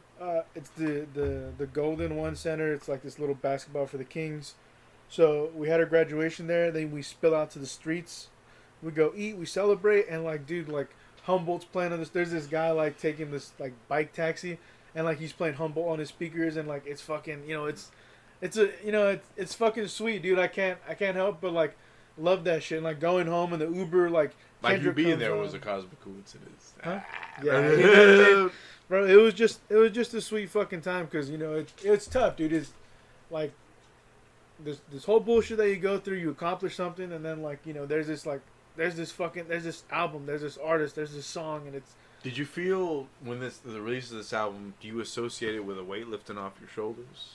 Much like I feel like graduating is, in a way. You know what I mean? Like I never thought about it like that, but it's definitely one of that's my favorite Triumphant, album. if you will. Right. You know, you accomplish some shit, and obviously I'm not playing This What God Feel Like, cause like, or you know. Why not? Yeah, not on some shit like that, but you know, it does. I would be bad about it. Yeah, no, it's fucking. You know, playing shit like Humble, and it's not because like I feel like I'm the shit. It just feels dope, and it's like such a celebratory mood, and like I think that's why I vibe with some of the shit. Where, you know, maybe it sounds like a victory lap, you know, but you know, I fuck with this shit. It was a good time. It was, you know, it was a good place, and like whatever the fuck, I'm in debt like a dumb fuck, but at the same time, like I did the stupid shit. At least you know. Everybody who didn't come from money is in debt, or I don't know, who didn't like take shit tons of AP classes to get the credits. Is to get those scholarships is in debt. Shit, man. Yeah, but just a sweet time. This around the same time, I was like, right, like I'm listening to everything from before. You know, it's fucking sweet. But damn, 2017, man. What about reverse? Do you have any thoughts, really quick? You know, of like when you reversed it and you played it that way? You know, not particularly. Sure. I mean, he said it himself that like the message of the album doesn't change. It's more like for a vibe, for lack of a better term, which is it's the feel of the album as opposed to it arriving at a triumphant state. It's kind of like Scorsese downfall. it's almost starts at a low and then becomes a high, so to speak. If that makes sense, kind of like you starting very personally down on yourself and then becoming like at one with your DNA and accepting of like where society puts you as opposed to where you know what I mean, comfort in the sense that like that's where society puts me, but I don't put myself there, kind of thing. I dig it. The newest Kendrick year? Hey, 20. Oh, did we mention Family Ties? Oh no, Baby Keem. That's right. So when did Family Ties drop? 2021 September. September, around there. Mm-hmm. Interesting. Hell of a video. Shit, hell of a video. PJ Lang tease. PJ Lang, you got like that very what's it called, the collage style of the video, where it's just put a bunch of videos, pop them on top of each other. There's one of Baby Keem with a bunch of cheerleaders, just mouthing his lyrics. There's another one of them. I didn't like that fighting shit. off a bunch of. You didn't like the visual style of it? Yeah, where you're just kind of like, it kind of feels lazy. Doesn't feel stylistic. No, yeah, I kind of felt it was stylistic too. I don't know. How did you feel more about the him kind of passing into like a cartoon version of himself amidst the ballerinas? Yeah, that was more style, because I think it's the two main visuals of him and the ballerinas coming over to like that color spectrum or whatever the fuck, and shaded, right? A pitch black kind of like outline.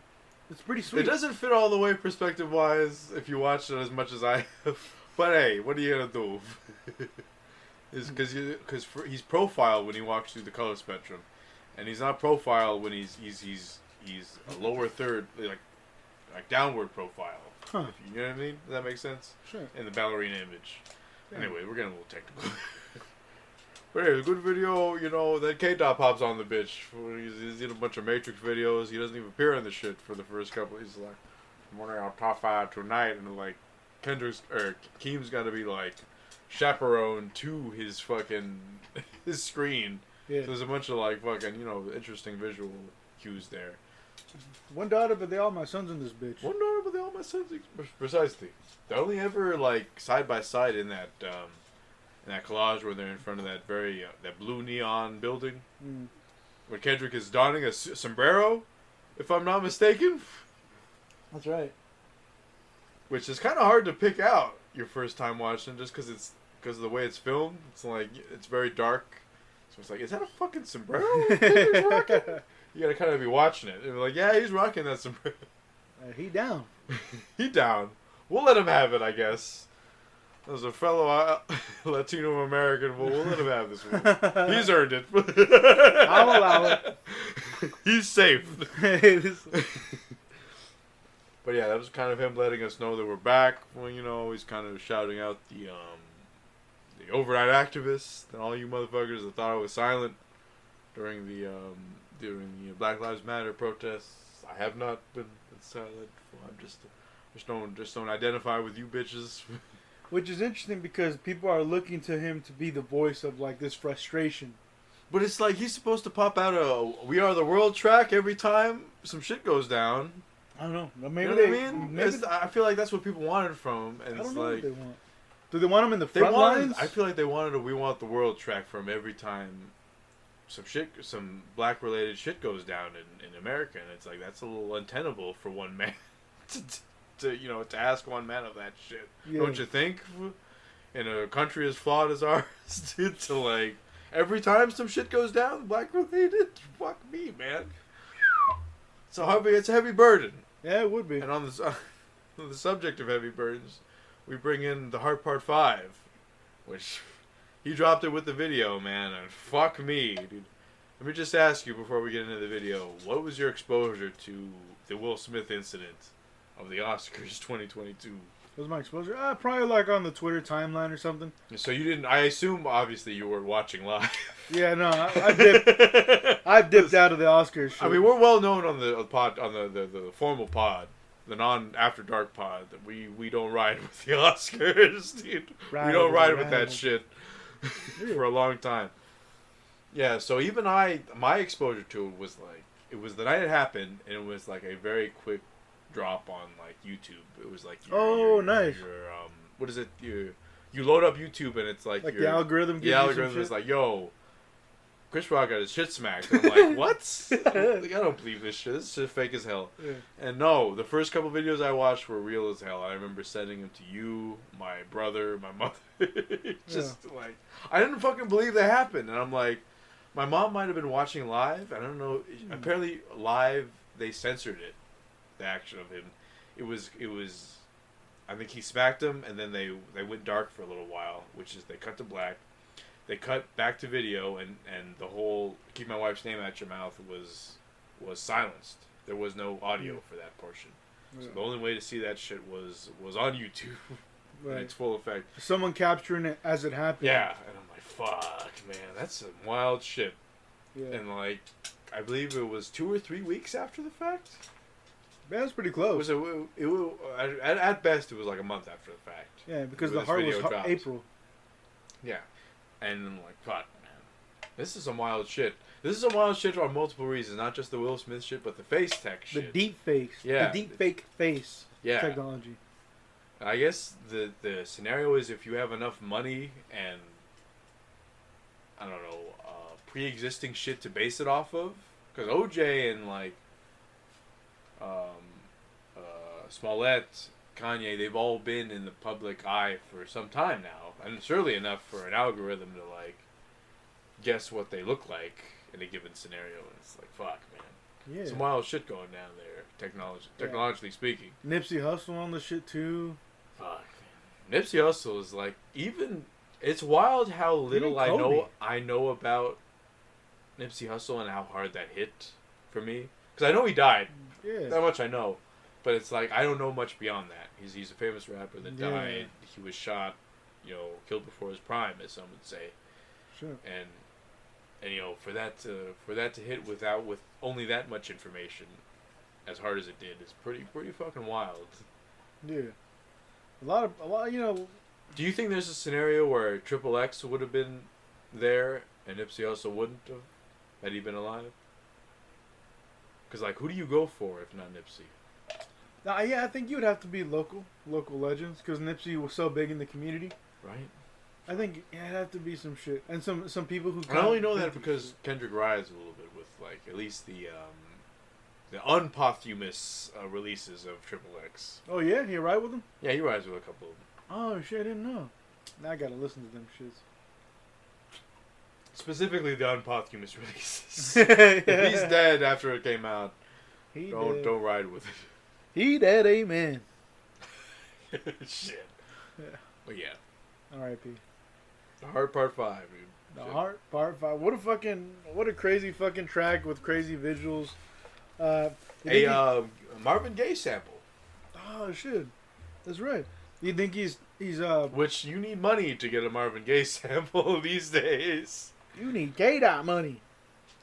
I think the question is the culture ours, or was it created by like outside forces with like whether it's the crack Well, it epidemic. depends, dude. Like, what was Depends. World Star? Like, is that black World owned, Star. black created? You know what I mean? Yeah. Or is it black people feeding into a white product? You know what I mean? I don't know. I don't know these factors. Right.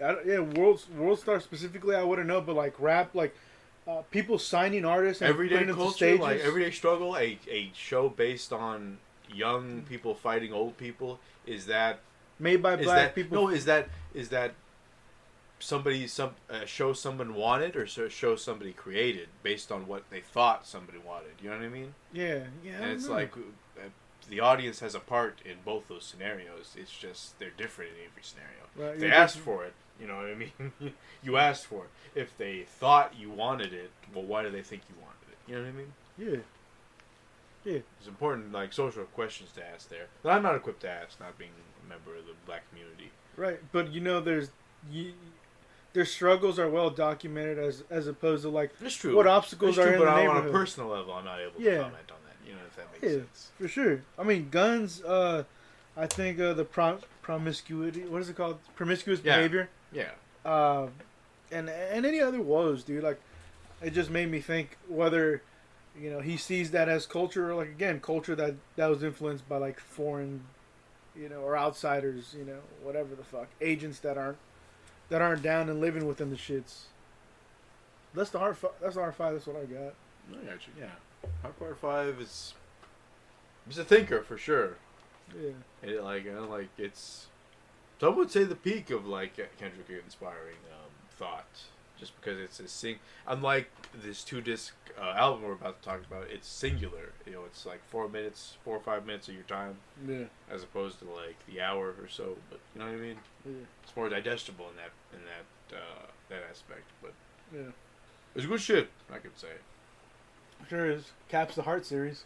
But from there, we want to take it right into the final studio, or not the final studio album, but the latest studio album. Right. Mr. Morale. Kendrick Lamar Duckworth. Oh yeah, Mr. Morale and the Big Steppers. 2022. So the frame, as far as I know, is Kendrick's struggle as a human mentally as well as a celebrity, still, and it's kind of like the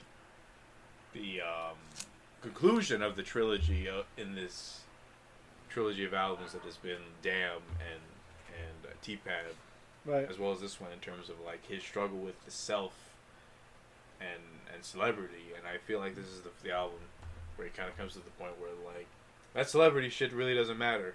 I gotta tend to me as a human shit. Yeah.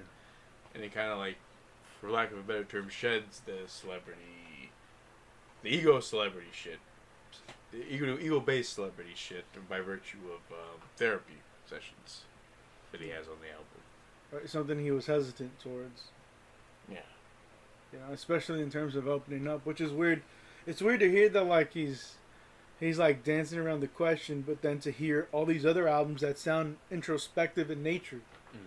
I feel he does a good job of the self-examination, and putting his heart on his sleeve, and giving us an insight as to what he thinks and feels and experiences.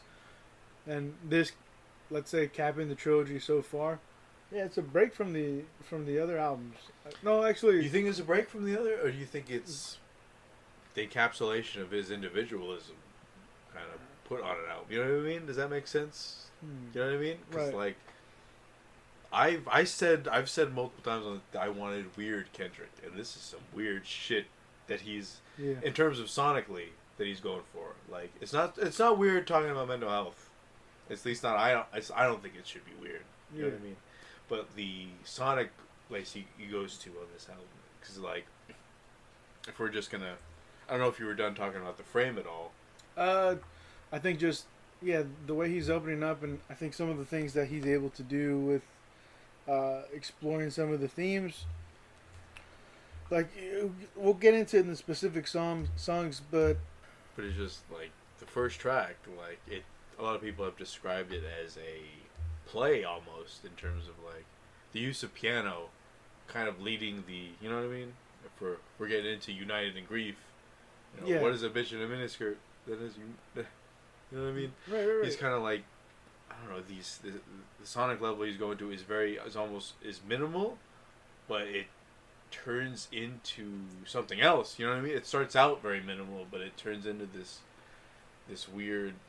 I don't know how to fucking describe United in Grief if I'm on a sonic basis, because it kind of changes from like this play, like this Queen almost Bohemian Rhapsody thing of like right, almost grandiose kind of to this kind of sound of this fucking like reverberation of like, I grieve different, motherfucker. You know it's what like I mean? this sweeping sound.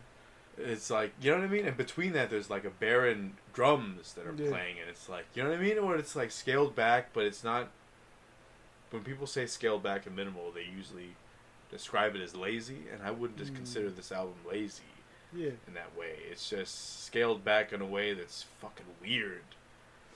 But it kind of like, I don't know. It's like a person's raw thoughts spit onto an album, if that makes sense. Right. And it's kind of like got that almost dreamlike, in a process of, I don't know what the term is, the flow of thought, kind of like going through it is kind of like, you know what I mean? Right. How it like shifts, Like a stream of how consciousness? Yeah, stream of consciousness is the term I'm looking for. Where how it just flows into like naturally into this sound and the other sound, and you know what I mean? It's just, and that's all in the first track where how it like just dips and dive into this very minimal sound, and then like kind of like a fucking insane stream of consciousness where I grieve different. I bought a bunch of fucking houses, just to know what it feels like, and it's like, you know what I mean? Yeah. Fuck. And I think that's what's the trip about this album. It feels like a mix of To Pimp a Butterfly in terms of the concept being from start to finish fleshed out, and then Damn, where it's self-interrogation. But it's like almost 100% his perspective. Yeah. Which is wild. With more features You know than what I mean? Damn. You know, like Kodak Black, Baby Keem. I can't remember all the little artists. You got Ghostface Killer. But I'm like, you know how like Kendrick will take on a different voice and all, and like Yeah. he still does. He do a lot of heavy lifting. But he, for the most part, at least on this first disc, it's all him. This is all my perspective. Right. I'm speaking from. I'm not speaking from Lucy. I'm not speaking from. You know what I mean? Yeah, This is all yeah. me. Which was like fucking wild to hear. It's wild to hear on top of like everything else. But I don't know. Did you have anything else to unite and agree? I feel like it's a bunch of gibberish I just spat on here. I mean, like, I love the soft piano, this Rush Hour kind of drum beat, like the technical ability shown in this. It's such a mix of just like you won't do me, I won't TNT. Yeah. Fucking. Yeah, man. I like this shit. I like this shit. What a great fucking start. And again, if it's breaking up into 2 albums, this is disc 1. This is the start of disc 1. Going into N95. Which, Yeah, man. dude, this fucking song. So right were here. you nervous at all about this track before you had heard it?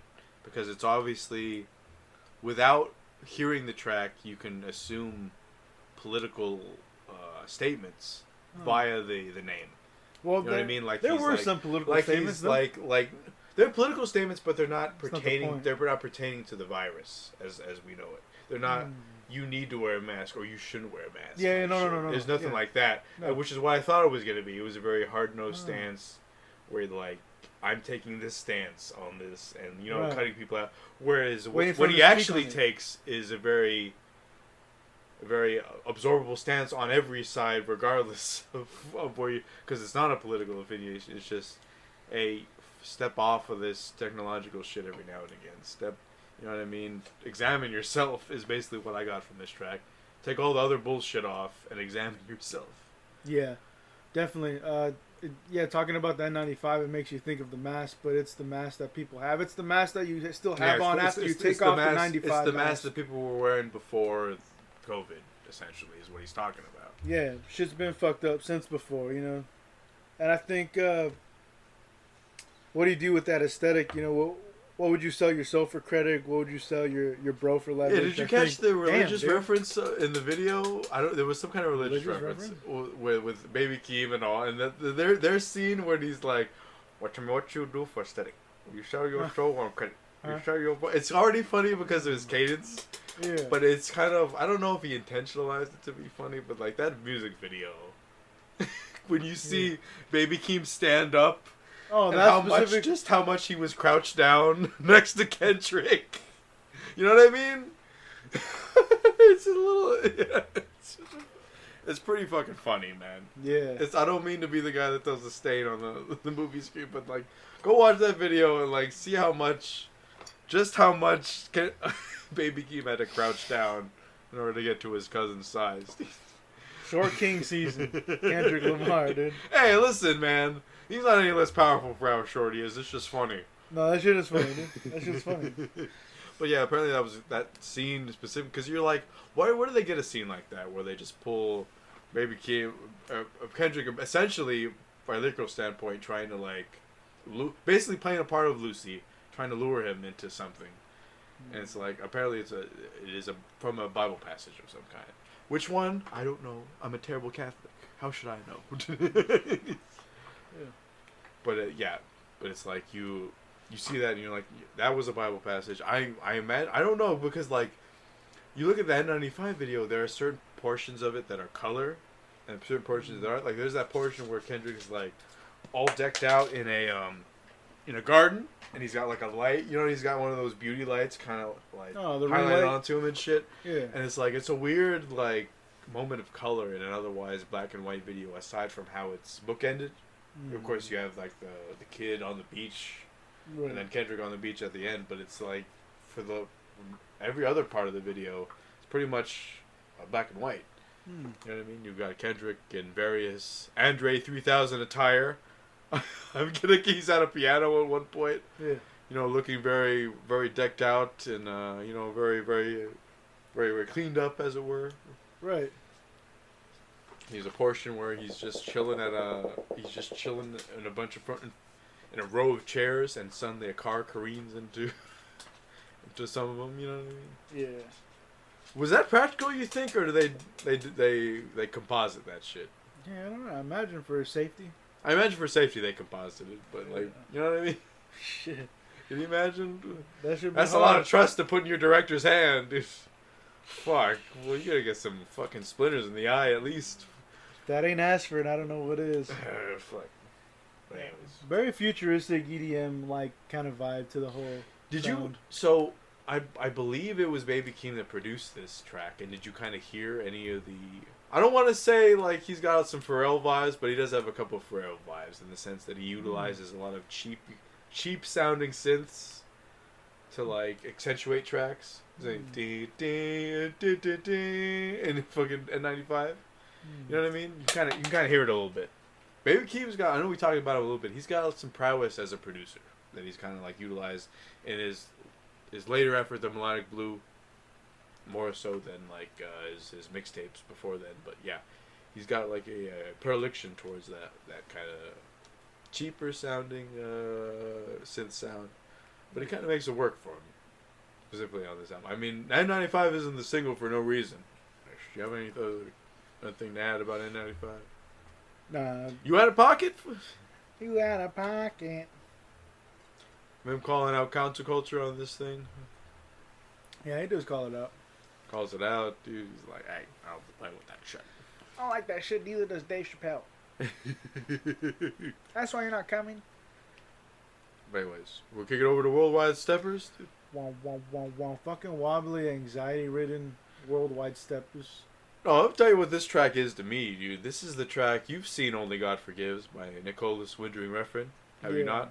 Yeah. Do you remember the portion of the soundtrack specifically when before the cop character with the cop godlike character with the katana in his back gets drive-by'd on, and there's like this big like 4 to 3 minute long track where like it's just like a build up. There's like somebody puts a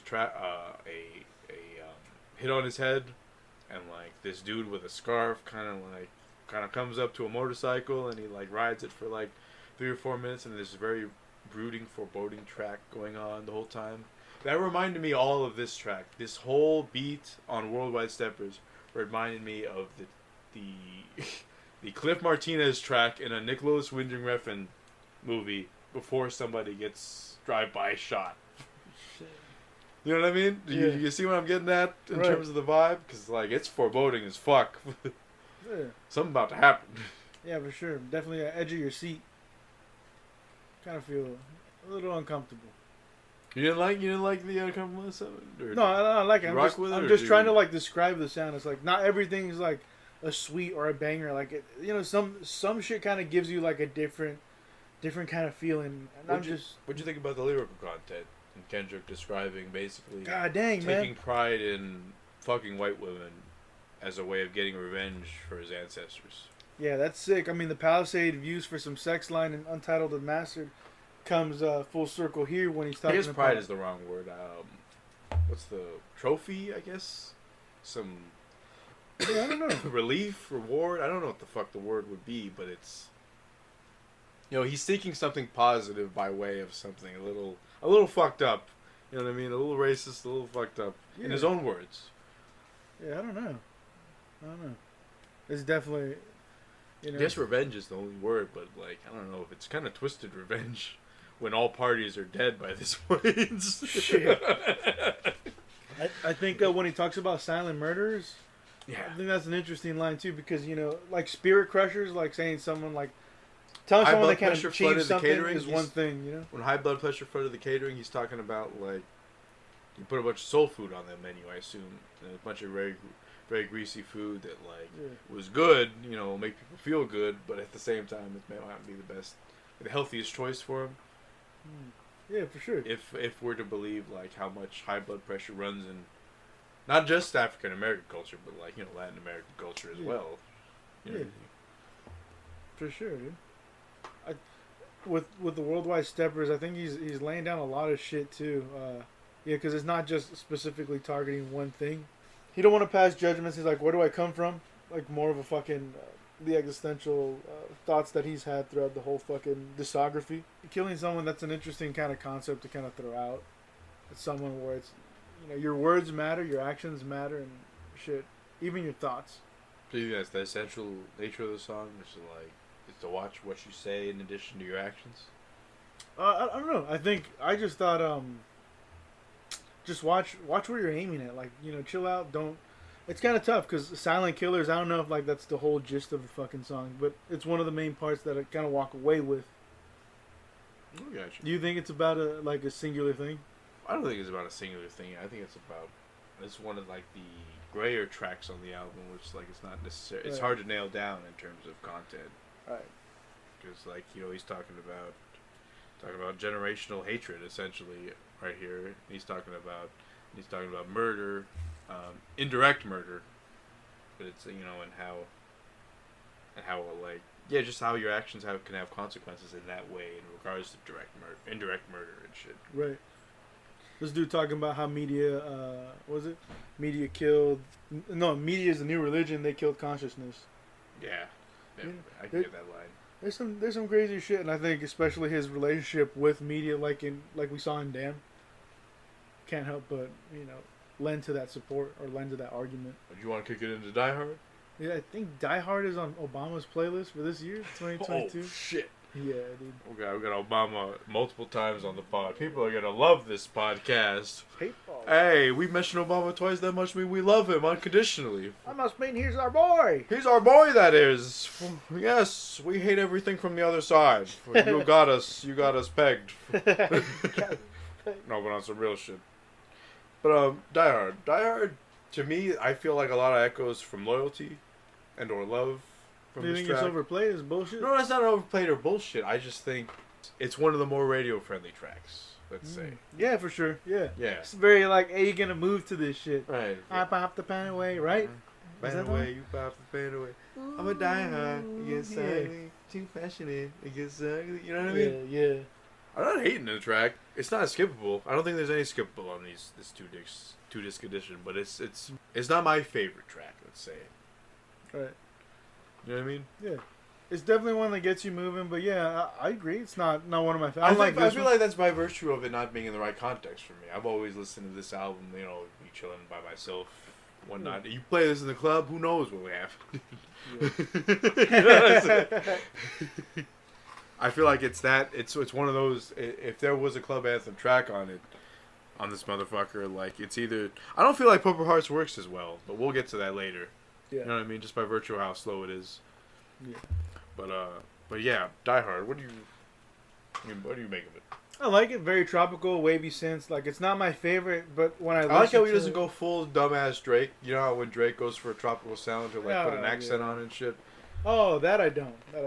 That's fucking. He does that shit that sometimes. Sucks. You know what I mean? He'll put a Jamaican accent on. Have you ever heard Kendrick do a fake Creole accent? Wow, my beat is hot. Like, but that's like Jamaican. I mean, for a whole song. Not for a song, just a little. I don't know. I feel like it's one thing Kendrick wouldn't do, and one thing Drake has done before, so to speak. With no hesitation and shit. You know what I mean? Let me do a fake accent. Let me be Sean Paul for a track. This early morning in the early morning. I won't be doing too much.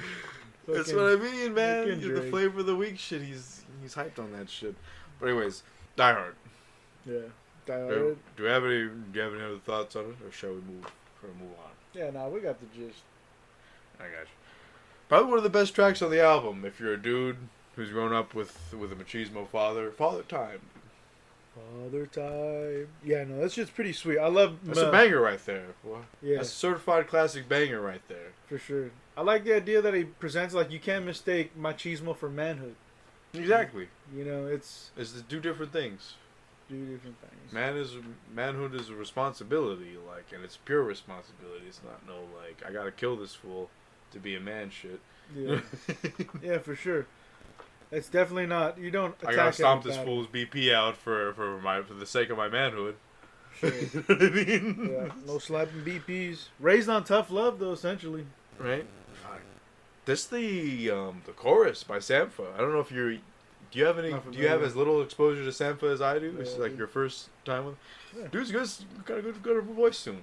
Good set of some golden pipes on those, and like I don't know who penned the hook here. You know, early morning wake ups. I like the comparison to having like a, for lack of a better term, toxic father to drinking alcohol straight, and that it's, you know, it kind of it's very like, you know what I mean? No chaser, it will fuck you up in more ways than one type of thing, where it's like, you know what I mean? Yeah, You stay fucked up for a little while type shit. you do. It's real good. It's real good songwriting there. I mean, that's not the. I know we just talked about Sampha's songwriting, but like even Kendrick's songwriting is like he gets specific there. Specific about his pops. I believe his pops is still around too. Probably, yeah. His pops and his ma. I would think so. It's a good one, man. I like that shit. It's definitely a different kind of take on, I guess, fatherhood and what perspective you have on the other side of that. Because he's got 2 kids, right? It's different than like Good Kid, M.A.A.d City. Right. He's got something to lose, for lack of a better term. Yeah. But I don't know if you want to kick it from there to the next track. Yeah. The only thing I wanted to, he's trying to reach out to Eckhart. Like, you know, Eckhart. Yeah, what is it? The opening was like, what is the term? I believe the quote on the album is, "Real nigga don't need no therapy," and like Yeah. that's apparently like a sentiment throughout the black community. Is like therapy is bullshit. Yeah. Which I don't know. I don't know if that goes, if therapy is an equivalent for self-examination. Because if self-examination is bullshit, then I don't know, man. You're kind of fucking yourself. Yeah. You know what I mean? But if I can understand the prospect of therapy is bullshit, because it's like me paying so and so dollars a week for somebody to ask me how I feel. How do you I feel can about understand how that can seem like bullshit. that? Yeah. You know what I Or mean? you pour your heart and soul on this one was like, how does that make you feel? Right? What the fuck? It was like yeah, Christopher Titus. I know he's Oh a my white God. comedian. He's a super Yeah, white this- comedian. He's But one he's of got them a white right- boys. He's got a great bit where he's just like, you know, I'm paying you $60 a week. I kind of want to know what the fuck you think about this. And that's how he goes with it. That's funny. That's funny.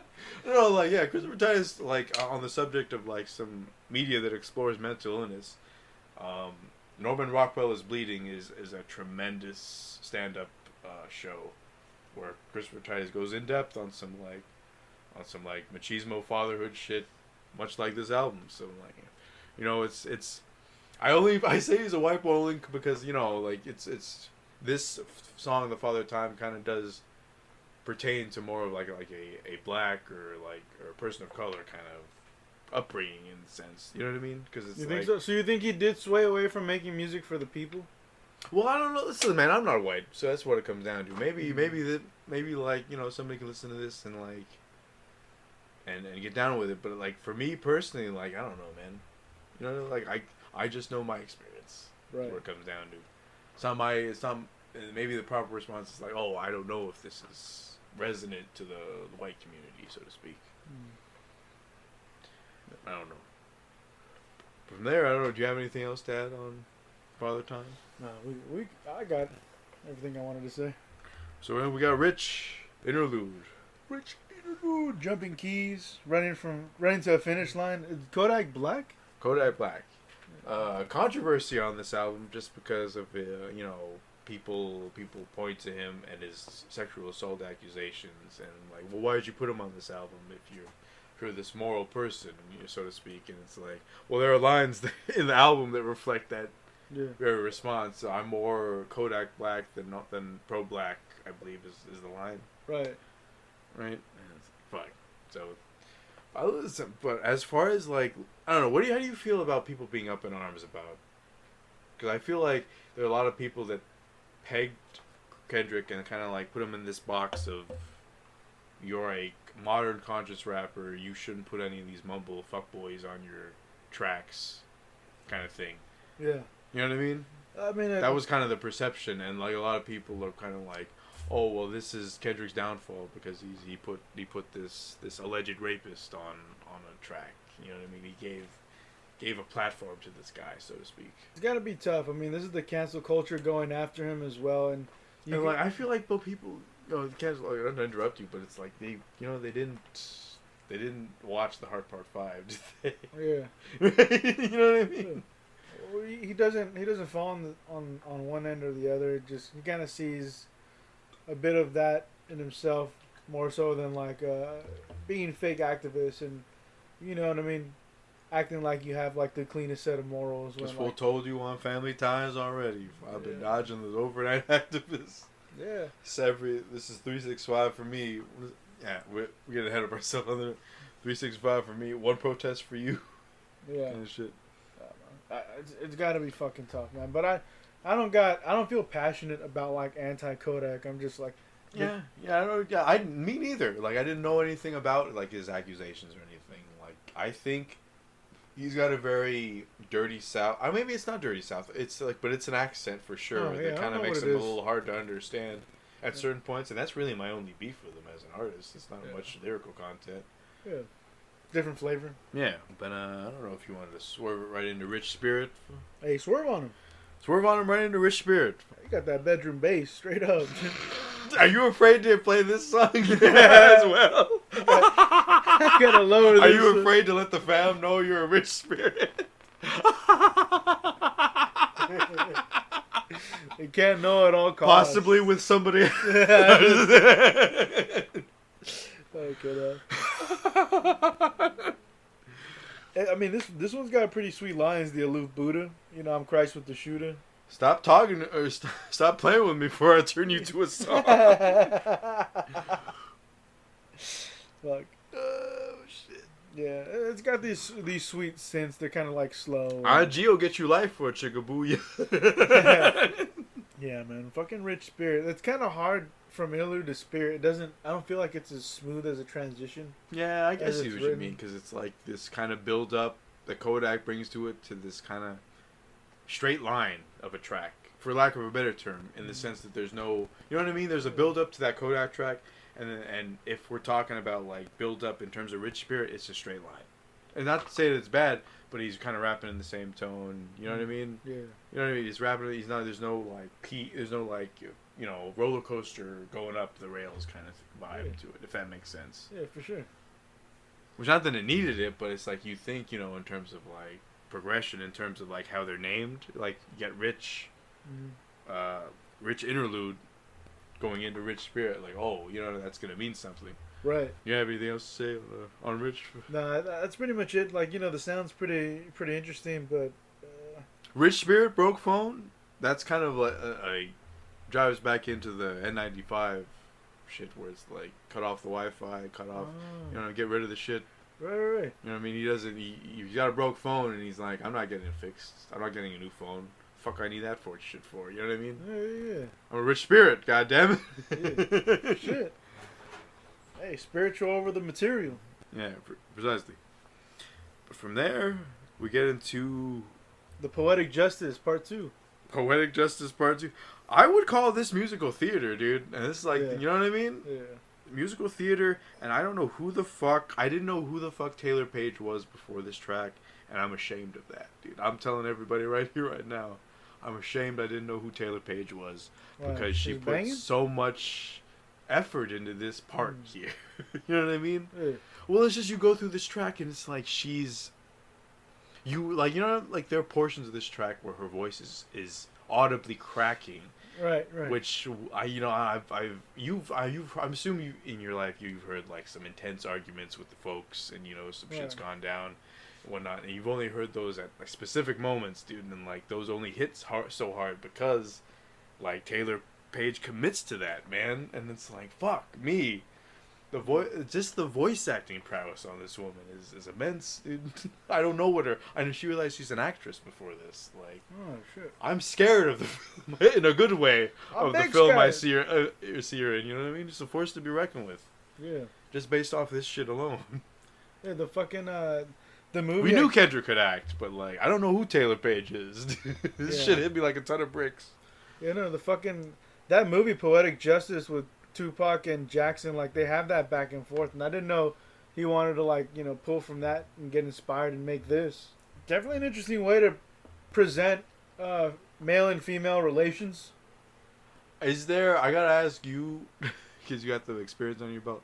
Does this mirror anything specifically in your life? Like, can you see this and be like, "Wow, that's some shit that happened," or is it a little too melodramatic out there and it's like never gotten to that level for you?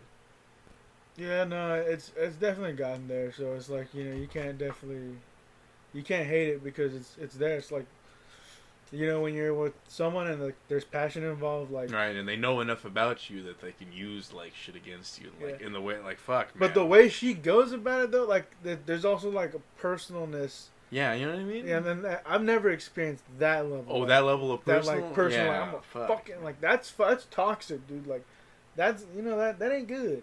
That's no good, But- as Sonic would say, dude. Yeah, the energy like between them is like something. But like, it's not like Kendrick doesn't go for some toxic shit too. Like the shit with the keys is some straight up petty shit, dude. You know what I mean? yeah, It's like you're really gonna make her miss a day of work because you're mad. I don't know. shit. You know what I mean? Yeah. There's two sides to this shit. There's two sides, but like it's what an interesting portrayal of it, man. The tension between them. Is this callback to Tammy's song? Like that's why bitches fucking with other bitches. You the reals. It's possible. You're the reason why Harvey. It's subtle Weinstein- enough, though. You know, I feel like the Harvey Weinstein line is a bit of by virtue of this album coming out like 5 years after the last one. Yeah. So more than it is like, you know what I mean? But it's I feel the bitches fucking with bitches line could be anything. It could be a callback to Section 80 for all the fuck I know. Yeah, for sure. There's some like tap dancing sounds throughout the album, right? So it's like he's dancing around the whole question this whole time, and like, are these songs the product of it? Like, are these songs excuses for his misbehavior Stop or dancing. whatever? Do you think like because the song crescendos on this we're gonna have makeup sex now, Yeah. like this, you know what I mean? And do you think he's kind of like calling out the makeup sex is like, you fucking toxic sons of bitches are tap dancing around this shit right now, It's like a band-aid on an You open, know what I mean? open Yeah. wound, dude. That ain't good enough. right? And then this kind of ties directly into the next song. I don't know if you want to jump into this shit. Yeah. Well, Purple Hearts, shut the fuck up when you hear love talking. I know it's not that dramatic. That's how I hear it in my head, though. Yeah. Ghostface wants you to shut the fuck up when you hear love talking. He wants you to shut the fuck up. Wait, real quick with the Yeah, no, We go ahead. Cry Together, is that like for free on 10? Does that make sense? Well, the back and forth?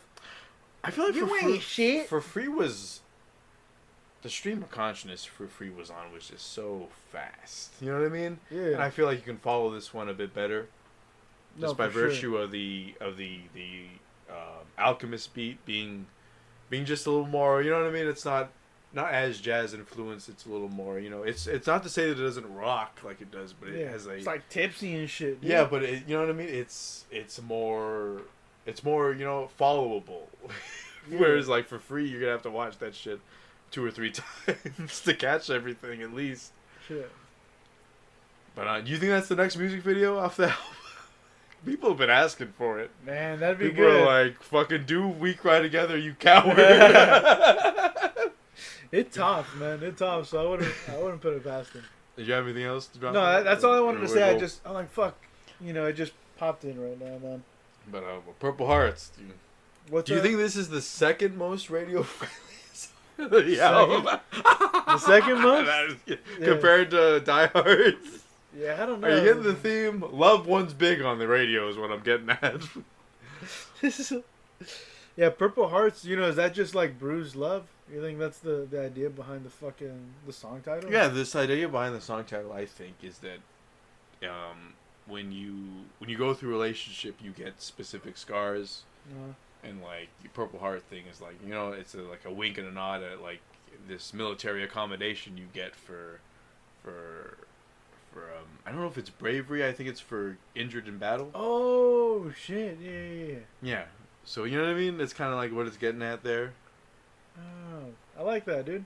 I didn't think about that. You know what I mean? A little World War. It's not World War II specific, but I think of it. You know, the only other place I've heard Purple Hearts was like fucking Saving Private Ryan, I believe. Oh, shit. So I kind of think of it as a World War II term. Shit, the war of love, dude. Shit. Love is a battlefield. Well, yeah, Purple Hearts. Ghostface Killer and who else? Ghostface Killer and Summer Walker. Summer Walker. I've never heard her before. Yeah, I never heard her before either. I'm not gonna lie. This is the end of disc 1. This last Yes, song. precisely. Shit, man. It's an easy fucking listening. The first disc, That first disc, yeah. entire way of it is easy listen. Do you think the second? Now, before we get into it, obviously, specifically, do you think the second disc is a harder listen, bar none? It's just hard to listen because it's a lot of uncomfortable truths that are kind of being put out there. And, you know what I mean? It's not everybody doesn't want to run to that and find out the truth. Sometimes you want to run away and escape the fucking problem. Not that I do that shit, but it's like I know that's There's no bangers in that content, is what you're getting at. No, there's bangers, dude. Count Me Out, Silent Hill. Oh no! I'm saying specifically the back end? half. Oh the back shit, half. yeah. Well, you're not looking for bangers exactly, but those are like a little tougher listen, you know. Anyways, on the subject, shall we jump right into this too? We could. Purple Hearts, was that all we had to say? I mean, yeah, that's all I got on Purple Hearts. I definitely like it. It's a banger of a track, but Count Me Out, dude. Can I just say, I think the choir is the most beautiful creative decision on this entire fucking album. Huh. And I'm tripping and All the way approach it. That shit is the most. It's the most beautiful decision on the entire fucking album, and Sounds that's what I like mean gospel. when I say like, I want Kendrick to be weirder. I want him to take those risks more, because putting a choir on shit, on anything, is a risk. You know what I mean? Yeah. For sure, it's like Face Off, dude. Nikki. Face Off? Nikki K's jumping in the choir right there. No, but Fucking right. Fool just grabbing handfuls of cake and making faces. there's a resilient tone to this whole track, man. It's pretty sweet, you know. Is he? Because it opens up with a session 10, Breakthrough? which if you aren't aware, that woman talking on the entire album in that tone is, I believe, his former wife, Whitney. Oh, damn. I don't know if they're together. I don't know if they're together or they're separated, but like, you know what I mean? Like, you can kind of, you know what I mean? Brother. I love when you count me out. There's some like hints there a little bit, because it's like, he's like, I'm gonna win you back, goddammit. I love when you count me out. You know what I mean? There's some, I love you, girl. I love you, bitch. You ain't gonna leave me behind, goddammit. Nah, you knocked the part 2, but Right. fuck, that's tough, man. I don't know.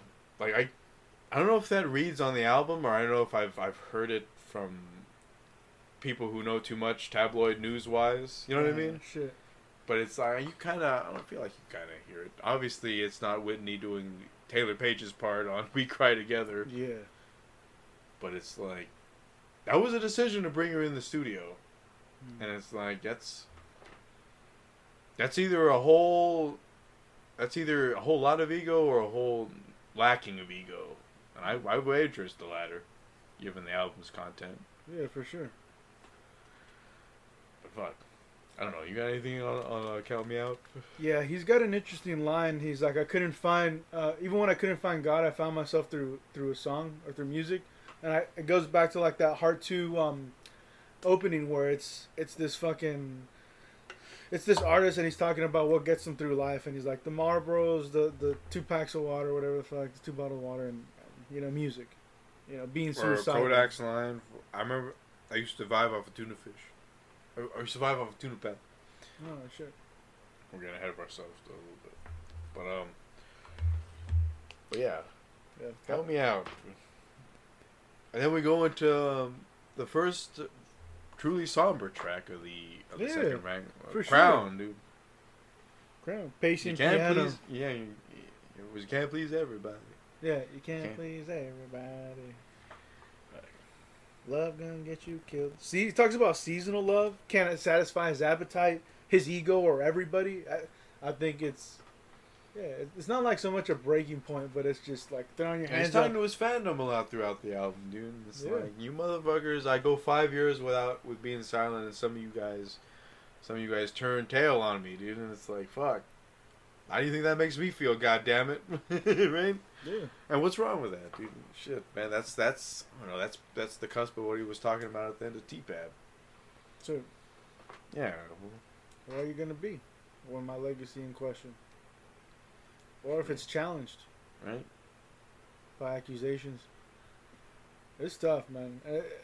I definitely like his approach where he's addressing. He's not speaking for society or anymore, but he's just having a conversation with you. Like, hey, bro, like, I don't need to be this, all this shit for you, bro. I need to figure out, what's good for me so I can better serve whatever I gotta serve.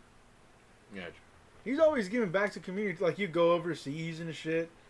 You know what I mean? Right. There's Play a with whole the kids. series about him being in Ghana recently. Yeah. That's cool shit, man. Any other thoughts on Crown? No, it's pretty sweet, though. I love that shit. All right, for the next track, we got Silent Hill. Did you think this had any hint at the game like I did? I'm like, I went to like the production list for this song. I'm like, did they sample a Silent Hill track from this? Yeah, shit. Come on now, did they? And they didn't. They didn't sample a Silent Hill track. Shit. But this is the most TikTokish track on the album. I can say that without a doubt, and you know why. You know Yeah. fucking why. I know what you're saying. I think Push it's these bitches off me like huh. Push these bitches off me like huh. Yeah. I think it's one of the The hit or most- miss chick would have a fucking field day with this song. That pink haired hit or miss chick. Yeah.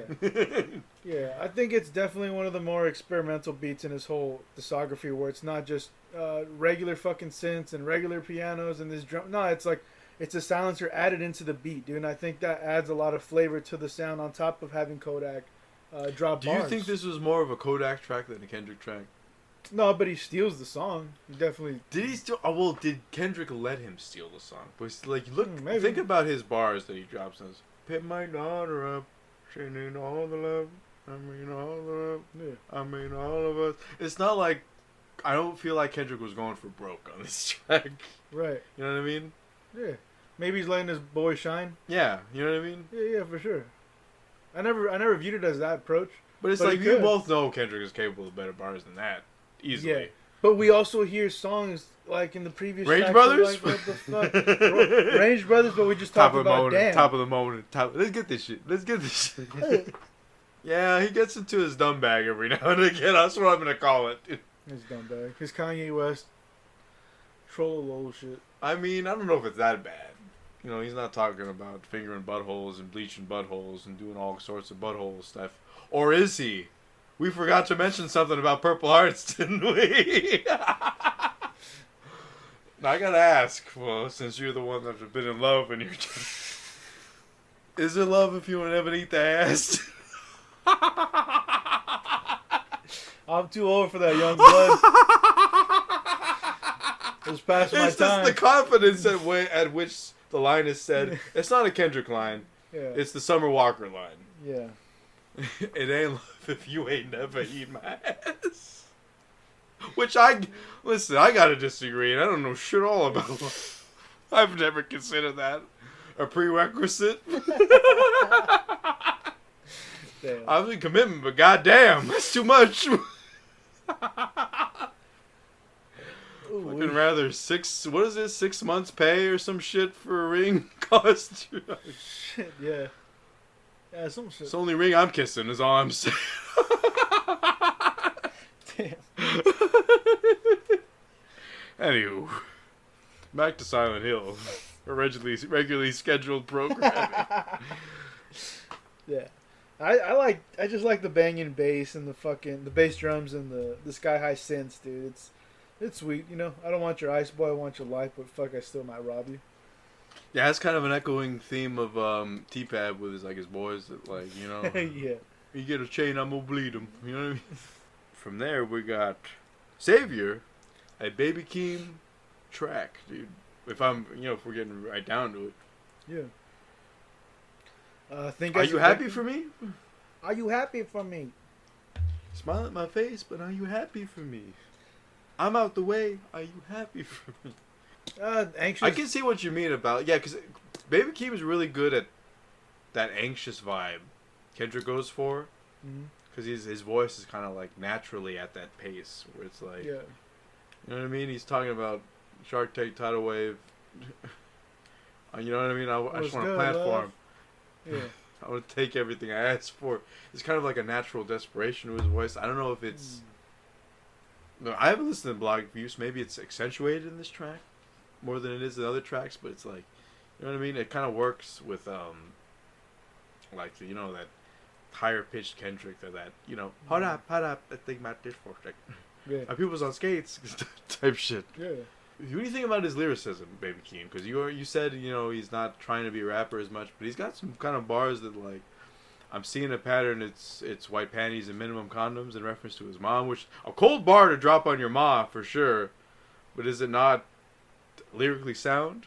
No, he's definitely wavers on being like this functional lyricist, and then sometimes it's just absolute dumb bag shit, grabbing in that thing and seeing what. Oh, so you're saying like he swerves between like lines like you ever seen your mom stretched out while you study long division or some shit? Yeah. There are lines like that which like hit super hard, and then there's Range Brothers type shit. Yeah, man. I'm with my Range brother and we're running game. And that's what's weird. Like he kind of has like this weird sexual like I fuck bitches and I pass them to my bros and like like that weird, and maybe his upbringing kind of influences that. Yeah, it's paranoia, Perversion. this built-in paranoia where it's like I got 2 phones, type shit. Yeah. 2-phone Baby Keem. I think this song's like if you think like a victim, that's where you're gonna be.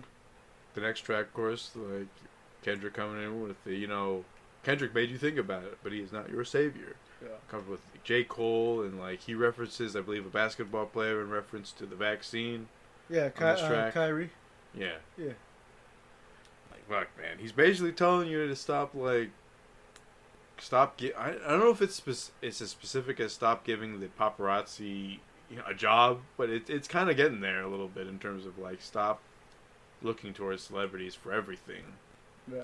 You're everything, and you're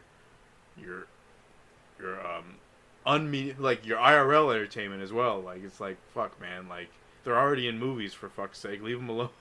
IRL, for fuck's sake. Yeah. Type shit.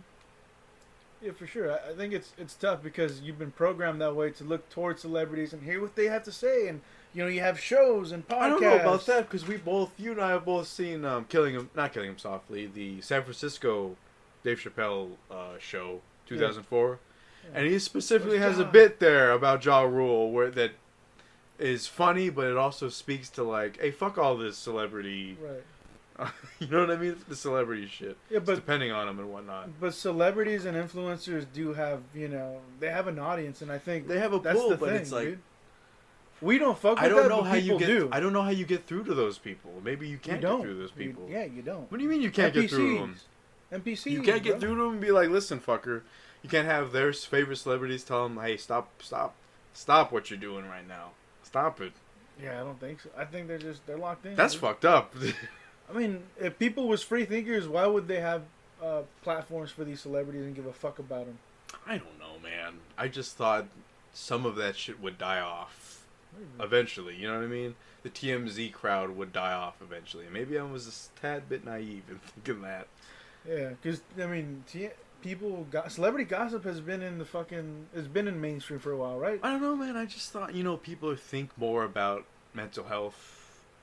At least they say they do these days. You know what I mean? And it's like you think that hey, maybe leave them alone would be like a sentiment from that. It's like hey, just let them live their life and live your own life. Maybe maybe that's healthy for both parties. Yeah, it's just definitely toxic to look to other people to help you decide what you want to do or what you need to think. Like even if any pressing social issue, oh, what is my favorite celebrity or what is my favorite comedian? What does or, Ja like, think? Right. There's no other way to phrase it, quite frankly. Yeah, dude. But like we don't operate like Somebody that. get a hold of Ja.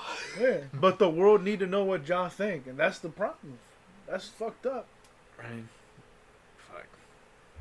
I like this. I like this song though. I No, like the the track. message. Oh yeah, the track and everything about it is bumping. Yeah. There's no Section 80 where I agree with the messaging, but the content. No, I agree with the Sonic thing it goes for. I agree with the messaging. It's just, you know what I mean. It's just he's got everything now. He's got both. Got the shit. Yeah. The shit I've been looking for. I wonder if he feels pressured as being like this voice for a movement or a community. I imagine choosing lyrics for his songs is fucking aggravating. You know what I mean? Because you're like, will that one word fuck the whole track? You know what I mean? And maybe he doesn't think that way, and he's just, you know what I mean? This is just him making cursory drafts, and this is the final draft. You know what I mean? Yeah, he's not an edgy guy, huh? No, he's not an edgy guy. He's never, you know. If he's got something edgy to say, it's for a purpose, which kind of makes it unedgy, if that makes sense. Yeah. If it's not edgy if you got purpose for it. Mm. Anyways, on that subject, should we kick it into Anti-Diaries, dude? Let's go. Probably to the most. Anti-Diaries. I would say the most controversial track on the album, only because of where the political climate, at least in America, is today. Right. Yeah, it's tough, man. Words. Yeah, man. Words carry so much meaning. It's Man. People hear this track and they're like, "You must approve of this, and the other," and I'm like, "What the fuck, my dude? Who put my words? What the fuck? Where do you get that from this?" Jesus. You know what I mean? It just goes back to the old trans argument, which is like, oh, people would only switch genders to creep on the other bathroom, and I'm like, my dude, right? Have you heard a fucking trans person talk before? Yeah. It's not. It's a little more wholesome than that. You know what I mean?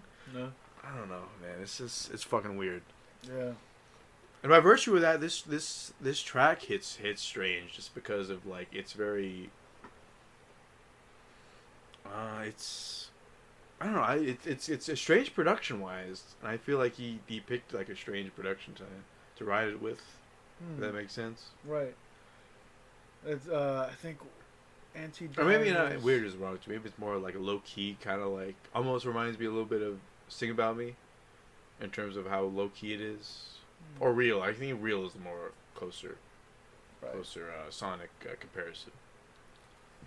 I think it's definitely interesting to bring up his aunt as a source of inspiration. Right? He may as a main source of inspiration. Like he essentially says on the track that I wouldn't be rapping had it not been for my aunt and how fucking cool she was. Yeah, and I love that shit where his mom's like, yeah, and that's they're just jealous. Do we refer to her as a he? He now? does.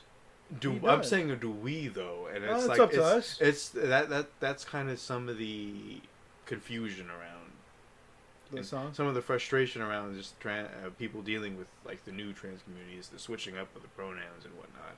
Yeah. And it's like some of the questioning of like, well, what do we call this person to be the most respectful of this person? And I guess the answer is that his aunt is his uncle now, or she is a he. Yeah. Kind of thing. And like I feel, and is it weird that I feel disrespectful for like referring to her as the she, because like Kendrick refers to, or my auntie is a man now. Yeah. You know what I mean? As opposed to, it's my uncle now. I don't know how you phrase it to like, you know what I mean? For sure, you have to let them know that there's a change that occurred. Right. And then he does mention it, and it's just like does it hit the same way if if not only me and other people are referring to her as the aunt, you know what I mean? Right. Yeah, it's definitely tough, dude, because I feel like learning people's names is hard enough, and then to throw the pronouns, unless it's obvious, like let's say the aunt, she's got the hat backwards, and it's like, oh, maybe she does, go by uncle and he and everything that goes alongside with that. But at the same time, there's like a journey that happens when somebody. It's not like, oh, I'm a woman and now I'm mad. It's like I'm a woman and like let me experiment with being a lesbian for a little while, and you know what I mean. It's not a straight line for a lot of these people a lot of time, and I know because I've had a couple of friends go down that road, so to speak, and it's like, You know what I mean? It's not a straight line in the way, so it's like fuck. I don't even know some ways. Like, how do I refer to memories with my friend? Do I refer to them as her being a her, or do I kind of reframe those memories where she is a they now?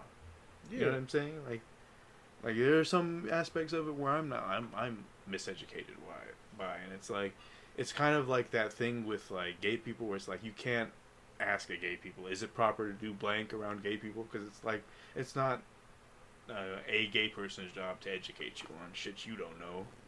You know what I mean? Right. So it's But like, if you do something wrong, they'll educate you. Yeah, they will educate you. It's like it's a weird thing where it's like, you know what I mean? Yeah. Can I ask? Is it it's disrespectful to ask, but it's also disrespectful to say it, to phrase it wrongly. You know what I mean? Yeah. So like, I feel like there's got to be like a bridging of the two somewhere, where it's like, well, give me a way to ask so I don't embarrass myself and like disrespect you, kind of thing. Right. I don't know.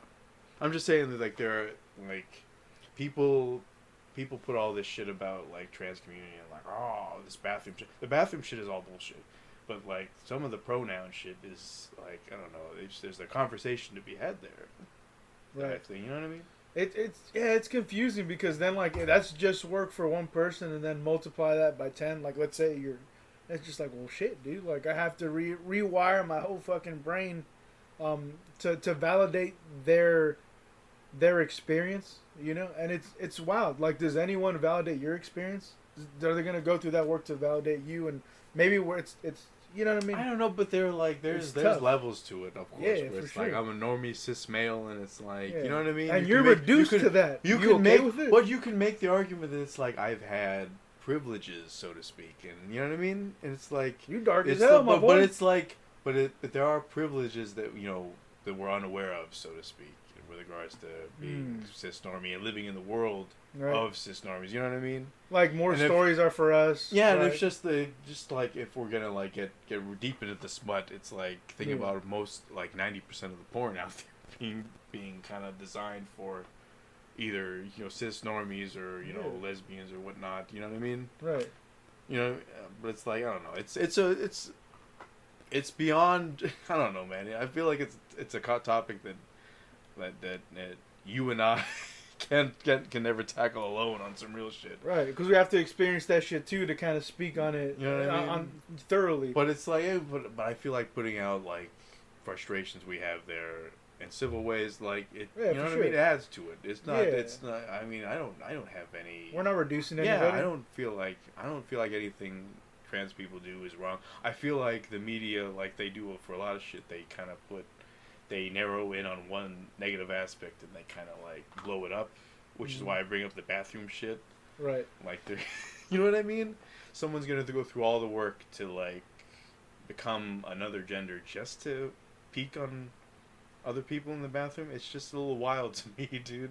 I feel like if somebody does that, they're kind of psychotic and they're not. You know what I mean? They're Right. not representative of that community Right. in the slightest. But like the media representation of it would have you think otherwise. And it's like, fuck.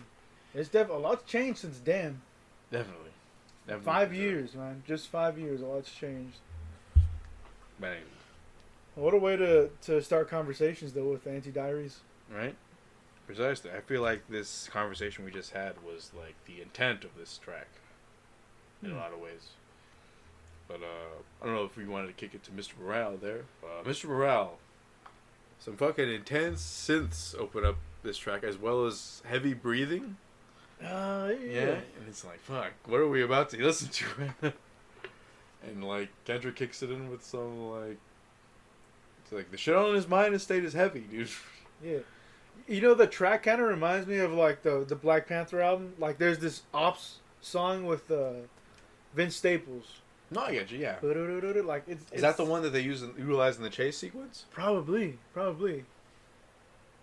did to me. No, Yeah. You did to me. Yeah. That's right. I got you. Yeah, that Ops one. It's pretty sweet. But yeah, this one takes it a different fucking place. Talks about fucking the white girl at the show, right? Oh, my bad. I'm saying, hey, it's like when Mr. Morale opens, isn't this? It was like, this is the worst performance. Oh yeah, that. Is What is that- that? I don't know what that's from. I would wager Fox News based on Kendrick, but I don't know if he's referencing that or the white girl, like Yeah. the white girl you're talking about Yeah, with yeah. the dropping the N-bombs and him giving her shit for it. Yeah, was that like a showstopper for that specific fan? I don't know about I'm that, confused. but it's like, what do you mean that's the worst performance? Like, what the fuck? Like, it's a hiccup, I call it. I feel like you're justified in calling it a hiccup, but like the worst performance is like he was drunk. He was, you know what I mean? He was slurring his words. He wasn't playing the hits. Like, there's so much other, you know what I mean? That's what I feel like he's highlighting hyperbole in that. Internet hyperbole specifically. It's the worst show. Is it the worst show, you fucking idiot? The worst? Are you listening to the words you're using right now? You know what I mean? Yeah. Everything's the worst or best. It's fucking stupid, dude. For sure. I feel like people love to bitch more than they love to critique in the sincerest sense. Right. Yeah, like constructive criticism. And Right. shit. Yeah, for sure. What an interesting fucking track, though, man. Mr. Morale. That's, of course, if that opening is based on that performance. Yeah. It could be just another wild Fox News talking head. He's talking people, black people. He's saying you should pick up your AKs or some shit. Yeah. He said it. He said it. He called for Whitey's blood. He said kill Whitey. Just you play it in reverse, and that's what Kendrick said. That'd be the dopest shit. That'd make me like that shit even more. It's some funny shit to put on backwards. I'd buy it again because it's a good troll, not because it calls to arms. If you're gonna call to arms, why would you do it backwards, dude? Don't make no sense. Well, you're not hiding from anybody. Know how easy it is to reverse shit. Yeah, you know how it go. Join the Navy, dude. Like the Simpsons episode. Anywho, we got another heavy. It's probably second only to Auntie Diaries, but yeah, it goes in depth on sexual assault in the black community, which is a mother eye sober. Yeah. Another somber fucking joint. Makes use of Portishead lead singer. Yeah. I don't know. I think I got her name pulled up. Beth Gibbons. Oh, Beth Gibbons. He's got like a trance cadence, like just like very like monotone. Yeah, he's not. Yeah, he's very. Exactly. Very monotone. Very not showing a lot of. Maybe showing emotion, but very. I don't know, like almost like PTSD. You know what I mean? Kind of like shell shocked shit. Because of the subject matter. Yeah, precisely. What they did to him and his mom, family ties. What a fucked up. Yeah, man. And how pussy. And how he puts. Yeah, how he puts. I don't know if that's his actual daughter or son on the track. Telling thank you, mother. Thank you, father. That'd be cool, dude. Breaking the fuck, man. But it's like, shit, man. That's heavy shit. That's wild shit. Like if you, I don't know. I question your soul as a human if you don't come at this entire track without some very wet eyes. Yeah. I think it's interesting that his mom interrogates him, and it's like survivors can see other survivors even though you don't vocalize your experience. I think that's a very real, phenomenon that happens, bro. It's like, I don't know, it's powerful as fuck. Dude bears his soul, he's like, now we're free. And he talks about his addictions, like it's not smoke, it's not drink, it's other women. Right? His lust addiction.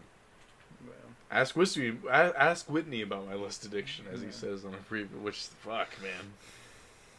fuck. Maybe explain some of those tracks like God and shit. He's just swimming in it and he's just feeling himself or something, dude. Right? He's trying to feel himself despite some of the emotions that come with, like, Guilt. some of the, letting someone down. Right. Letting your family down on some shit, dude. like those highs to get away from the lows, dude. Like, Yeah. Powerful fucking track, man. definitely. Obviously, it's not going to be played on the radio, but, a lot of people can relate to this. Like, I know a lot of people. You mean you're not gonna bump this in the whip? Gonna bump it in the whip now. Roll the windows down. Pick up your younger sister from school. And like, this is the track I'm picking you up with. Christ. No, there's like on a more wholesome note. There's like this internet dude who like picks up his younger sis with a bunch of '90s tracks and shit. That shit funny. Hey, Shit. Moments like that, man. Right. It's pretty sweet. But yeah, this track very powerful. Did you expect this from Kendrick? Hey, I see No. other rappers with tattoos. I see the pain you're No, hiding. I think, and this is gonna be clear now with how late we are in this project, but this is the most vulnerable I've seen any mainstream rapper on any mainstream project. You know what I mean? Yeah. He had like the full attention of the world when he dropped this, and I've never seen somebody use this much vulnerability on anything with this much eyes on it. You know what I mean? I've seen underground shit be this vulnerable, you know, but like fucking, you know what I mean? It's just a lot of eyes on this fucking album, and it's like it's ballsy for him to put this shit out. Yeah. Put a lot on the line. You think the breakthrough is the reason why he can disclose this in the album? Like Session 10 breakthrough? I think so. I think because you got was Mr. Morale the first album, the first disc, or is this the Big Steppers? Mr. Morale's the first disc, I think, and second disc is Big Steppers. Interesting. So this would mean that he's like addressing a lot of the ignorance of a big stepper, I assume. Hmm. It's kind of like, you know what I mean? I assume that's what it would mean. You know what I mean? Right. Shit. Yeah, I think it's insane, especially at a time like this. Again, he puts down the machismo. So did he conquer the machismo, the father time shit, all the bullshit to be like, hey, bro, like I've been hurt too. You know, fuck the bullshit. Like, it wasn't matter whether I was tough enough or was manly enough. Like, Well, it's just, I don't know. I feel like you can't worry about what the machismos will say when you put something like this out. You know what I mean? yeah, Because they're kind of stuck in their own ways. They're like, you know what I mean? And be like, why are you being this vulnerable in public and shit, like a bitch and all this shit? You know what I mean? That's Yeah, their yeah. thought process of it. for sure. And you kind of have to leave that behind in order to make this shit, in order properly, I mean. Yeah. But yeah. You have anything else to add before we move to the closer? Nah, just a moving track like we already talked about. And now we have the culmination track to what I think is not only the culmination to this 2-disc album, but the culmination to this trilogy, which is just I Choose Me, I'm Sorry. Yeah. And it's fuck, man. I don't think I need to get more specific than that. He's choosing himself, dude. He's like, I can't be your guys as a savior anymore. Like, I can't do it. Yeah. It's like I'm my own person. I'm my own vessel. And like, you know, I can't be what I thought I could be. Yeah. Basically, the culmination of this song. Self-care, prioritizing self-care over, you know, wealth and fame and even like other women. Like, Precisely. I choose me. Fuck it. Exactly. And it's a bold, and like he's done this since what, like I Love Myself, and then with Damn. I don't know if he has such a declaration like Duckworth. Like it's not, doesn't feel like that. It doesn't feel like that, but like there's a lot of exploration of the self on Duckworth. I feel like without Duckworth, you wouldn't get Mirror. I feel you. And fucking one of the closing tracks on, what is it? Is it a closing track on this album or just the closing track for disc 2? You know what I mean? I feel like it's the closing track for the album. I don't know any. Did you listen to disc 2 first? No, I just did disc 1. I did disc 1, took a cool little break so I can try to absorb it, and then went back to disc 2. Yeah, I listened to it in that order. I think I listened to it back to back though, just because like the length of the album was equivalent to T-Pad. Yeah. Which brings into question like the why did you make it 2 albums? I feel like the reason why I made it 2 albums is just the separation of the 2 concepts. Right. It's just fucking examination of himself, and it's just a capper. I don't know what's next for Kendrick, and that's exciting. We might not see anything from him again from a studio basis. We might get something immediately. I don't fucking know, dude. Shit. Yeah. Who knows? What an album, though. Definitely, dude. Definitely. What an album. Silent Hill's a favorite. You have a favorite on this one? Father Time is probably what I rock with. You moved from Worldwide Steppers? Worldwide Steppers sonically, Father Time lyrically. I know that's a weird caveat to put on each one, but like it's not to say that either one suffers in the other category. It's just like where I value them most. Shit. But yeah. Do you have anything else to add on Mr. Morale and the Big Steppers? Nothing else. Just if you want to talk about where we were when this dropped. I was at the retail job I am right now, doing a bunch of retail bullshit. And worrying about self-worth and whatnot. So this album hit pretty hard. Damn. Pretty hard. How about yourself? Just kicking it here, eagerly waiting the 9 p.m. release. Hear it, play it. Like I said, I've never anticipated a release, so this one was kind of special running through it the first time.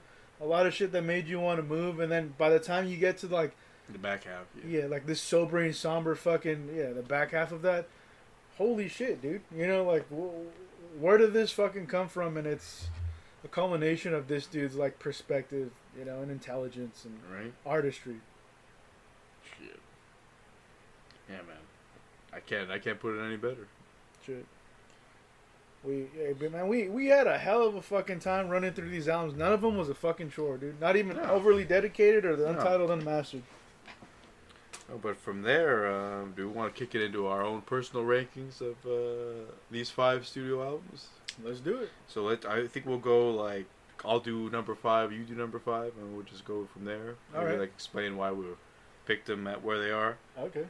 All right, so I'll go first then. So for my number 5, I got Section 80. Yeah.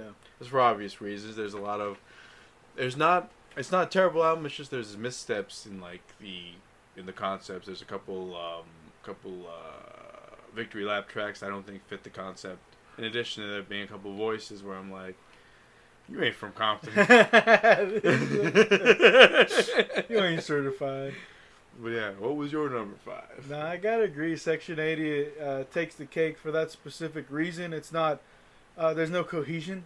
It's a nice step up from the final mixtape, Overly Dedicated. But you see him working out concepts. You see him working in the lab. Essentially, he just hasn't I guess certified his vision like he did in the later albums. So 100%, a lot of great songs, great moments. ROTC. I think that Section 80, ADHD, fucking talked about Kush and Corinthians, but number 5.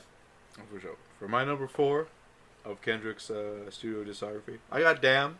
So, I put Damn there just because it's a better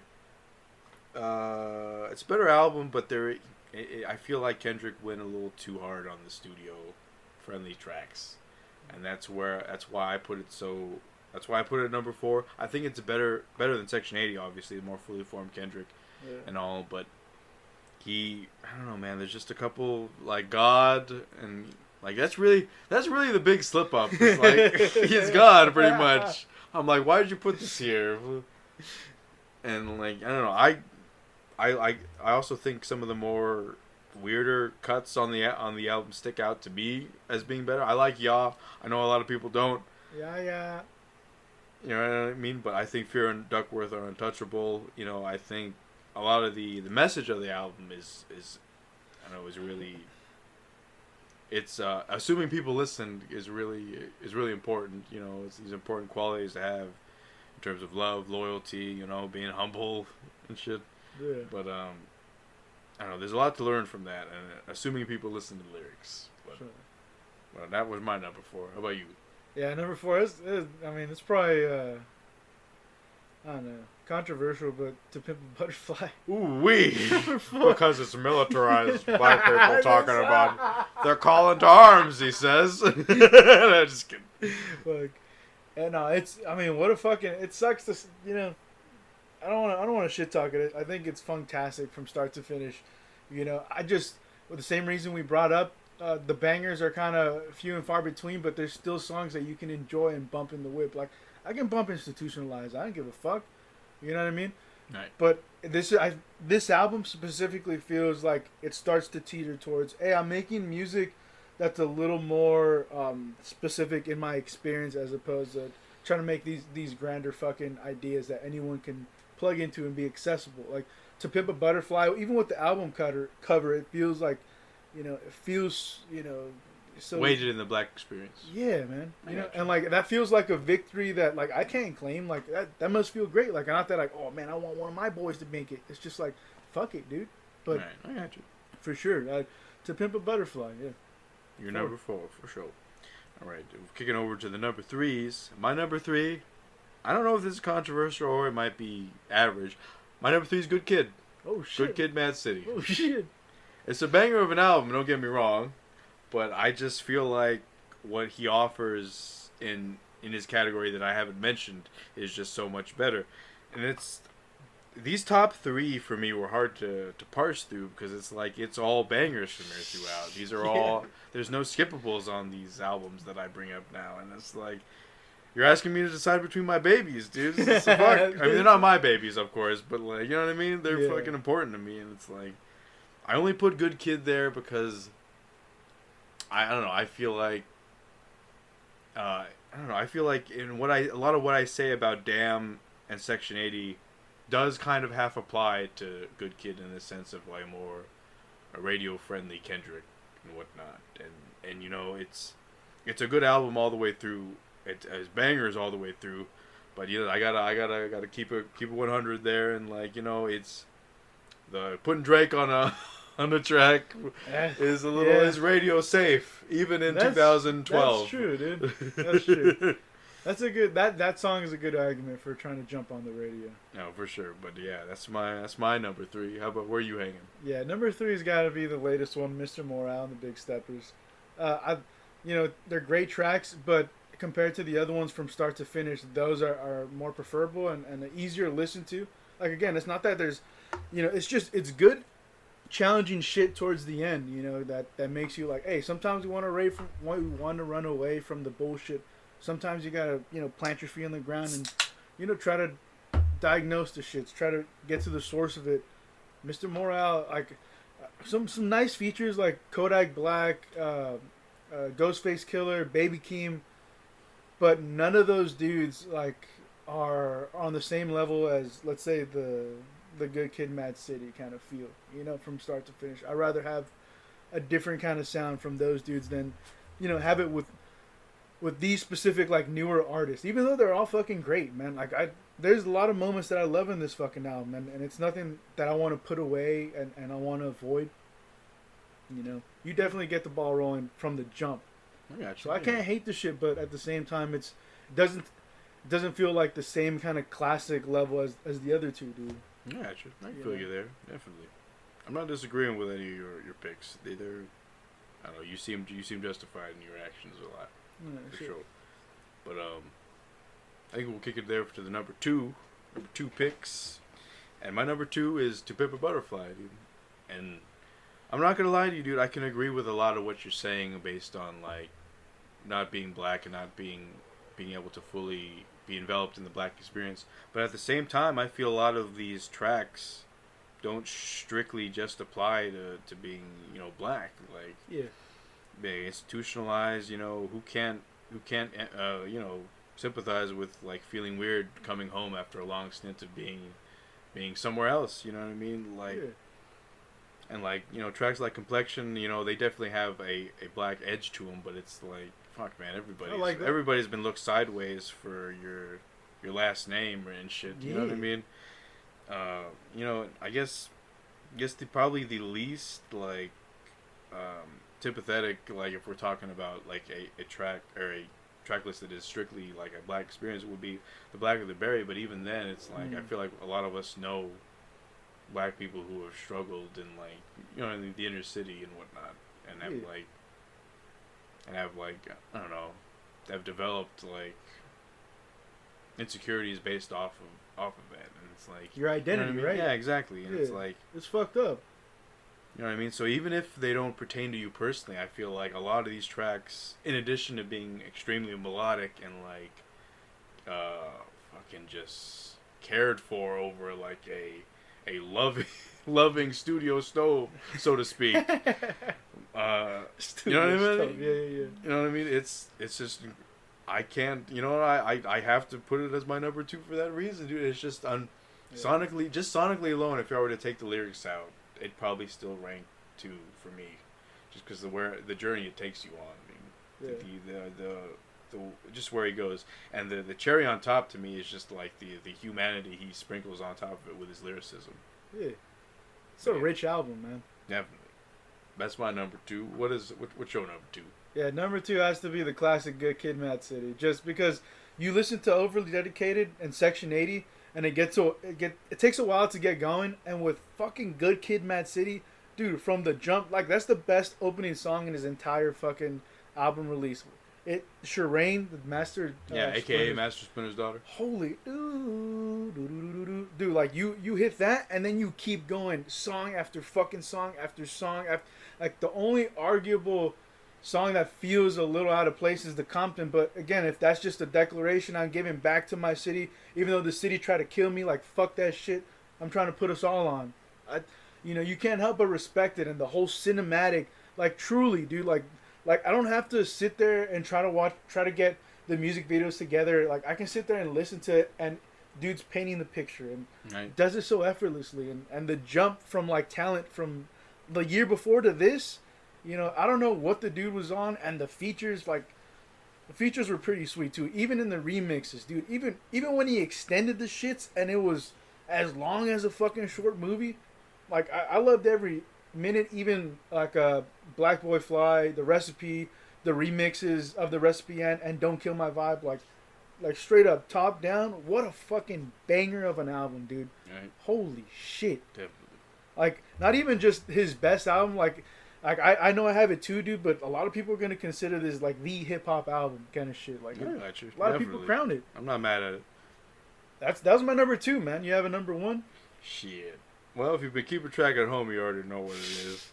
But I gotta be that guy that goes with the most recent project and say, yeah, Mr. Morale and the Big Steppers, like, just hit me in a different way, man. Shit, dude. Because they're very, it's that right strike balance between weird fucking Kendrick and personal Kendrick, and he's just going in at like just a lot of emotions that like I can like ride with, dude, and I'm like I can sympathize with, and it just hit me the precise right way when it dropped this year. So like that's where like, I don't know, that's where my allegiances lie in this shit. I can't like I can understand like thinking like some of the back half of this too is not pumpable in the whip, but it's like there's not a skippable on here for me in terms of like, you know what, I'm gonna rock this track, like regardless of that, of like, wanting to feel a certain way or some shit. It's like it's just that kind of album, dude. Yeah. Or albums, I should say, if we're counting them as 2 discs. But yeah, Mr. Morale and the Big Steppers, dude. It's I don't know. It's really assuring for me for just like being a fan of Kendrick for this long to be as impressed by his latest project as I am by it. Like I don't know where I mean it when I say I don't know where the fuck he's going, and like, and I mean it when I say I'm like really happy about that in a weird way. Yeah. But anyways, that was my number 1. What was yours? Would you say this one's a crowning achievement?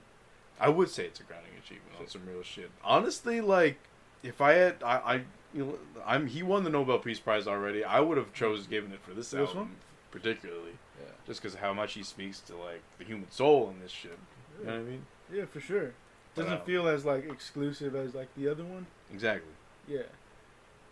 No, but my number 1, dude, like it goes to Damn, and I think my bias here is Damn is the first album I think when it released, like I was on it, dude. You were riding the wave of the album, right? So to speak. So I'm already locked in as a fan. So listening through the whole fucking shit, like again, I didn't have to smoke out to feel smoked out. Like not that it's stoner friendly like some of those other songs like Cushion Corinthians or The Recipe. Yeah. No, dude, it's just it's very trippy in the fucking sound, and it loves to play with the shit, and I love the like not I guess self-awareness of the image and the way the whole album kind of complements with one song with the other, like Lust and Love, and we talked about it, Pride and Humble, and I think about Fear God Kendrick as the ending of that thing, that whole album. I think that's not that it's spelling out, but there's a lot of themes and there's a lot of topics that I think he explores, and again, it's some of the seeds that he planted earlier on, he gets to see them flower here and really really take advantage of the talent he can bring in. He's not bringing in features, and that's what I love, that he stripped away all the people that kind of like that can make that shit bump, and it's just him, dude. So like if it hits, it's because this dude's doing a lot of the work, and if it's If it's like Rihanna or the U2, then I get it, dude. It's fucking, it's sweet. It's complimentary and super ambitious to go, hey, flip the track, and we said it's the same end result, but it's also it leads you to a different, I guess, like if it's a lap or if it's a circle, you're starting at two different points. So you still experience some of the same shit, but the progression or the regression, is Perspective can appreciated. end up differently, even though it's leading to the same thing, or begins in the same way that it would lead to. Yeah, and it's probably one of the most accessible albums because there's so many hit songs in that people can like fuck with and vibe to. And is it the most lyrically sophisticated? Like, no, Unless you're me and you hate love. yeah. Just kidding. But like I said, I think my bias really plays into this, and just having like the good memories attached to the shit too. It's like, man, like I love like listening to Humble while like we celebrating, we eat some sushi, and like it's like what a good fucking feeling, and even after that and coming back, it's definitely dope. But King Kendrick, man. King Kendrick, dude. Well, I think despite like our severely differing rankings, we can agree that the dude's like extremely talented, dude. Yeah. But yeah, shit, man. But on that note, I don't know if you have anything to add on the back of this 5.5 hour pod. My goodness gracious. Yeah, like I don't know if he's gonna be the best, but I think he's already the best on the West Coast, especially. Oh, for sure, yeah. definitely. West Coast, yeah. I mean, I don't. My modernese game isn't up enough for me to make that decision on like for best in the America, as it were. But yeah, dude, I think he makes a good argument for top 5, fucking for sure. Yeah. Maybe we're biased, and maybe we're just in that moment. Hey, the West is best. What are you talking about? Hey, they don't hear the coast in this like a long time, man. No, for sure. Yeah, but I don't know. What a hell of a talent. Maybe he'll go down as the best to ever do it when it's all said and done. Yeah, I think so. I think he's well on his way. Yeah. But then, in that case, this has been Game Sharks After Dark. I've been Jimmy. This has been your boy, Jose. You guys have a swell whatever you do. Bye, guys. Yeah, bish.